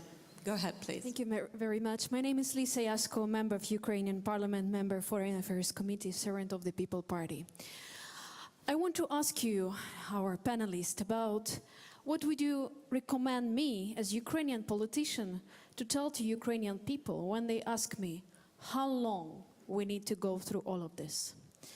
I know that this is the question that really bothers us, and in the political circles we start talking about different type of weapon. We know what is happening. But still, for me, as Ukrainian politician, it's very hard to keep answering that, yes, this weapon will come in 2, 3, 5 months. Can we give some timeline that will bring more confidence and peace to Ukrainian hearts? Because we understand that we in these shoes already for 1 year, and we need to calculate how much energy we still have and we will have in the future. Thank you. Minister? My frank and honest answer is, I don't know. Because we cannot give a promise to the people of Ukraine when this war will end, because we don't know. And it always comes back to the point, because it lays in the hand of the Russian president. But what we can promise is that we are trying to do everything to give the people of Ukraine as much as help as you need. And you were asking, so when are the next system coming? I was speaking about ammunition with the Gepard systems. We are now training soldiers with regards to the tanks, so we can do the tanks delivery in the upcoming months together with other partners. We are looking at how we can bridge also the time with the IRIS-T, because, and this is what Tony has mentioned, that we are thinking also so much about air defense to protect infrastructure, because we know that the attack on infrastructure, on electricity, is on the purpose that people will freeze to death or don't have water in wintertime anymore when everything is being frozen because you don't have electricity. So we are talking also to partners for the IRIS-T system, that we get short-range systems to protect the systems better. But the frank answer is I don't know, and I cannot even imagine how you deal with this. As a parliamentarian, as a foreign minister, as a father or as a mother, when I was in Kharkiv and realized what this means, that you have in Kharkiv 45 seconds. And they told me, when we heard the alarm, you just count until 45. And then you see whether the rocket hit you or it didn't hit you. And I had to experience it once when we both were there. But speaking to school children, experience it every day. And this is the reason why they cannot go to school, because they cannot count the whole day to 45. And there are no shelters. Then we totally understand how high the pressure is. And what I realized there is also, and this is why I think all the three of us are so frank and open here also on this panel, because I at least realized there that the war is also not over when the troops are withdrawing from the territory, because the rockets in Kharkiv are coming 40 kilometers away from Russia. And this is why on the second track, next to the weapons delivery, we are trying to work so hard every day to convince other partners, to convince other P5 members of the Security Council that they have a responsibility to ensure the world peace. This is why you're sitting at the Security Council, because you have a veto right, because you're also responsible to ensure the world peace. And this is why we have to work so intensively together that this peace will come to Ukraine, but unfortunately we cannot say when it will be. Let me just follow this up with, you've talked about the P5, and obviously the P5 has been completely paralyzed in this case. But China has a very important role to play. Have you had recent conversations, maybe even today or yesterday afternoon, with your Chinese counterpart, all three of you, about how China can help? Well, I think it's very clear that there are things that China cannot and should not do to hinder. And by that we mean providing Russia with military equipment that can further its aggression, or engaging in the systematic evasion of sanctions that are designed to put pressure on Russia to end its aggression. And that's something that President Biden made very clear to President Xi Jinping from almost day one. They had a conversation by video maybe 2 or 3 weeks into the aggression. And we've made clear to our Chinese counterparts ever since that we would view any provision of military assistance or evading sanctions as a very serious problem for us and for many other countries around the world. So it's something we watch very carefully. Of course, China continues to spread Russia's narrative at the UN and in other places. It advances the propaganda. To date, as best we can tell, it has not engaged in the systematic supply of military equipment or sanctions evasion, but it's something that we watch very, very carefully. Minister? Yes. We had a meeting. This is a good thing. This is a transparent conference here, so you can... Yeah, we also want to know whether Secretary Blinken had a meeting. Well, we had a meeting as well, a couple of meetings. I've had lots of meetings.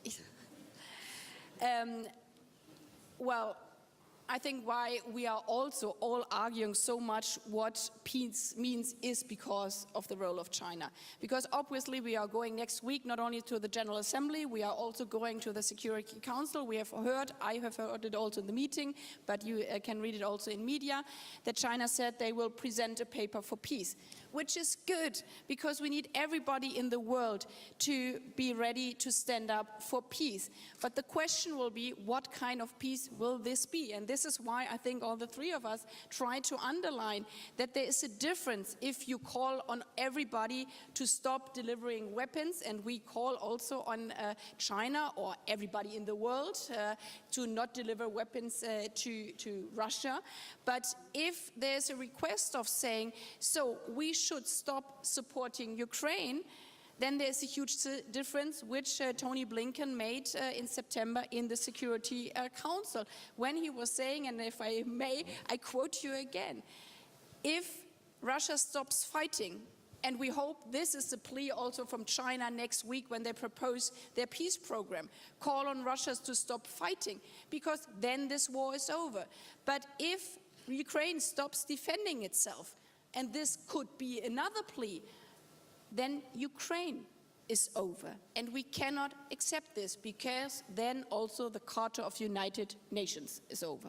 And I think to to Annalena's point, you know, and it's understandable to people around the world who may not follow this day in, day out, who are living with their own challenges. In fact, many challenges that have been exacerbated by Russia's aggression against Ukraine. Things like a ceasefire sound very attractive. Who doesn't want guns to stop firing? Except we have to be incredibly wary of the kind of traps that can be set. It may come to be that Putin decides, because things are going badly for him, that his best bet is to call for an immediate ceasefire, but in effect a frozen conflict that will freeze the existing lines in place. He will never negotiate the territory that he seized, and meanwhile he'll use the time to rest, to refit, to rearm, and to reattack. So we need to be very wary of allowing any kind of situation to develop. One last thing. One of the very powerful things that Annalena has done over the last year is to constantly remind us that what is happening in Ukraine is about real lives. It's not an abstraction. And hearing from the parliamentarian is another reminder of that. And one of the things none of us can allow is we cannot allow this to be normalized. We cannot be anesthetized to what's going on. And that's easy to happen. It's relentless on our TVs, and then it becomes background noise for too many people. But the kind of conduct that the Russian forces are engaged in Ukraine, we can never allow that to be normalized. And when we have children who are being taken from their families and sent to Russia and then adopted by Russians in a program that is deliberately designed to do that and in its own way try to erase Ukraine's future, that can't be normalized. So one plea for all of us is to make sure that we don't allow that to happen either. I'm going to give the last, we have run out of time. I'm just going to give the last 20 seconds to Minister Kuleba to tell us what he wants to see in this Chinese peace plan. I don't think it makes sense to speak about Chinese peace plan before seeing it. I mean, we all understand where it stands. But whatever happens, whatever kind of plans will appear from different quarters of the world, I think we should all be focused on one thing. Even if we are deadly tired, we cannot allow ourselves to get tired of fighting for freedom.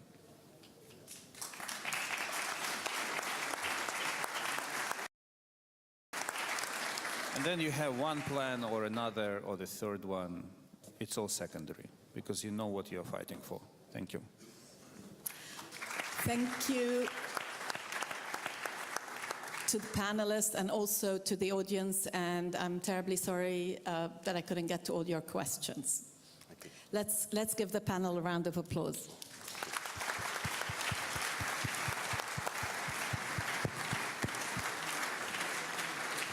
Ladies and gentlemen, the main program will continue shortly at 4:30 p.m. with the panel discussion Show of Force or Just for Show, Bolstering NATO's Eastern Flank. The main program will continue here in the main conference hall at 4:30, that's in 15 minutes.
Ladies and gentlemen, please welcome the chair of the Warsaw Security Forum, Katarzyna Pisarska.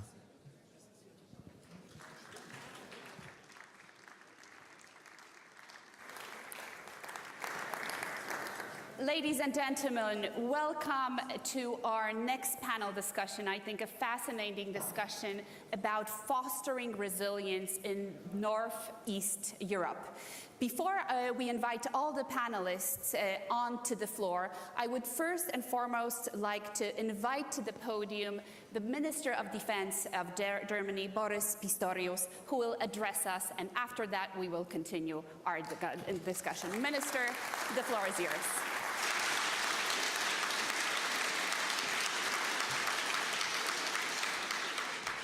Professor Pisarska, thank you very much for your friendly welcome. President Levitz, Prime Minister Stöhr, Senator Shaheen, ladies and gentlemen.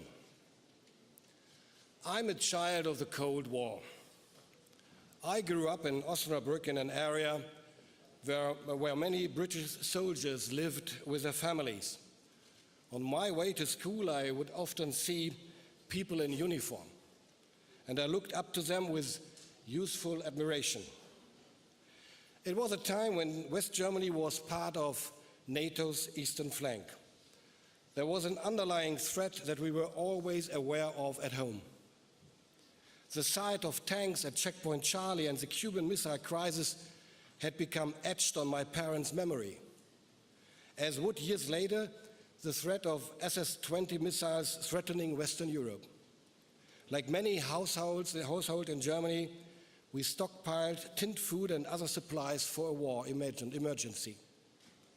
At that time, the NATO alliance secured its eastern flank in my country, in Germany. The uniforms I saw on my way to school were a concrete sign of alliance solidarity. Our allies, whether the United States, France, the United Kingdom, the Netherlands, Belgium, or Canada, has made Germany's security their own security. I was and I am very grateful for that, and that is why for me it is only natural that in Germany we show the same solidarity today. The security of the Baltics and Poland, and that of all our allies, is also German security. Many things today are different from the Cold War era, but sadly, we are again facing a massive threat to our freedom and security. Russia is waging a brutal war of aggression and conquest against Ukraine. And if Putin had his way, this would only be the beginning. Russia must not and will not succeed with its imperialism and its contempt for international law and the international peace architecture. And because neither diplomacy nor tough economic sanctions have made Putin change course, our show of force is the right response. Show of force, that means, on the one hand, to strengthen the brave self-defense of the Ukrainian people. I am proud to be able to say Germany is among the leading supporters of Ukraine. I visited Kyiv only last week. I spoke with frontline soldiers who were getting ready to their training on the Leopard tanks in Germany. Their faces showed the horror of war. At the same time, I saw their morale is unbroken. Their dedication and courage is impressive. I assured President Zelensky, Germany will help Ukraine for as long as it takes, together with our European and transatlantic allies. And I made clear, Ukraine must win the war.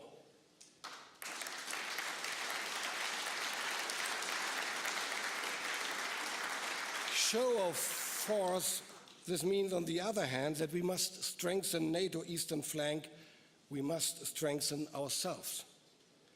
When Russia attacked Ukraine, the alliance reacted quickly and with determination, making available 32,000 ground troops, 140 ships and 135 aircraft at short notice. This is real and serious deterrence. We can and we will defend every inch of alliance territory. Together we continue to increase our military presence along the entire eastern flank. In addition, 300,000 troops will be placed on heightened alert to serve as a rapid response force. Ladies and gentlemen, be it during the Cold War or today, be it in former West Germany or just recently in the Baltics or in Poland, the United States of America have always guaranteed European security. And I am deeply grateful to the American people and President Biden for their commitment to transatlantic solidarity in words and in deeds. At the same time, Europe must do more, a lot of more. To me, the formula cannot be NATO or the European Union. It has to be NATO and the EU, or more precisely, a stronger Europe for a stronger NATO. This is why we want Finland and Sweden to join NATO soon. In the interest of the security of our Finnish and Swedish friends, but also in the interest of a strong alliance. Germany is working to strengthen the European pillar with NATO and enhance the EU's military capacities and capabilities. For Europe, it is all about translating our common responsibility into common strengths through more integrated defense efforts, through military mobility, logistics and infrastructure to help us manage future troop deployments from the west to the east, through common armament and procurement projects such as, for example, the European Sky Shield initiative proposed by Germany. This includes, and I'm saying this deliberately with regard to my own country, this includes a policy for arms exports that facilitates cooperation in this field. Today, the German armed forces are crucial for the defense of Europe. Germany is the largest European troop contributor at the eastern flank of NATO. We have a leading role in providing military support to Lithuania. In Poland and Slovakia, we have developed Patriot air defense systems. We are frequently participating in air policing in the Baltics, and we will upgrade our activities by having the Franco-German brigade exercise in Lithuania and Romania. And Germany stands ready to take on more responsibility. To us, national defense equals collective defense. Of course, this comes with a price. We have passed the largest funding package in the history of the Bundeswehr, 100 billion euro for the exclusive use of our armed forces. We will meet the NATO capability goals, and by 2025 we will put at NATO's disposal a full army division. This is our contribution as a framework nation open to other nations and their contributions. We are strongly committed to the 2% pledge, ladies and gentlemen. As you all know, we still have a way to go to get there. I promise I will be working hard to make sure we finally achieve this overdue target. We will be a strong military partner cooperating with and supporting its allies. This applies not only to collective defense, but also to international crisis management, not only on the eastern flank, but also in other regions where security and stability are at stake, including, for example, the Indo-Pacific. Ladies and gentlemen, many Germans know very well what it feels like to be the eastern flank. Many Germans know what it is like to live under a dictatorial regime. And many Germans are incredibly grateful for the military support the country and its people have received throughout the Cold War. I hope that German uniforms in Rukla, Sliac or Zamość are nowadays as welcome as British uniforms were in those days when I was a schoolboy in Osnabrück. And may they help protect freedom and democracy in Europe. Thank you.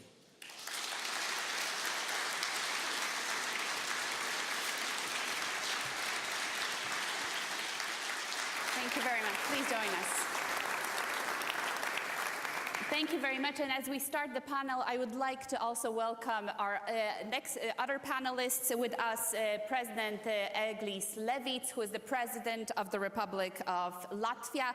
We also welcome Jonas Gahr Støre, the Prime Minister of Norway, and last but not least, Jeanine Shaheen, Senator and the Chair of the Senate Subcommittee on Europe and on Regional Security. Welcome to all of you.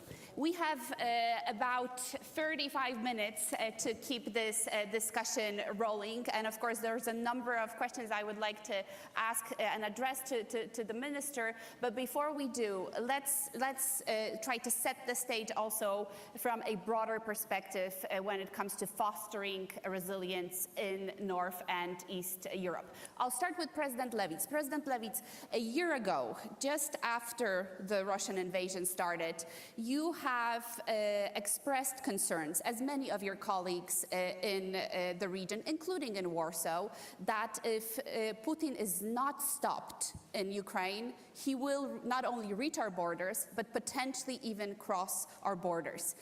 A year on, after seeing the unprecedented, I think, transatlantic unity and what we have brought from Madrid and what we are hoping to see in Vilnius for the NATO summit, what do you think is the security situation currently in our region? And what do you think is in Putin's head? Because you are a very good expert on Russia and on Vladimir Putin himself. So where do you think he stands today? So, first of all, I would like to say that this war is an ideological war. Putin has revived the old imperialistic, colonialistic, and racist ideology of the 19th century. In the 19th century, it was usually to try to invade other countries, other continents, and so on. In the 21st century, it's strange. But we have this old ideology, we have a revival of this. The European colonial powers renounced this ideology in the middle of the 20th century without specific difficulties.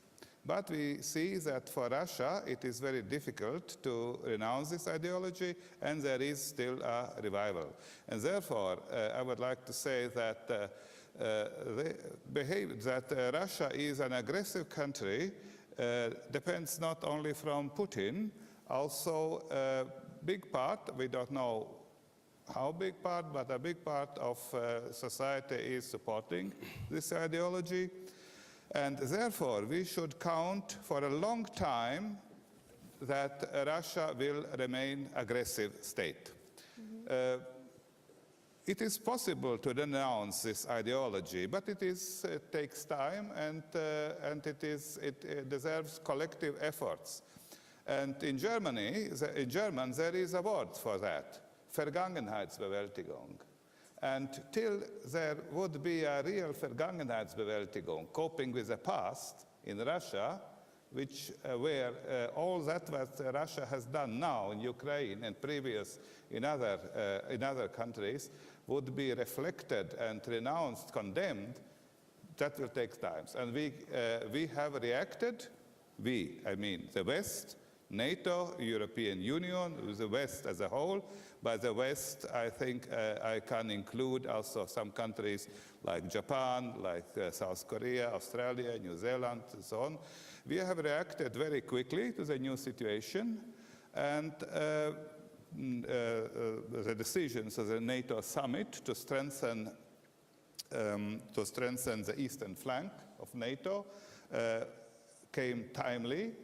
And now it is to implement. We have already started to implement. 4 new battle groups were established in the eastern flank countries. The presence of NATO troops in Latvia, Lithuania, Estonia increased already in the next future to brigade size. And I think this is the right answer to the current security situation, which is created by Russia, not by us. We have only reacted, but quickly reacted, and we have reacted realistic. So a side effect of this situation, I will also mention, is that some in the West have lost their illusions about Russia, about the possibility through trade to get the change, the regime, or to promote democracy, Handel durch Wandel. I think we can let aside this. The real, only realistic concept is deterrence through credible defense capacities. And we are building these credible defense capacities in eastern flank especially, but also in the whole NATO. Because, as you rightly said, the national defense is collective defense. And together, all the 30 and soon 32 countries of NATO are much more stronger than Russia. And this is the basis for our security in Europe, in the North Atlantic area. So in the run-up to the Vilnius summit, the NATO Vilnius summit, is there anything more that you expect that would make Latvia, Lithuania, Estonia, Poland feel safer? Or are we on the right track? We are on the right track, but we should implement now the decisions of the Madrid summit, and we are on the way to implement them. We have decided to increase the presence of NATO troops in the Baltic countries to the brigade size. We are doing so, and also by prepositioning of weapons, but also we are expecting that there would be a real brigade size which are deployed in the Baltic states in the next future. We are working on that, and this is a message for Moscow, for Putin, or for Russia, that NATO is strong, that NATO is willing to defend the territory of NATO, and this is the basis for the peace, because Russia will know if Russia would attack a NATO territory, then Russia will lose. That would be catastrophic for Russia. And therefore, this is the reason why this ideology, which is in principle aggressive, could not succeed and would not succeed. Thank you very much, President. Prime Minister, you are a man of dialogue. You have over and over again throughout your years as Minister of Foreign Affairs and of course later as Prime Minister promoted dialogue across the world. You've also worked very closely with the Russian Federation in, for example, the demarcation of your borders. And you've said multiple times that there is a security toolbox, a toolbox for security dialogue here in Europe that does not force Russia to use military options, that dialogue is still possible. A year into the war, do you think that dialogue is still possible? And does that toolbox still exist? Many of us wonder whether the OSCE is still a valuable tool for this type of dialogue. Today we speak mainly about NATO as the organization that protects us, provides us with defense. But what about this dialogue? Well, I'm faced by a full-fledged attack war. There's only one response, and that is a very strong message, military response. We will defend ourselves. We will support Ukraine in defending itself. It is their right to defend themselves. It's our right to defend them. Mm-hmm. So Norway has consistently, from the beginning, been supporting Ukraine's struggle. We have just announced a 5-year pledge to Ukraine. We are going to support them by 7.5 billion euros over the next 5 years, military, civilian, humanitarian aid. So that's response to that kind of behavior.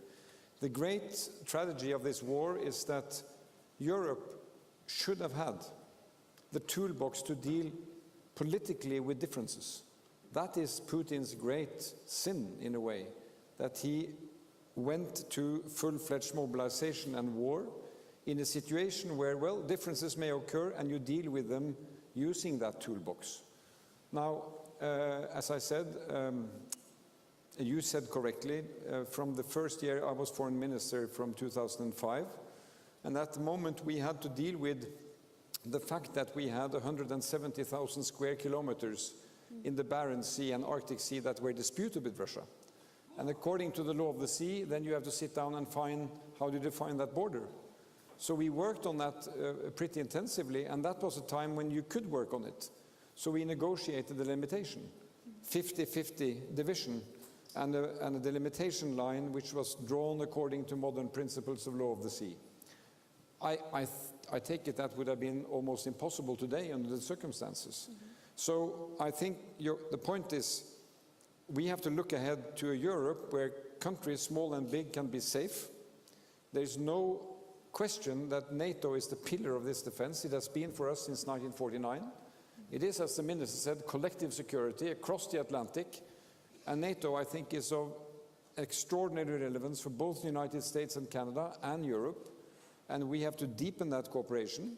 And then we have to lift our eyes and envisage what will Europe's security order look like in the future. Because there will be a future one day where we have to sit down again and say, how can countries small and big be safe and secure in Europe? And what is happening now, which I think is a fascinating change with the Swedish and Finnish application for membership, all of a sudden the geopolitical setting in Northeast Europe is somewhat changing. Because now the Barents Sea, Norwegian Sea and the Baltic Sea are united in one concept. And the territory can now start to plan for interoperability. I will be in Stockholm on Wednesday with the Finnish President and Swedish Prime Minister to discuss what does this mean for Northern Scandinavia in terms of coordination. We are doing now, German minister has just signed with my foreign defense minister an MOU on how we do military equipment and development. We are buying the same submarines. We have ordered the new Leopard tanks from Germany. So we can start to look at the consistency of an alliance which is there to provide security for all member states. We are also bordering Russia, but we have a different experience than Latvia, Estonia and Lithuania. And that's the great thing about NATO, that is that we can pool our experience, our resources to provide collective security. Is there any area of resilience that you are particularly maybe worried about when it comes to Russia and Norway? Because you are in a bit better, as you say, position than some of other neighbors, NATO member states. But well, you know, how well is Norway prepared to withstand different types of, from hybrid attacks to even a potential war? Well, I think this is a very important issue to be discussed in our democracies. What is resilience really? It's a very broad concept because it's obviously about defense, about hard capabilities, and we have to provide them, they have to be relevant. But we see in Ukraine today that resilience is more than only weapons. It's about the mentality, it's about values. And when I visit Ukrainian troops and when I visit Ukrainian civilians, I see, that there is a will there, something which binds them together and something which has united them tremendously during this year, all against Putin's odds. So when we have in Norway now two big commissions working, one on pure defense issues, but also on what we call total defense. And that is, looking into how resilient is society in our civilian spheres. Are our companies aware of what threats we may be faced with from hybrid warfare, from intelligence operations, from cyber attacks? Are we sufficiently provided with civilian reserves to withstand the pressure that you see now in Ukraine? So resilience is a broad notion. Norway, we don't see that there is a specific, at the time, military threat against our country. We are next to Russia's nuclear arsenal in the north. A lot of the ground forces Russia has in the north have been removed and sent to Ukraine, and many of those forces will not come back because they have been eliminated in Ukraine. But still we are under the pressure, you may say, from that intelligence, from the hybrid, from the covert operations, and we have to be prepared in all sectors to face that. Absolutely, and I have to say I participated in many exercises, policy games where Svalbard was theoretically attacked by the Russians, so that is also somewhere in the military consideration, but I know it's But not. I'll tell you on that note, northern Norway is an area for superb winter exercises. And part of our resilience is that our allies and partners from continental Europe come and join us in exercising under those winter conditions. That's part of that NATO solidarity, which I think is giving us security. Excellent. Thank you so much. Minister, first of all, thank you for a great address. We heard for as long as it takes, and we must win this war. It's not enough for Ukraine not to lose this war. We have to win this war. But also, what would you tell today the Ukrainians who say we can't have as long as it takes? This has to end as soon as possible, because also Ukraine and the Ukrainian people cannot go forever fighting this war and dying on behalf of us, on behalf of democracies. What would you say to the Ukrainians today? That I fully agree. There can't be any doubt about that. So what are we going to do? Yeah, we Germany, for only Germany alone, can't do a lot. We can do a lot for ourselves, but we have to do it collectively, with the NATO, with our allies, and with everybody who is able to help and to support Ukraine. But still, it's a way to go. We don't know how long it takes. Well, what we have to do is to support Ukraine, as I mentioned in my short speech, as much as is possible, as long as it takes. But we don't know how long it will take. And therefore, we have to improve and to achieve, especially in context with our defense industries, to improve the production capacities. We need to discuss what we can do for joint procurement, for example, or standardization of ammunition, order procurement of ammunition as soon as possible and as fast as possible. And at the same time, and that is the dilemma and the challenge at the same time, we have to assure that we will be able to refill our obligations in the NATO and towards our allies, that we are always able to defeat enemies and to defend Europe and NATO territory. This is the dilemma at the same time. As quickly as our stocks are emptying, we can't refill in the same time or in a equivalent time. So this is our dilemma at the moment, and therefore we have to do both in a balance and very mindful. You've said also about your absolute personal commitment to the 2% GDP spending that is required from all NATO member states. And you've also announced some time ago that you would like to raise the budget, if I understand, from 50 billion to 60 billion, 10 billion rise in the next year, if that's correct. Do you have support in the Chancellery? Because I know you have support in the Parliament for that decision. Well, my position is the Defense Minister of Germany, and I have to announce very clear what is necessary for our obligations regarding the Bundeswehr and, of course, the NATO. This is my responsibility, and I have to clearly say what is necessary. The second step is to negotiate with our partners in the coalition, negotiating with the Parliament, with my friends from all the parties in the Parliament. This is a hard discussion maybe, but... Are you optimistic about these negotiations? Are you optimistic about these negotiations? I am always optimistic. You look at my face.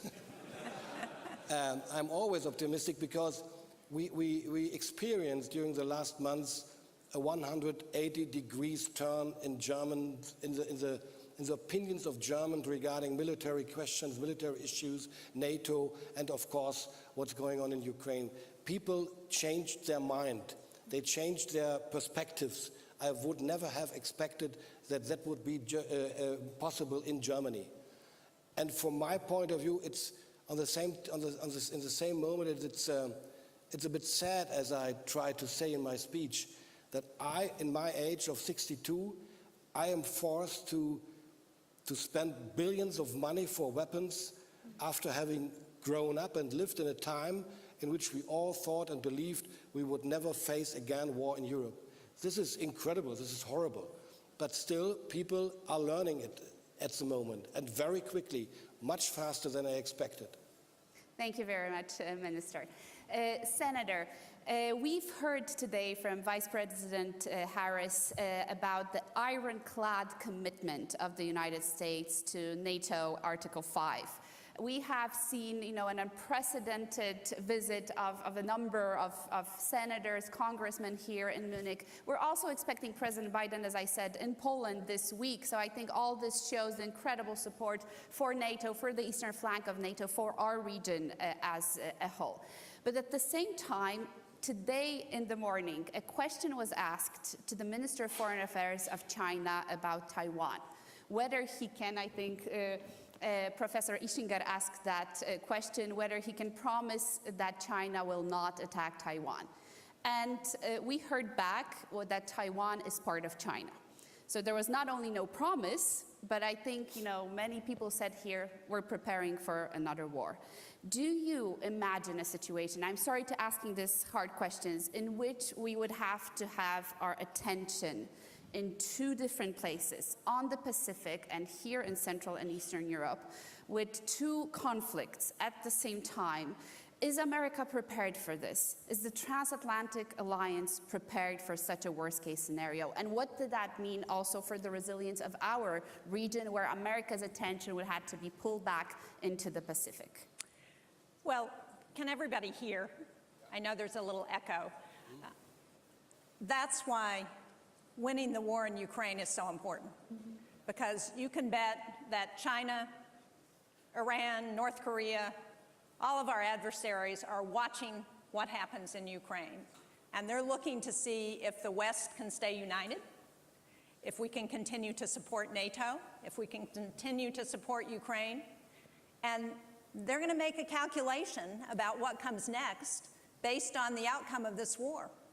And so that's another reason why what everyone here has said is so important, and why strengthening NATO in the eastern flank is so important, and why looking at some of the other areas that NATO is weighing into are important. So NATO's work around cyber is very important. As I talk to countries in Eastern Europe and Southern Europe, they're very worried about cyber attacks. And you know that in the Baltics, Mr. President. We saw Estonia was the first country to be subject to a major cyber attack by Russia. We also saw in the Madrid summit, where we had 4 Asian countries that attended the summit, Australia, New Zealand, Japan, and South Korea. The expansion of NATO to engage Asian countries in the conversation is really important, because what we're seeing in this war in Ukraine is that it doesn't just affect Europe, the United States, it affects the entire world. And to the extent that the shipping lanes in Ukraine have closed down so that food is not available to Africa, that Russia's cut off its energy to Europe and to the United States and other countries, that affects energy around the world. We are all connected, and we need to start behaving, as everyone here has said, like we're all connected and like we all have something at stake here. Thank you very much, Senator, for this. Let me also thank you for the really incredible bipartisan support that the effort to help Ukraine has fostered in the Congress since day one. I think you were way ahead of the administration in terms of, saying we need to do everything that is possible in the first days and weeks of this war. But how confident are you that this bipartisanship will prevail beyond 2023 and even more so 2024 if necessary?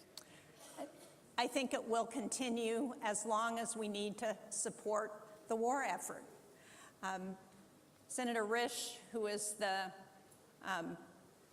vice chair, the ranking member of our Senate Foreign Relations Committee, who is a Republican, and I led a delegation last fall. And we got this question a lot. And I thought he did a very good job of answering it. He said, Congress is a very wide range, represents a wide range of the public in the United States. And so we may have a few people on either extreme, as we have some people on either extreme in the country who don't support this war. But the majority of Republicans and Democrats, Senate and House, are going to do everything we can to ensure that Ukraine has what it needs to win this war. Thank you very much. Thank you, Senator. And because we are really left with 10 to 15 minutes, I would like to take a few questions from the floor. Our first question is actually going to be asked by one of our Munich young leaders, Ms. Agnieszka Ignaciuk, who is the chief expert at the Department of the Committee for EU Affairs at the Chancellery of the Prime Minister of Poland. Pani Agnieszka, the floor is yours.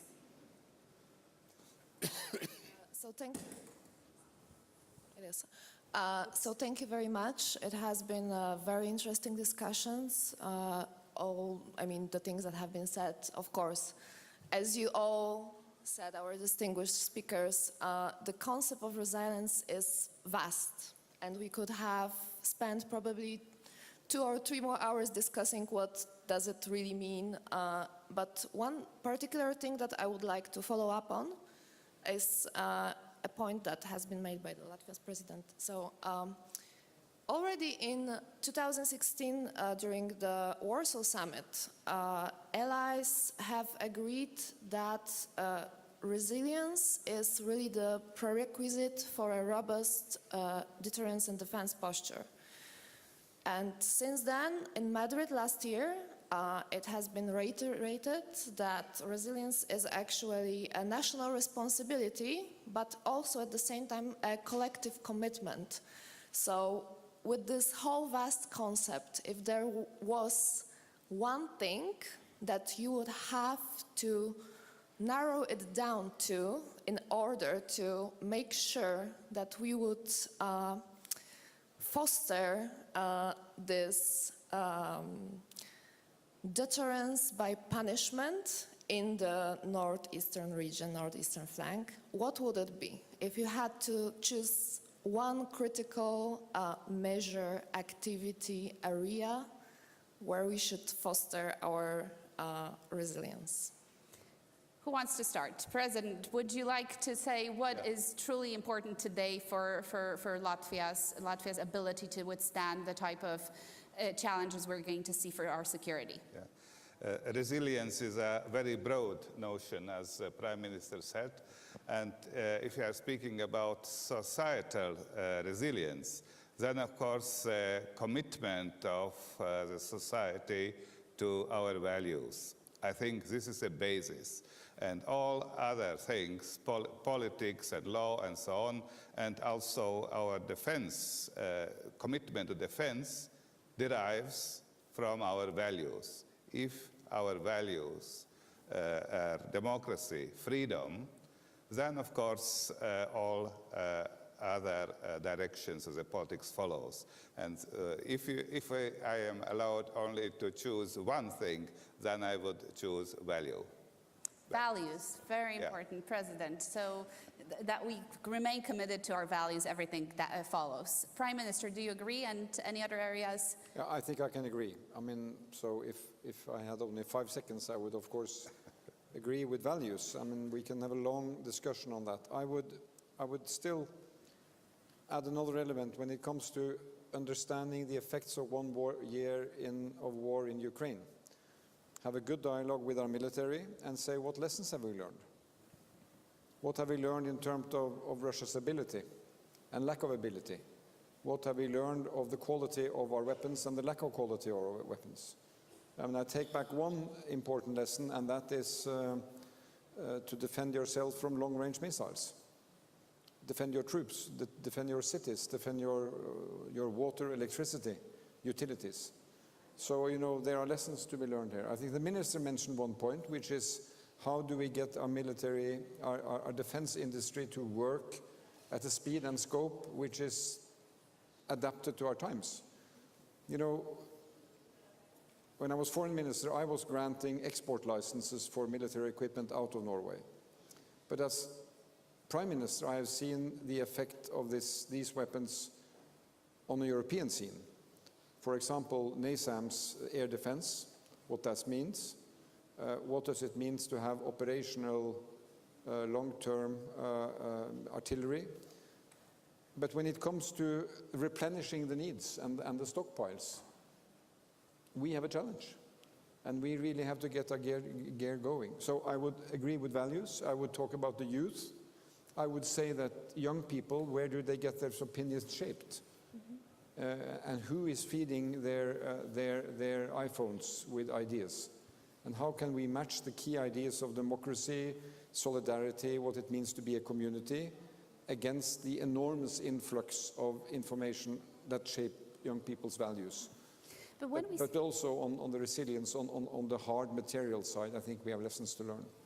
Yes, I'm sorry. Senator, what you wanted to add to this, please.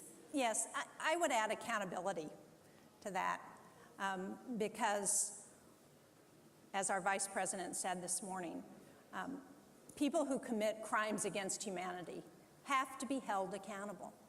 And if dictators think they can do what Vladimir Putin is doing in Ukraine with no accountability, then they're going to be willing to do it again and again and again.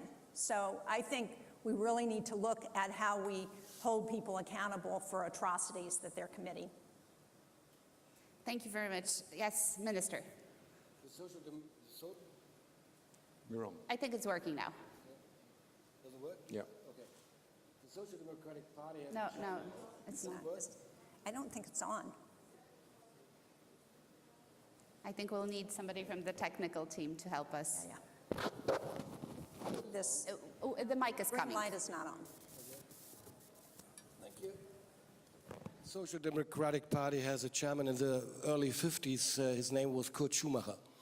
And he used to say, politics has always to start with a realistic look at the reality.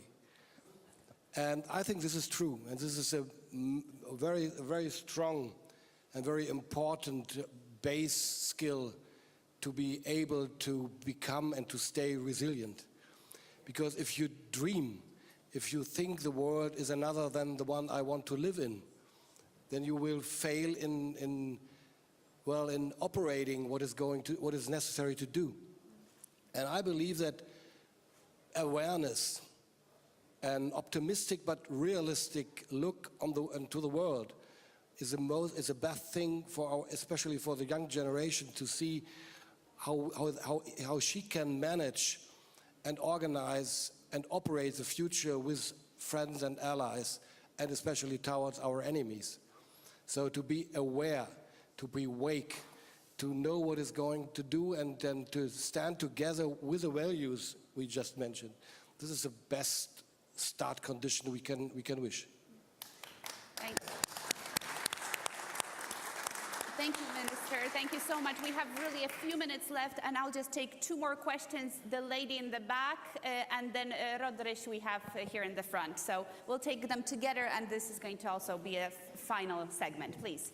Thank you so much. I'm Marina Henke from the Hertie School in Berlin. I have a question to everybody but the German defense minister. Are you happy with German policy toward Eastern and Northern Europe?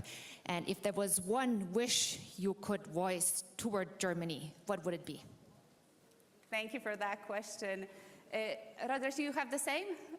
Maybe you have a question to your minister. Well, I have a question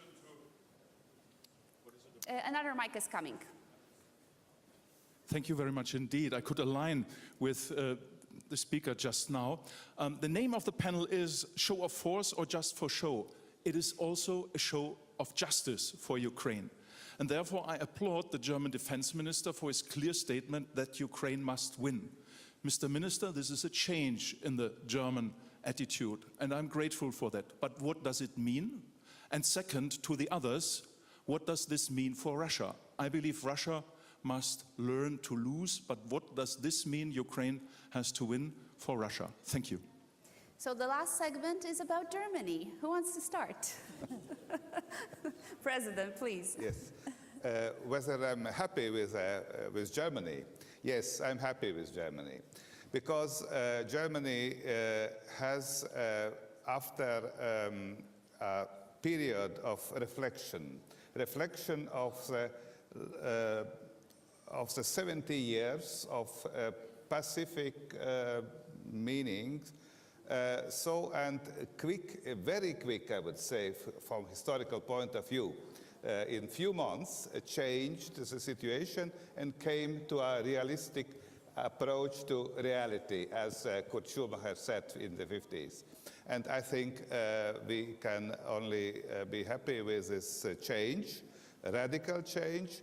The speech of Chancellor Scholz 3 or 4 days after the beginning of the Russian attack was very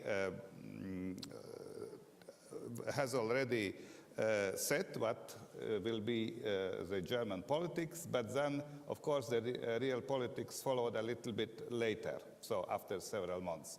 So, and I think then we are in line with the whole NATO alliance, Germany and all 29 other members, plus the 2 new members. We have reached a consensus that Ukraine should win, what you said today. And of course, Ukraine will win after our statement here.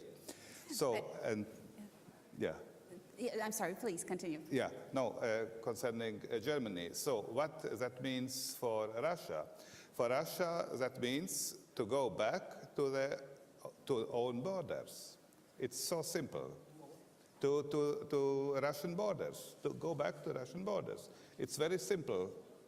Of course, there could be certain explanations from Russian side, but without that, there would not be a lasting peace. And thus, lasting peace can be based only on justice. And a peace which would be unjust for Ukrainians, of course, is not a lasting peace. I would also remember that in Latvia, in Estonia, Lithuania, in Western Ukraine, 10 years after the Second World War, during the Soviet occupation, there was a very strong resistance against Russian occupants. And I cannot imagine that there would not be a resistance in occupied territories. So lasting peace could be based only on justice, and justice means Russia should go back to their own internationally recognized borders. There is no problem for Russia for that. Thank you very much, President. Prime Minister, very briefly, Germany, are you satisfied? Yeah, and of course, the Russian question. What happens next? Well, my answer is yes. And I think the great thing about NATO is that we have 30 countries with different positions, histories, backgrounds. We come together and we pool these experiences and we become stronger together. Being a neighbor with Russia has some different historic meaning. Being Latvia and being Norway, we have different experiences. We come together and support each other. We are with Germany and Lithuania working together. If I'm a Prime Minister of Norway, I have to understand what does it mean to be Chancellor of Germany? What history do you bring with you? What presence do you bring with you? And what future lies ahead? How do you play those cards in a way that can maximize what we shall do together? And I believe that Germany has been fortunate to have had wise chancellors who've been able to strike this balance, which only the Chancellor can do. And I'm happy to note that being as a Norwegian, we have extended our defense cooperation with Germany significantly in recent times. That is based not only on trading material militarily, but it's also on this foundation of common values, on working together and having a perspective. So I think what the Chancellor did a few days after the occupation is of historic proportions. And, I depend on succeeding that the minister helps me succeed. And I know that for Germany to succeed, Germany counts on European partners to succeed, and across the Atlantic. So yes, I think this conference has also confirmed that Germany and we are on the right track, but it will require tremendous effort every day from all of us. Thank you. Thank you very much. And we'll go back to you, Minister, at the end. Senator. Yes, I think we're very happy with Germany's commitment to and partnership on this support for the war in Ukraine. And I am reassured, Mr. Minister, by your commitment to the 2% of GDP for defense spending, the commitment to NATO. On Russia, absolutely we need to go back to the 1991 borders. And more importantly, we also need to think long-term about how we deal with Putin and with other dictators. And that's why the strength of NATO, why the deterrence that we're talking about is so important. Thank you very much, Senator. Minister, if it was up to this panel, you already have the 10 billion in your budget, in your defense budget. However, we wish you much luck with that. If you could address the last question we had, what does it concretely mean, the support that Ukraine needs in terms of course, ammunition, in terms of tanks, but also fighter jets. Where is the red line for Germany, or is there any? Well, I'm not a friend, to be frankly, to define publicly red lines. This is always a strategic disadvantage. We will see how it is going on, and then we can define internally, was it a red line or was it not? Because otherwise I really do provoke others to do what they want to do to provoke us. So let's stay calm, keep cool, and estimate the things how they really are. And I fully agree with my predecessor concerning the definition of what does it mean winning the war. But the even more important question is, from my point of view, from my perspective, how do we get there? What is the way to go there? Because an everlasting war with huge efforts of munition and weapons and loss of human beings can't be what we really want during the next years. So there must be an exit strategy to achieve what we just said. Ukraine must win the war, but therefore we need a position of strength, a position which is clear towards Russia. And of course we need a plan for afterwards, what is going on afterwards, after the war, in the case Ukraine won the war. How do we deal with a Russia with whom as president? Putin, as a successor? What is happening to the Russian Federation? Mm-hmm. What does that mean? What does it have as an impact of the situation of peace and coexistence in Germany and Europe? And those are the questions I'm really concerned of afterwards. But this is a discussion we have to lead, maybe behind closed doors and very calmly too. But we have to think about it while we do everything to support Ukraine. Absolutely. Thank you so much, Minister. Our time is up, unfortunately. Thank you for the questions. Thank you for being with us. And let's give a great round of applause to our panel today.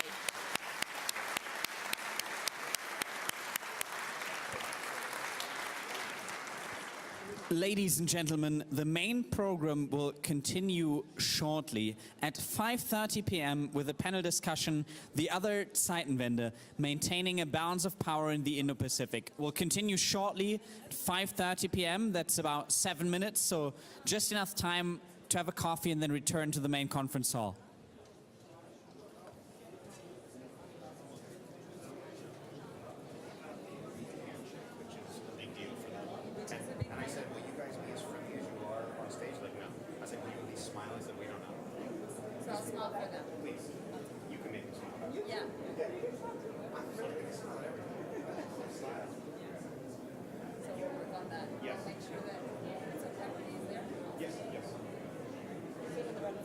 Yes.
Ladies and gentlemen, we kindly ask you to take your seats now as we'll begin with the session. Please take your seats now.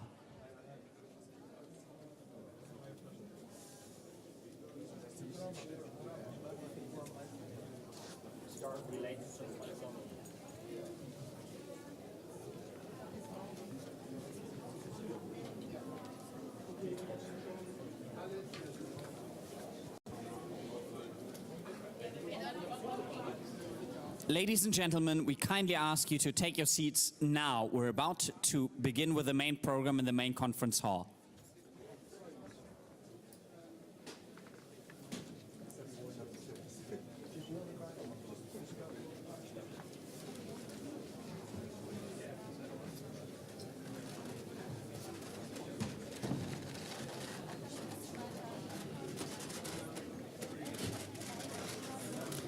Ladies and gentlemen, please welcome the President and Chief Executive Officer of the Japan Society, Joshua Walker.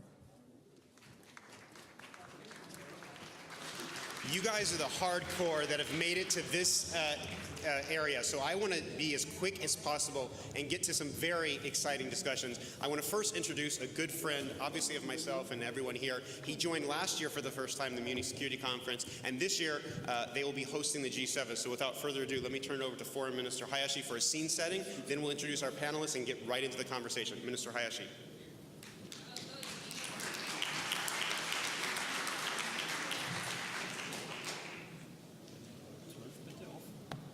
What a quick start, you know. Thank you so much for giving me this opportunity. And this is a great honor to participate again in this historical and prestigious conference here in Munich.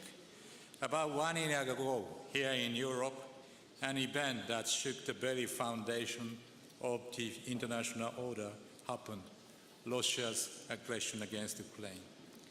In response to this serious situation, we, Japan, decided to make a major shift in its policy toward Russia and put in place strict sanctions against Russia. Japan also began providing strong support to Ukraine shortly after the aggression started. Japan is the only Asian country in the G7, and its participation in the measures against Russia transformed the response to Russia's aggression against Ukraine from a transatlantic effort to a global one. This action was taken out of a strong sense of concern that Ukraine today may be East Asia tomorrow, with the conviction that unilateral change of the status quo by force must not be allowed anywhere in the globe. As the holder of the G7 presidency this year, Japan will strengthen G7 unity further and continue stringent sanctions against Russia and strong support for Ukraine. Why did I have such a sense of concern? Turning our eyes to the Indo-Pacific region, unilateral attempts to change the status quo by force are continuing in the East and South China Seas, and military activities around Japan are intensifying. North Korea is escalating its activities as it launches ballistic missiles at an unprecedented high frequency, including the one missile landed within over EEZ this morning. Russia is at the same time accelerating its military activities in the Far East region. Furthermore, China and Russia are strengthening their military cooperation. In short, Japan is facing the most severe and complex security environment in the Indo-Pacific since the end of World War II.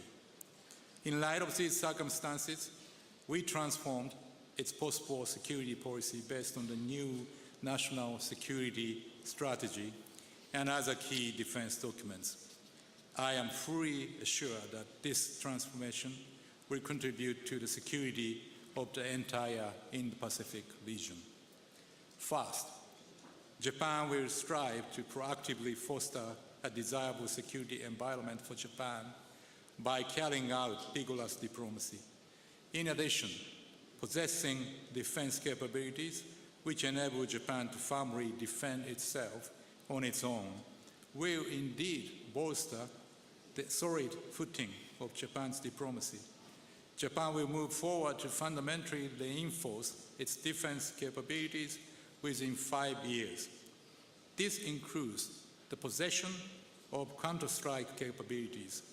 Japan will increase the level of its defense budget to reach 2% of current GDP in fiscal year 2027. This budget will be used for both the fundamental enforcement of our defense capabilities and complementary initiatives. Second, Japan will strengthen the Japan-US alliance, which is essential for both Japan's national security and the security of the Indo-Pacific region. Last month, Japan and the US held a 2+2 and a summit meeting to discuss measures to modernize the alliance based on the national security strategies and national defense strategies of the two countries. We are committed to strengthening the deterrence and response capabilities of the alliance in a swift and steady manner, including in the field of economic security as featured at the Economic 2+2. Third, Japan will build and expand a multi-layered network with its ally, the US and other like-minded countries. Japan will utilize the Japan-US-Australia and Japan-US ROK framework. To this end, in dealing with North Korea, I always closely cooperate with my friend here, Foreign Minister Park. Japan is also placing importance on cooperation with NATO. Last month, NATO's Secretary General Stoltenberg visited Japan, and we agreed to deepen our cooperation. The nations of the Indo-Pacific are highly diverse in terms of politics, economics, culture, and religion. To ensure the peace and prosperity of this diverse region, we must build an inclusive, free, and open international order based on the rule of law under the vision of free and open Indo-Pacific, or FOIP. Japan welcomes the announcement by the US, Canada, South Korea, the United Kingdom, and others of their respective Indo-Pacific strategies. The Quad is a major driving force behind efforts to bring about the FOIP. Japan will continue its efforts to deliver concrete benefits to the countries in the region through the Quad. In particular, cooperation with India is extremely important for maintaining the strategic balance in the region over the medium to long term.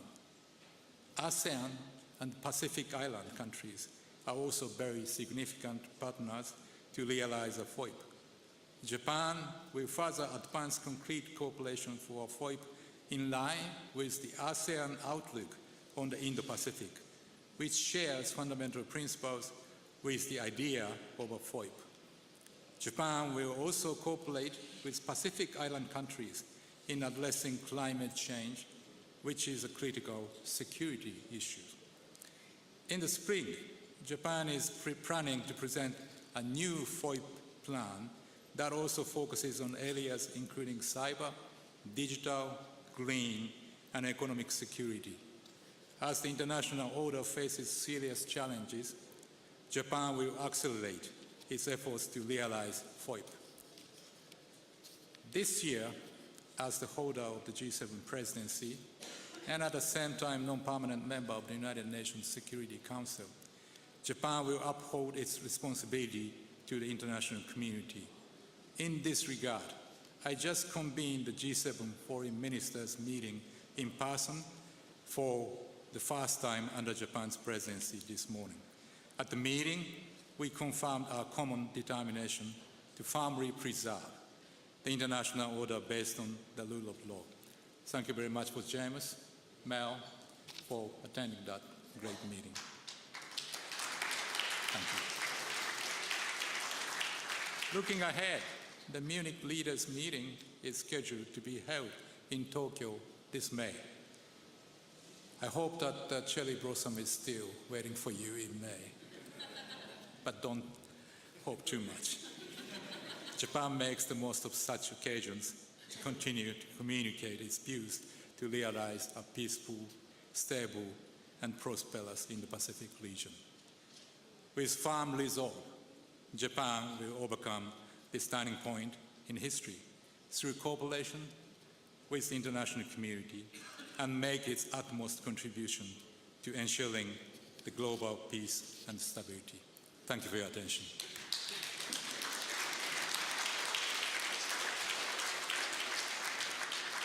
Mr. Hayashi, don't go too far. We'll have you sit right here.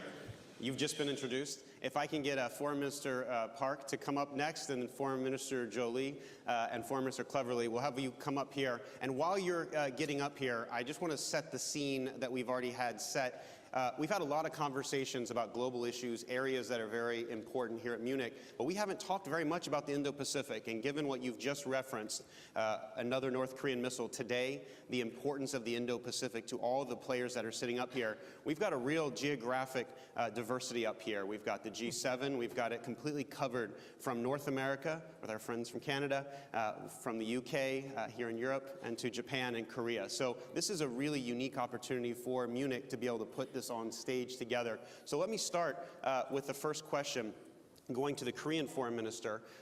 We heard from the Japanese Foreign Minister this very significant focus on the free and open Indo-Pacific, the importance that Japan places, not just as a G7, but also a UN Security Council member this year. I understand you have a policy that's come out very recently under your watch, the Indo-Pacific strategy for Korea, that may not be as familiar to this audience, given the focus specifically in this region. Can you tell us what that is? And then I'll come through the ministers and come back for questions. So please, the floor is yours.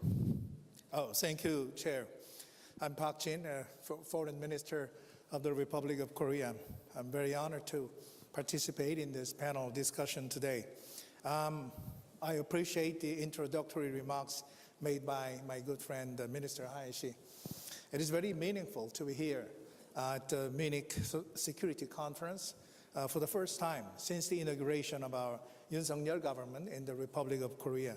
Particularly, I'm honored to have a discussion with my colleagues from Japan, Canada, and UK, who share democratic values and strategic visions with Korea. All four of us have our own Indo-Pacific strategy and pursue peace, stability, and prosperity in the region. Russia's armed invasion of Ukraine violated the UN Charter and international law. And it was indeed a wake-up call that shook the foundation of the post-war world order, signaling a shift to a new security environment. The prohibition of the use of force in international relations and the principles of sovereign equality and territorial integrity were flagrantly violated by Russia. We made this very clear to Russia. The challenges to such a rules-based international order are not limited to Europe. The reshaping of order in the Indo-Pacific region is taking place across all areas, from security through economy to the values we took for granted up until now. As the Munich Security Conference annual report points out succinctly, the multiple challenges we face today is called polycrisis. And on top of the pandemic, global technological competition, and the supply chain disruptions, the impact of the Ukraine crisis are raising security tensions on the Korean Peninsula, the Taiwan Straits, and South China Sea, while jeopardizing the peace and stability of the Indo-Pacific region as a whole. Russia's armed attack on Ukraine and the global attention on the war in Europe are, as we witness, emboldening the Kim Jong-un regime in North Korea through the precipitation of aggressive missile launches, including the ICBMs. And today, it resumed ballistic missile testing, probably an ICBM, after a break lasting almost 50 days, clearly signaling its intent to conduct additional provocations.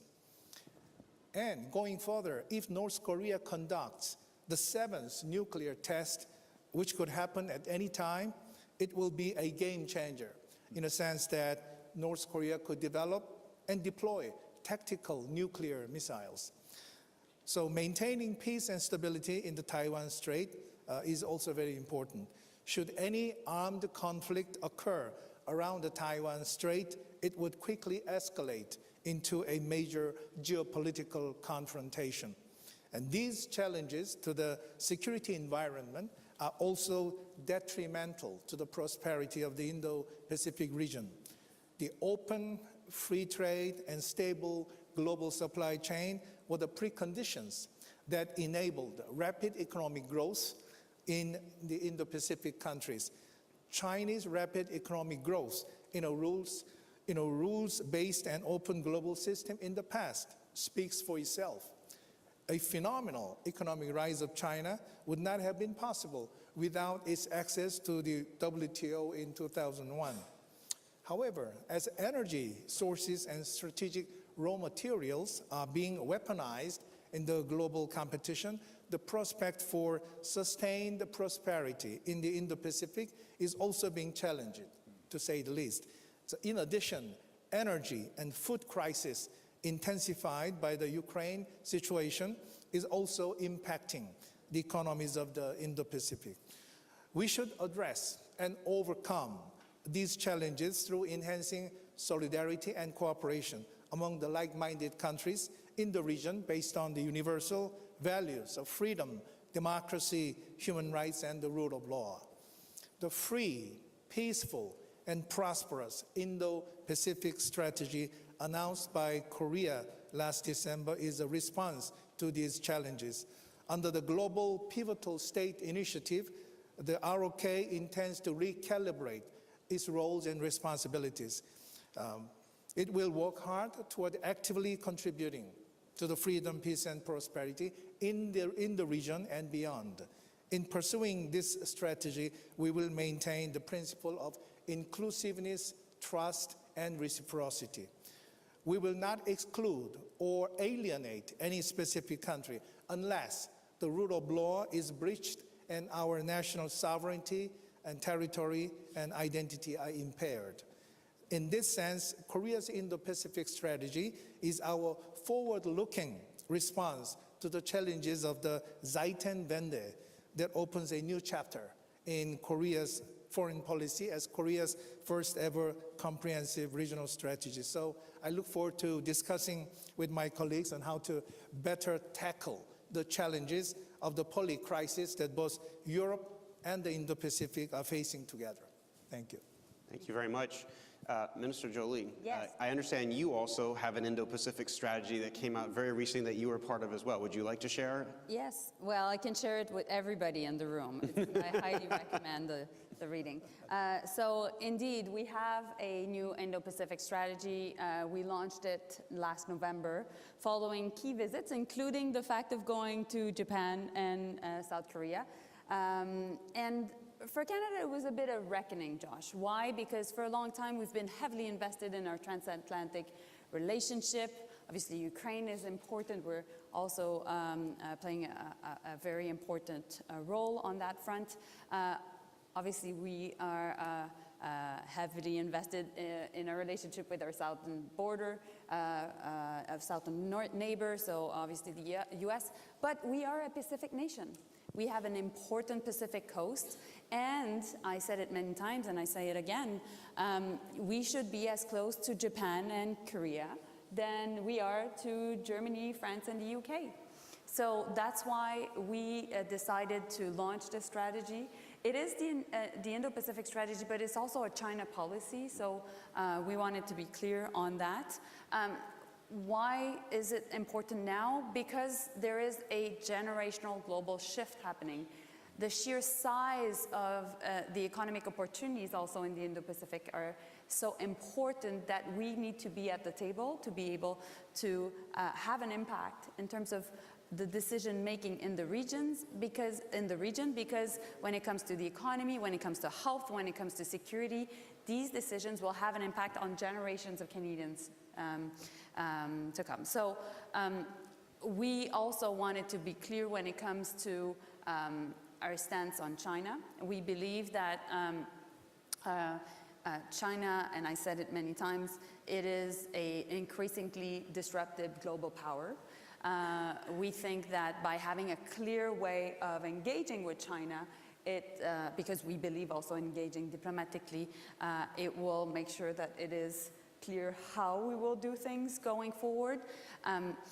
China has been also benefiting for many years of international norms, but now it is trying just to reshape international norms in its favor. So we've said that we will challenge China when we ought to, and we'll cooperate with China when we need to. So for example, on Chinese balloons, we think that this is an infringement of our airspace, and therefore we will not accept it. At the same time, when it comes to climate change, we just came out of a very important moment on the biodiversity front. We chaired with China the COP15 conference in Montreal, and it was a Paris moment for the biodiversity file, because we're able to get to an agreement under China's presidency, hosted in Canada, to get to 30% of all the land protected by 2030. So these are just the examples of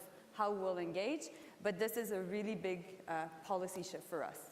You've already anticipated the second set of questions where I'm going to try to really get focused on China, so we'll be prepared. Okay, perfect. I'm ready. Minister Cleverly, we heard from your Prime Minister earlier today. He spent most of his time talking about Ukraine, given the audience. But here, we're talking about the Indo-Pacific, which might seem strange to people looking at this geographically, but historically, Britain has a big role to play for obvious reasons. And thinking about not just the Indo-Pacific and the Quad and other areas, but also AUKUS, which to an American point of view is very important as well. Where does the UK, as it thinks about the world today, where does the Indo-Pacific factor into its kind of multi-dimensional foreign policy?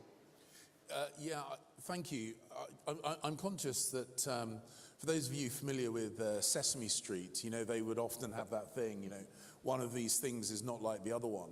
And I'm looking at my good friends, Japan, Republic of Korea, Canada, the United States of America, all with either totality or in part a Pacific coastline. And some of you may look at the UK and think, hang on, has James turned up at the wrong panel? But the point is, our engagement, our focus on the Indo-Pacific region is not because of geographical self-interest. It is because of the inevitable growth in importance, of significance, economically, environmentally, of this region. And the fact that our little Euro-Atlantic rock, the reason that we are so engaged, the reason that we've talked about our Indo-Pacific tilt and our increased, prolonged and sustained plan to engage with our friends and partners in the region, is because the center of gravity is going to shift, has been for a long time, and will continue to shift towards the Indo-Pacific region. And that is inevitable. It's not something to be feared. From the UK's point of view, it's something that we regard as something which we are going to embrace.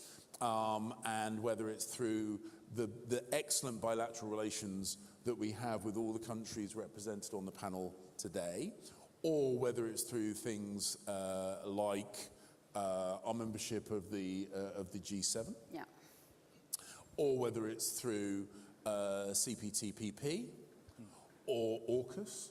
This is something that is going to be an increasingly important part of UK foreign policy. And I say increasingly because it's always been an important part of UK foreign policy. This is nothing new, but this is about amplifying, modernizing the relationships that we have bilaterally and regionally. So the fact that we are physically a Euro-Atlantic country, emotionally, psychologically, we are very much in the Indo-Pacific. even though the weather doesn't necessarily reflect that. Thank you very much. Minister Hayashi, let me come to you for the first round of the second questions. How much of this Indo-Pacific strategy is about China? And also, just to remind everyone, when we look at the East, East Asia, we often only think about China, but Russia is actually very much an Asian player. When I think about the modernization of Japan, it's the Russo-Japanese War that actually led Japan to its early modernization, and oftentimes that respect is something maybe Americans don't appreciate as much. How much of this is about China? How much of this is about Japan's own global role in finding ways of framing the world in larger terms than its kind of geographic boundaries in the past? Thank you. Thank you. Everything written in the strategy, so final quick answer is to please read the strategy. But I didn't bring that like Mel did, so let me elaborate a little bit about what we discussed and wrote in the strategy. And that strategy articulates that China's current external stance, military activities and other activities present an unprecedented and the greatest strategic challenge. So to ensure the peace and security of Japan and the peace and stability of the international community, and also to strengthening the international order based on the rule of law, we really should respond with its comprehensive national power and in coordination with its ally and like-minded countries here. We are together. And also, we think that China needs to make a strategic decision that it will abide by the established international rules and that it cannot and will not change the international order in ways that contrary to these rules. And this is not only for us, but for China too. So if everybody abide by the rules, that's good for everybody, including China. So that's the point that we should voicing out together to China. Also, same time, Japan and China have a great responsibility for the peace and stability of the region and the world. We are now the second and third biggest GDP countries in the world. So while we maintain positive momentum after Japan-China summit meeting last November, we will firmly maintain and assert our position and strongly request China's responsible actions, while at the same time continue dialogue, including on concerns and cooperate on matters of common interest. So I believe that both sides need to make efforts to build such a constructive and stable relationship. And actually we had a bilateral meeting with the director of the Office of the Central Commission for Foreign Affairs, 1E, before this meeting. So communication is important, but at the same time, voicing out whatever should be heard by them, we together should voicing out. So, Minister Park, I want to respond real quickly. When we listened to the Chinese delegate this morning, it did feel like there was kind of that tension that, they're not seeing the world the way we are seeing it. Korea is very familiar with dealing with this. You have a divided nation. I'm very cognizant sitting in Germany and the historical comparisons that can be made. There is still a war that has not been settled on the Korean Peninsula, and the connections between what's happening in the rest of the world, whether it's in Ukraine, whether it's in other parts of the world. How does Korea see its global role, and how does it see China as a player that you have to deal with? You can't pick up and move your geography with Korea. How do you deal with this in a broader Indo-Pacific framing? Yes, I mentioned that the Korean Indo-Pacific strategy is a declaration that Korea would not be confined by its geographical boundary of Korean Peninsula or Northeast Asia, but we will reach out and engage wider with the countries in the region. So from our viewpoint, maintaining peace and stability on the Korean Peninsula is foremost priority. By deterring North Korea's provocation and dissuading Pyongyang from going further for nuclearization, and using dialogue and diplomacy to solve the problem.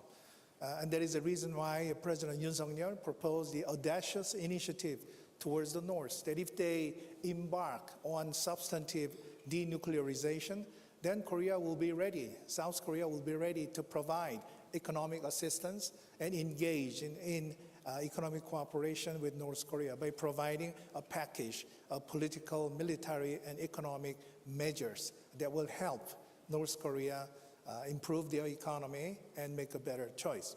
Now, with China, obviously, is our largest trade partner, and also we have long history, cultural and historical interactions. We hope to have a mature and healthy relationship with China based on mutual respect and mutual benefits. And it requires that both Korea and China should abide by and respect international norms and rules. That otherwise, there might be conflict and also uneasy relationship between Korea and China. We share common values with Japan: democracy, free markets, rule of law, and human rights. But we do not necessarily share these values with China. So there are limits to how close we can be. But most important thing is that the principles of inclusiveness and trust and reciprocity, which I mentioned in my explanation about Indo-Pacific strategy, is very important in the pursuit of our Indo-Pacific strategy. So between Foreign Minister Hayashi and myself, we are trying very hard to improve our relationship through a sincere and genuine dialogue to look squarely into the past and move towards the future-oriented partnership between our two countries. And after this panel, we will have our bilateral dialogue to make it happen. Bravo. Keep our fingers crossed. So, Minister Jolie, you already kind of put this out there, but Yeah, I know. when you have balloons flying over or objects, we don't like to call them UFOs because it scares people, but that's the terminology used in Washington these days. And Canada's had a few run-ins. I won't comment on that. Okay, you don't have to comment on it. No, I won't. How do you deal with Canada as this very large country, the second largest in the world geographically, also having natural resources that as the balance of power shifts and you embrace your Pacific destiny in some ways, how does that shift your relationship with China, and what does it mean that you have to do in terms of the G7 and the other NATO and other alliances you're part of? Well, good question. And there's two aspects to my answer. When it comes to natural resources and just having a stronger relationship with the Indo-Pacific, we think we can be a very important energy supplier, clean energy supplier. And in that sense, what is interesting, particularly when it comes to Japan and Korea, is having this important Northern Pacific approach where starting 2025, we will be able to export a lot of LNG to both of these countries because we have an important project on the West Coast. We will be able also to export critical minerals. We will be able to attract more foreign investments and vice versa. And so basically, as we are looking to increase our security in the region, it will be underpinned by our economic security, which brings me to the other aspect of China. When it comes to China, what I said to the business community in Canada, which enjoys we have $100 billion worth of trade between China and Canada, so it's a very important relationship. What I've said to the business community is, as foreign minister, I'm telling you that there is a geopolitical risk of doing business with China. You take your decision. You are in charge of dealing with risk. You're the private sector. Now, we will help you diversify through a series of different, how can I say, opportunities will help you seize. So we're part of the CPTPP already. We are joining IPAF, which is the economic architecture of the US. We are in the midst of negotiating a free trade agreement with ASEAN, with Indonesia, and with India. And so part of our approach when it comes to diversifying is through these different trade deals and also trade missions. So this is how we approach it. Our goal is to be very pragmatic and very realistic, but we are very much aware that for us, the Indo-Pacific is not only the importance of the Northern Pacific, the importance of having a better relationship with India. It is also because the Northern Pacific is the gateway to the Arctic. And when you look at it, China has stated that they are a near Arctic state. We are preoccupied with their stance regarding the Arctic. We already have a strong relationship with NATO to the eastern part of the Arctic. We have NORAD also between Canada and the US. We need to work more on the western side. Thank you. So I'm going to be coming to the audience because this is Munich and you get a chance. But let me give the floor to Foreign Minister Cleverly. Let me focus it in on the one thing that's unique about the UK. You are a Security Council permanent member, and you have a very unique history of really exercising security interest and combining those with economic interest in a way that now in Japan and many countries, they're talking about economic security because there's a lot of gray zone with some of the technologies, semiconductors and chips in particular, that we're discussing. How does the UK look at its security responsibility as a global player at the UN, as a NATO, as a G7, fill in the blank countries, and then also its kind of trading state power in terms of being a global power despite its geographic size? Well, thank you. And I mean, you asked us all whether our Indo-Pacific strategies were focused just on China, and the answer is no. Of course, China is a very significant player in the Indo-Pacific. It's a significant global player, but there is much more to the Indo-Pacific than just China, and our Indo-Pacific thinking reflects that. The point you make about our thinking, our philosophy around security and commerce, you're absolutely right. They are indivisible, and I think whilst that is not necessarily something throughout our history that we've codified, I think from the UK we've always inherently understood that. When it comes to our posture, specifically with regard to China, I think ultimately we would want to work with China in the same way that we would work with every country, and our posture with regard to economic security is not unique to China. Certain things that we think are really important. It is not healthy globally in terms of economic security, or indeed any other security, to have one country corner a market. It's just not something that we would ever feel particularly comfortable with, whether that's hydrocarbons, critical minerals, or water, or frankly anything else that is going to be essential for the economic or indeed physical security of the world.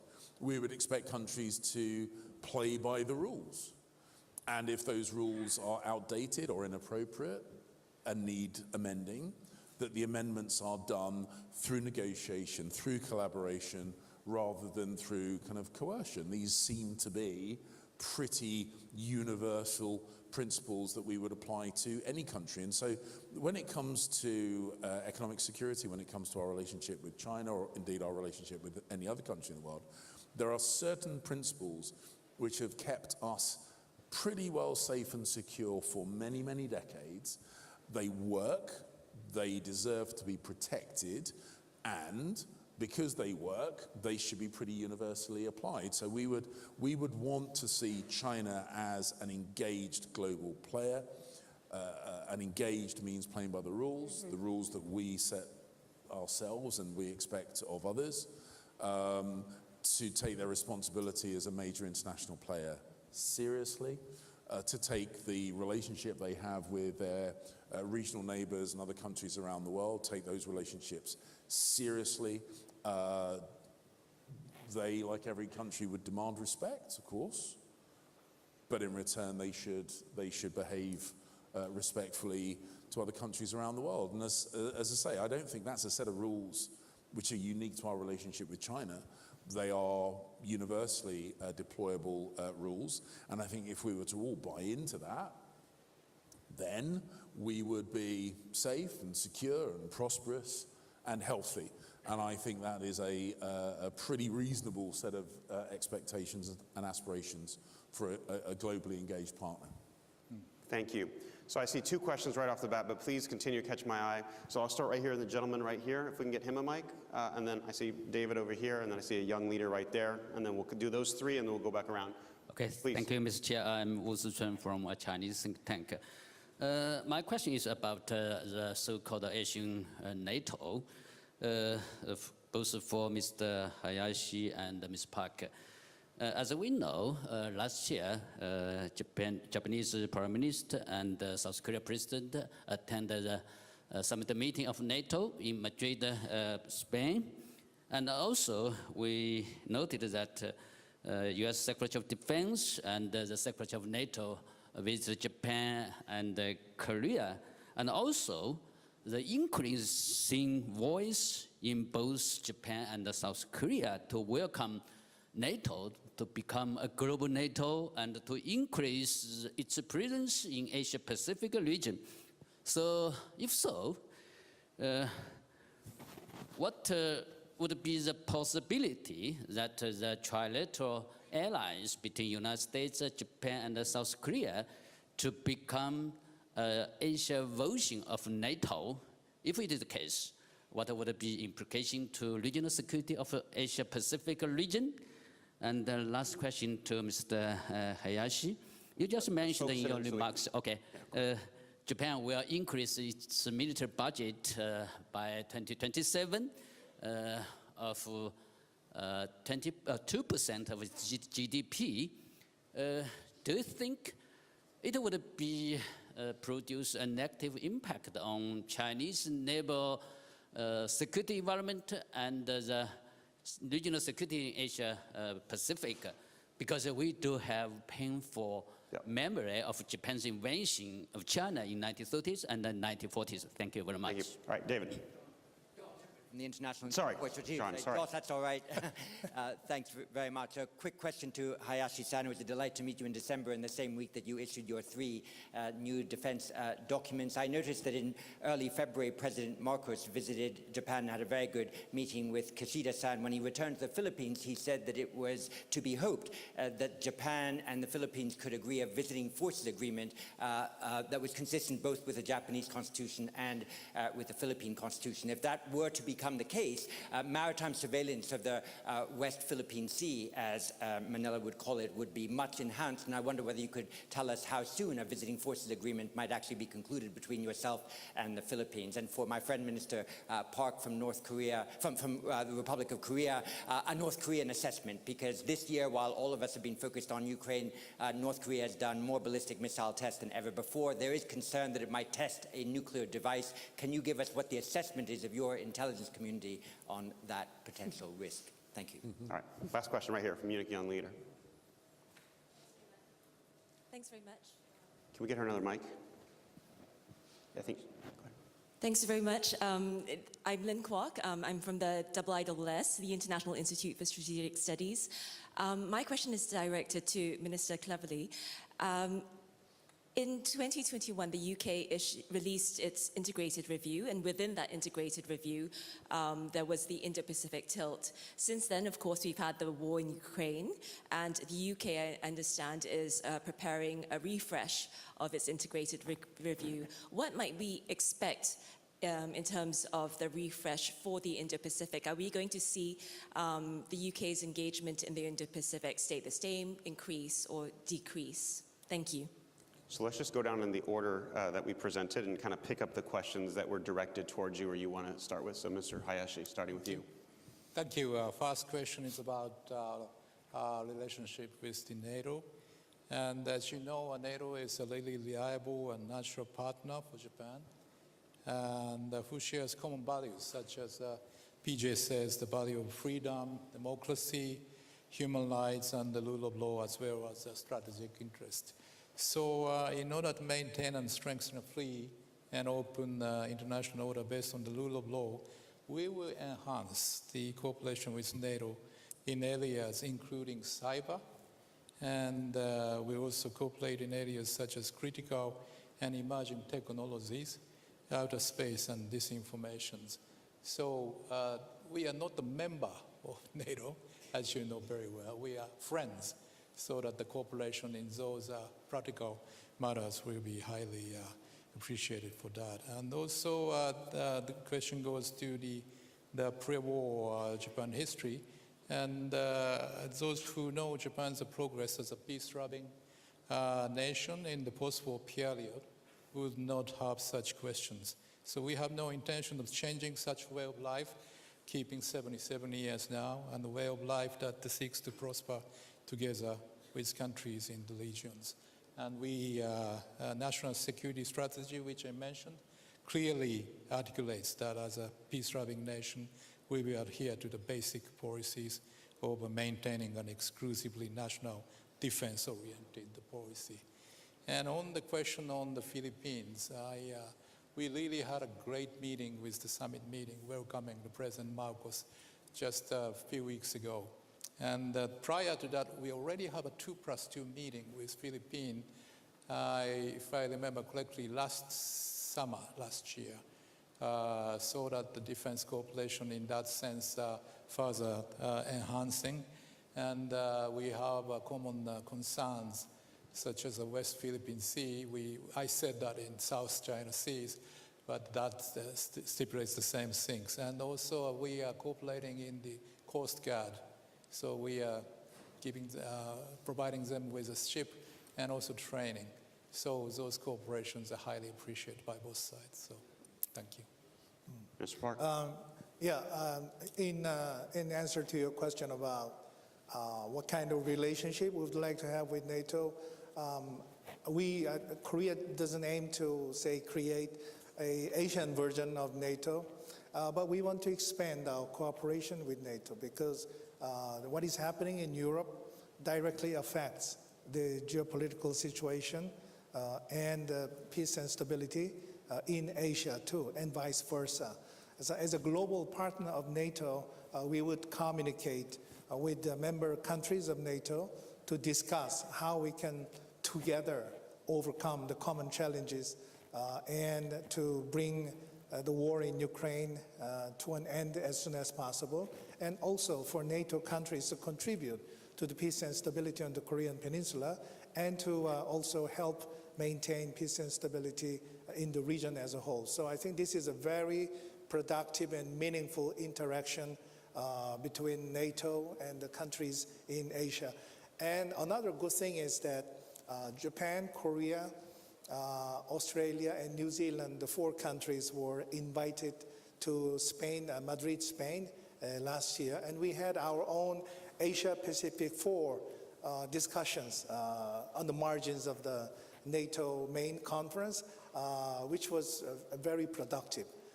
So I think that this relationship will continue for the interest of not only the members, but also countries in Asia like Korea and Japan. I think John had a question. About North Korean proliferation, I can't tell you how many bombs they have, but North Korea argues that they are de facto nuclear country, and we suspect that North Korea is engaged in uranium enrichment and plutonium reprocessing to produce more nuclear arsenal. But the dilemma North Korea is faced is that no matter how many nuclear bombs they make, their economy is failing. And they have the impact of COVID-19 pandemic. And they have a kind of complicated relationship with China. Therefore, we are proposing to the North that they have a better choice to make through the audacious initiative that we propose to the North. Plus, we'll be ready to provide any humanitarian assistance to North Korea, regardless of political and military considerations. So I hope that North Korea can make audacious decision to take our audacious initiative rather than going down the slippery slope of the wrong side of the history. So Minister Jolie, you get the best thing. You can pick whatever you want out of the questions and That's answer. perfect. Well, you know, I think just following on the question of security involvement, right now there is a collaboration between Japan, Korea, the Five Eyes, Germany, and France on the fact of making sure that we respect the UN Security Council motion on North Korea. And I was in Japan and I met the Canadian Armed Forces that are participating in this important exercise, but which shows that cooperation is possible. We also issued a G7 statement this morning regarding North Korea, and we think that the question of North Korea needs to be addressed even more at the UN Security Council. It will be a test for the UN Security Council in the circumstances, but we think we need to reaffirm that question.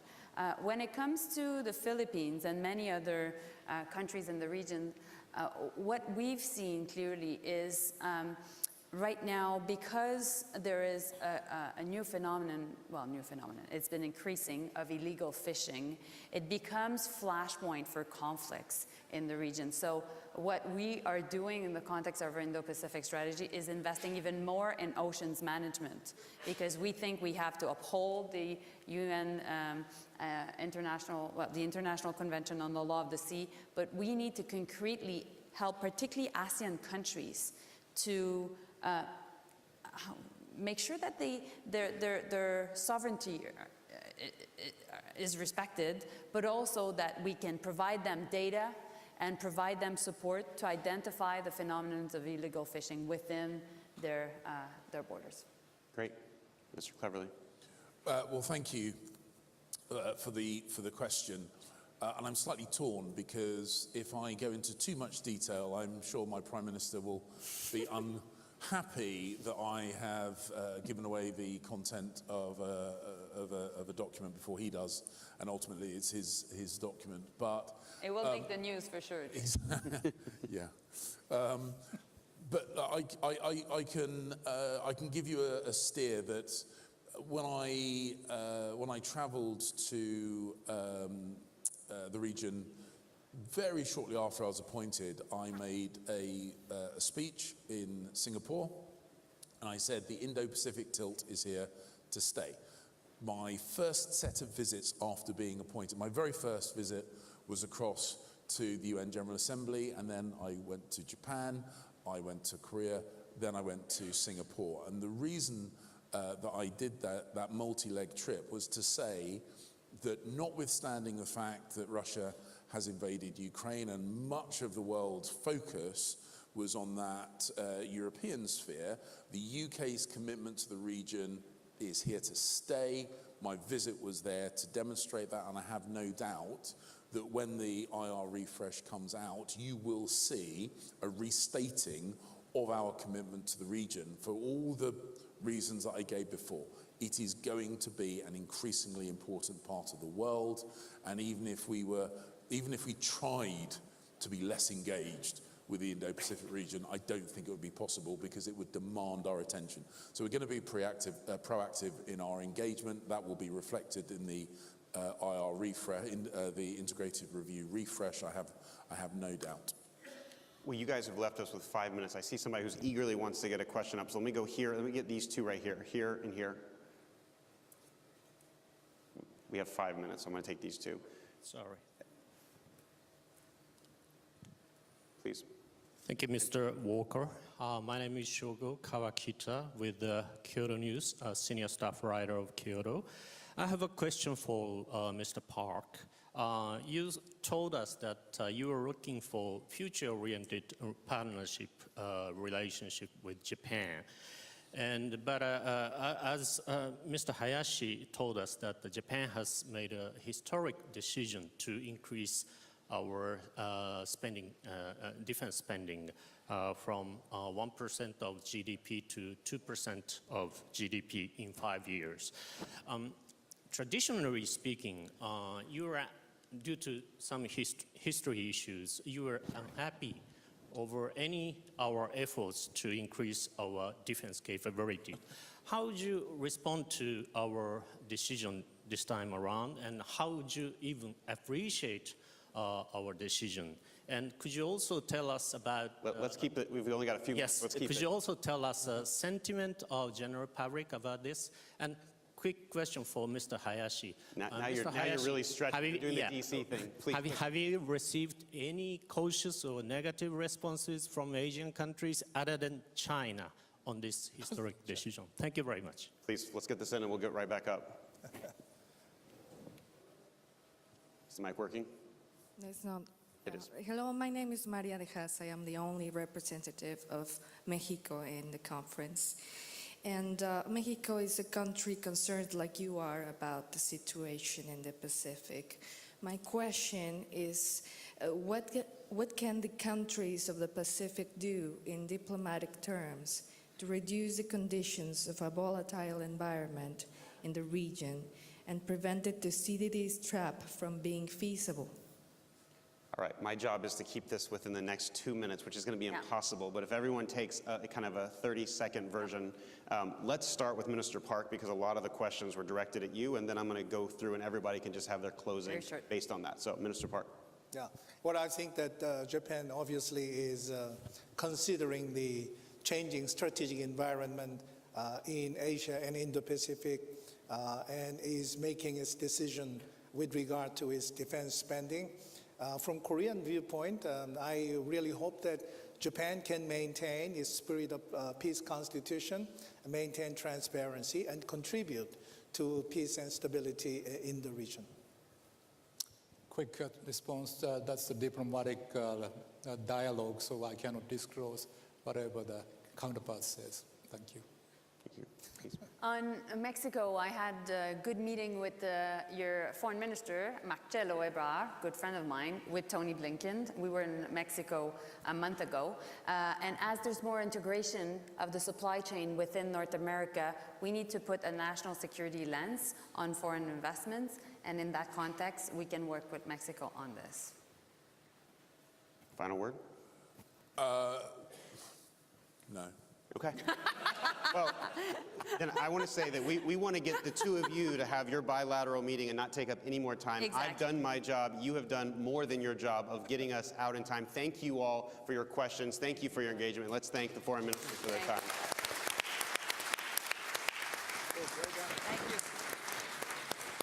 Thank you. Ladies and gentlemen, the main program will continue after the dinners at 10 p.m. with a nightcap in the public square titled Russia Reimagined: Visions for a Democratic Future. For now, enjoy your dinners and see you later.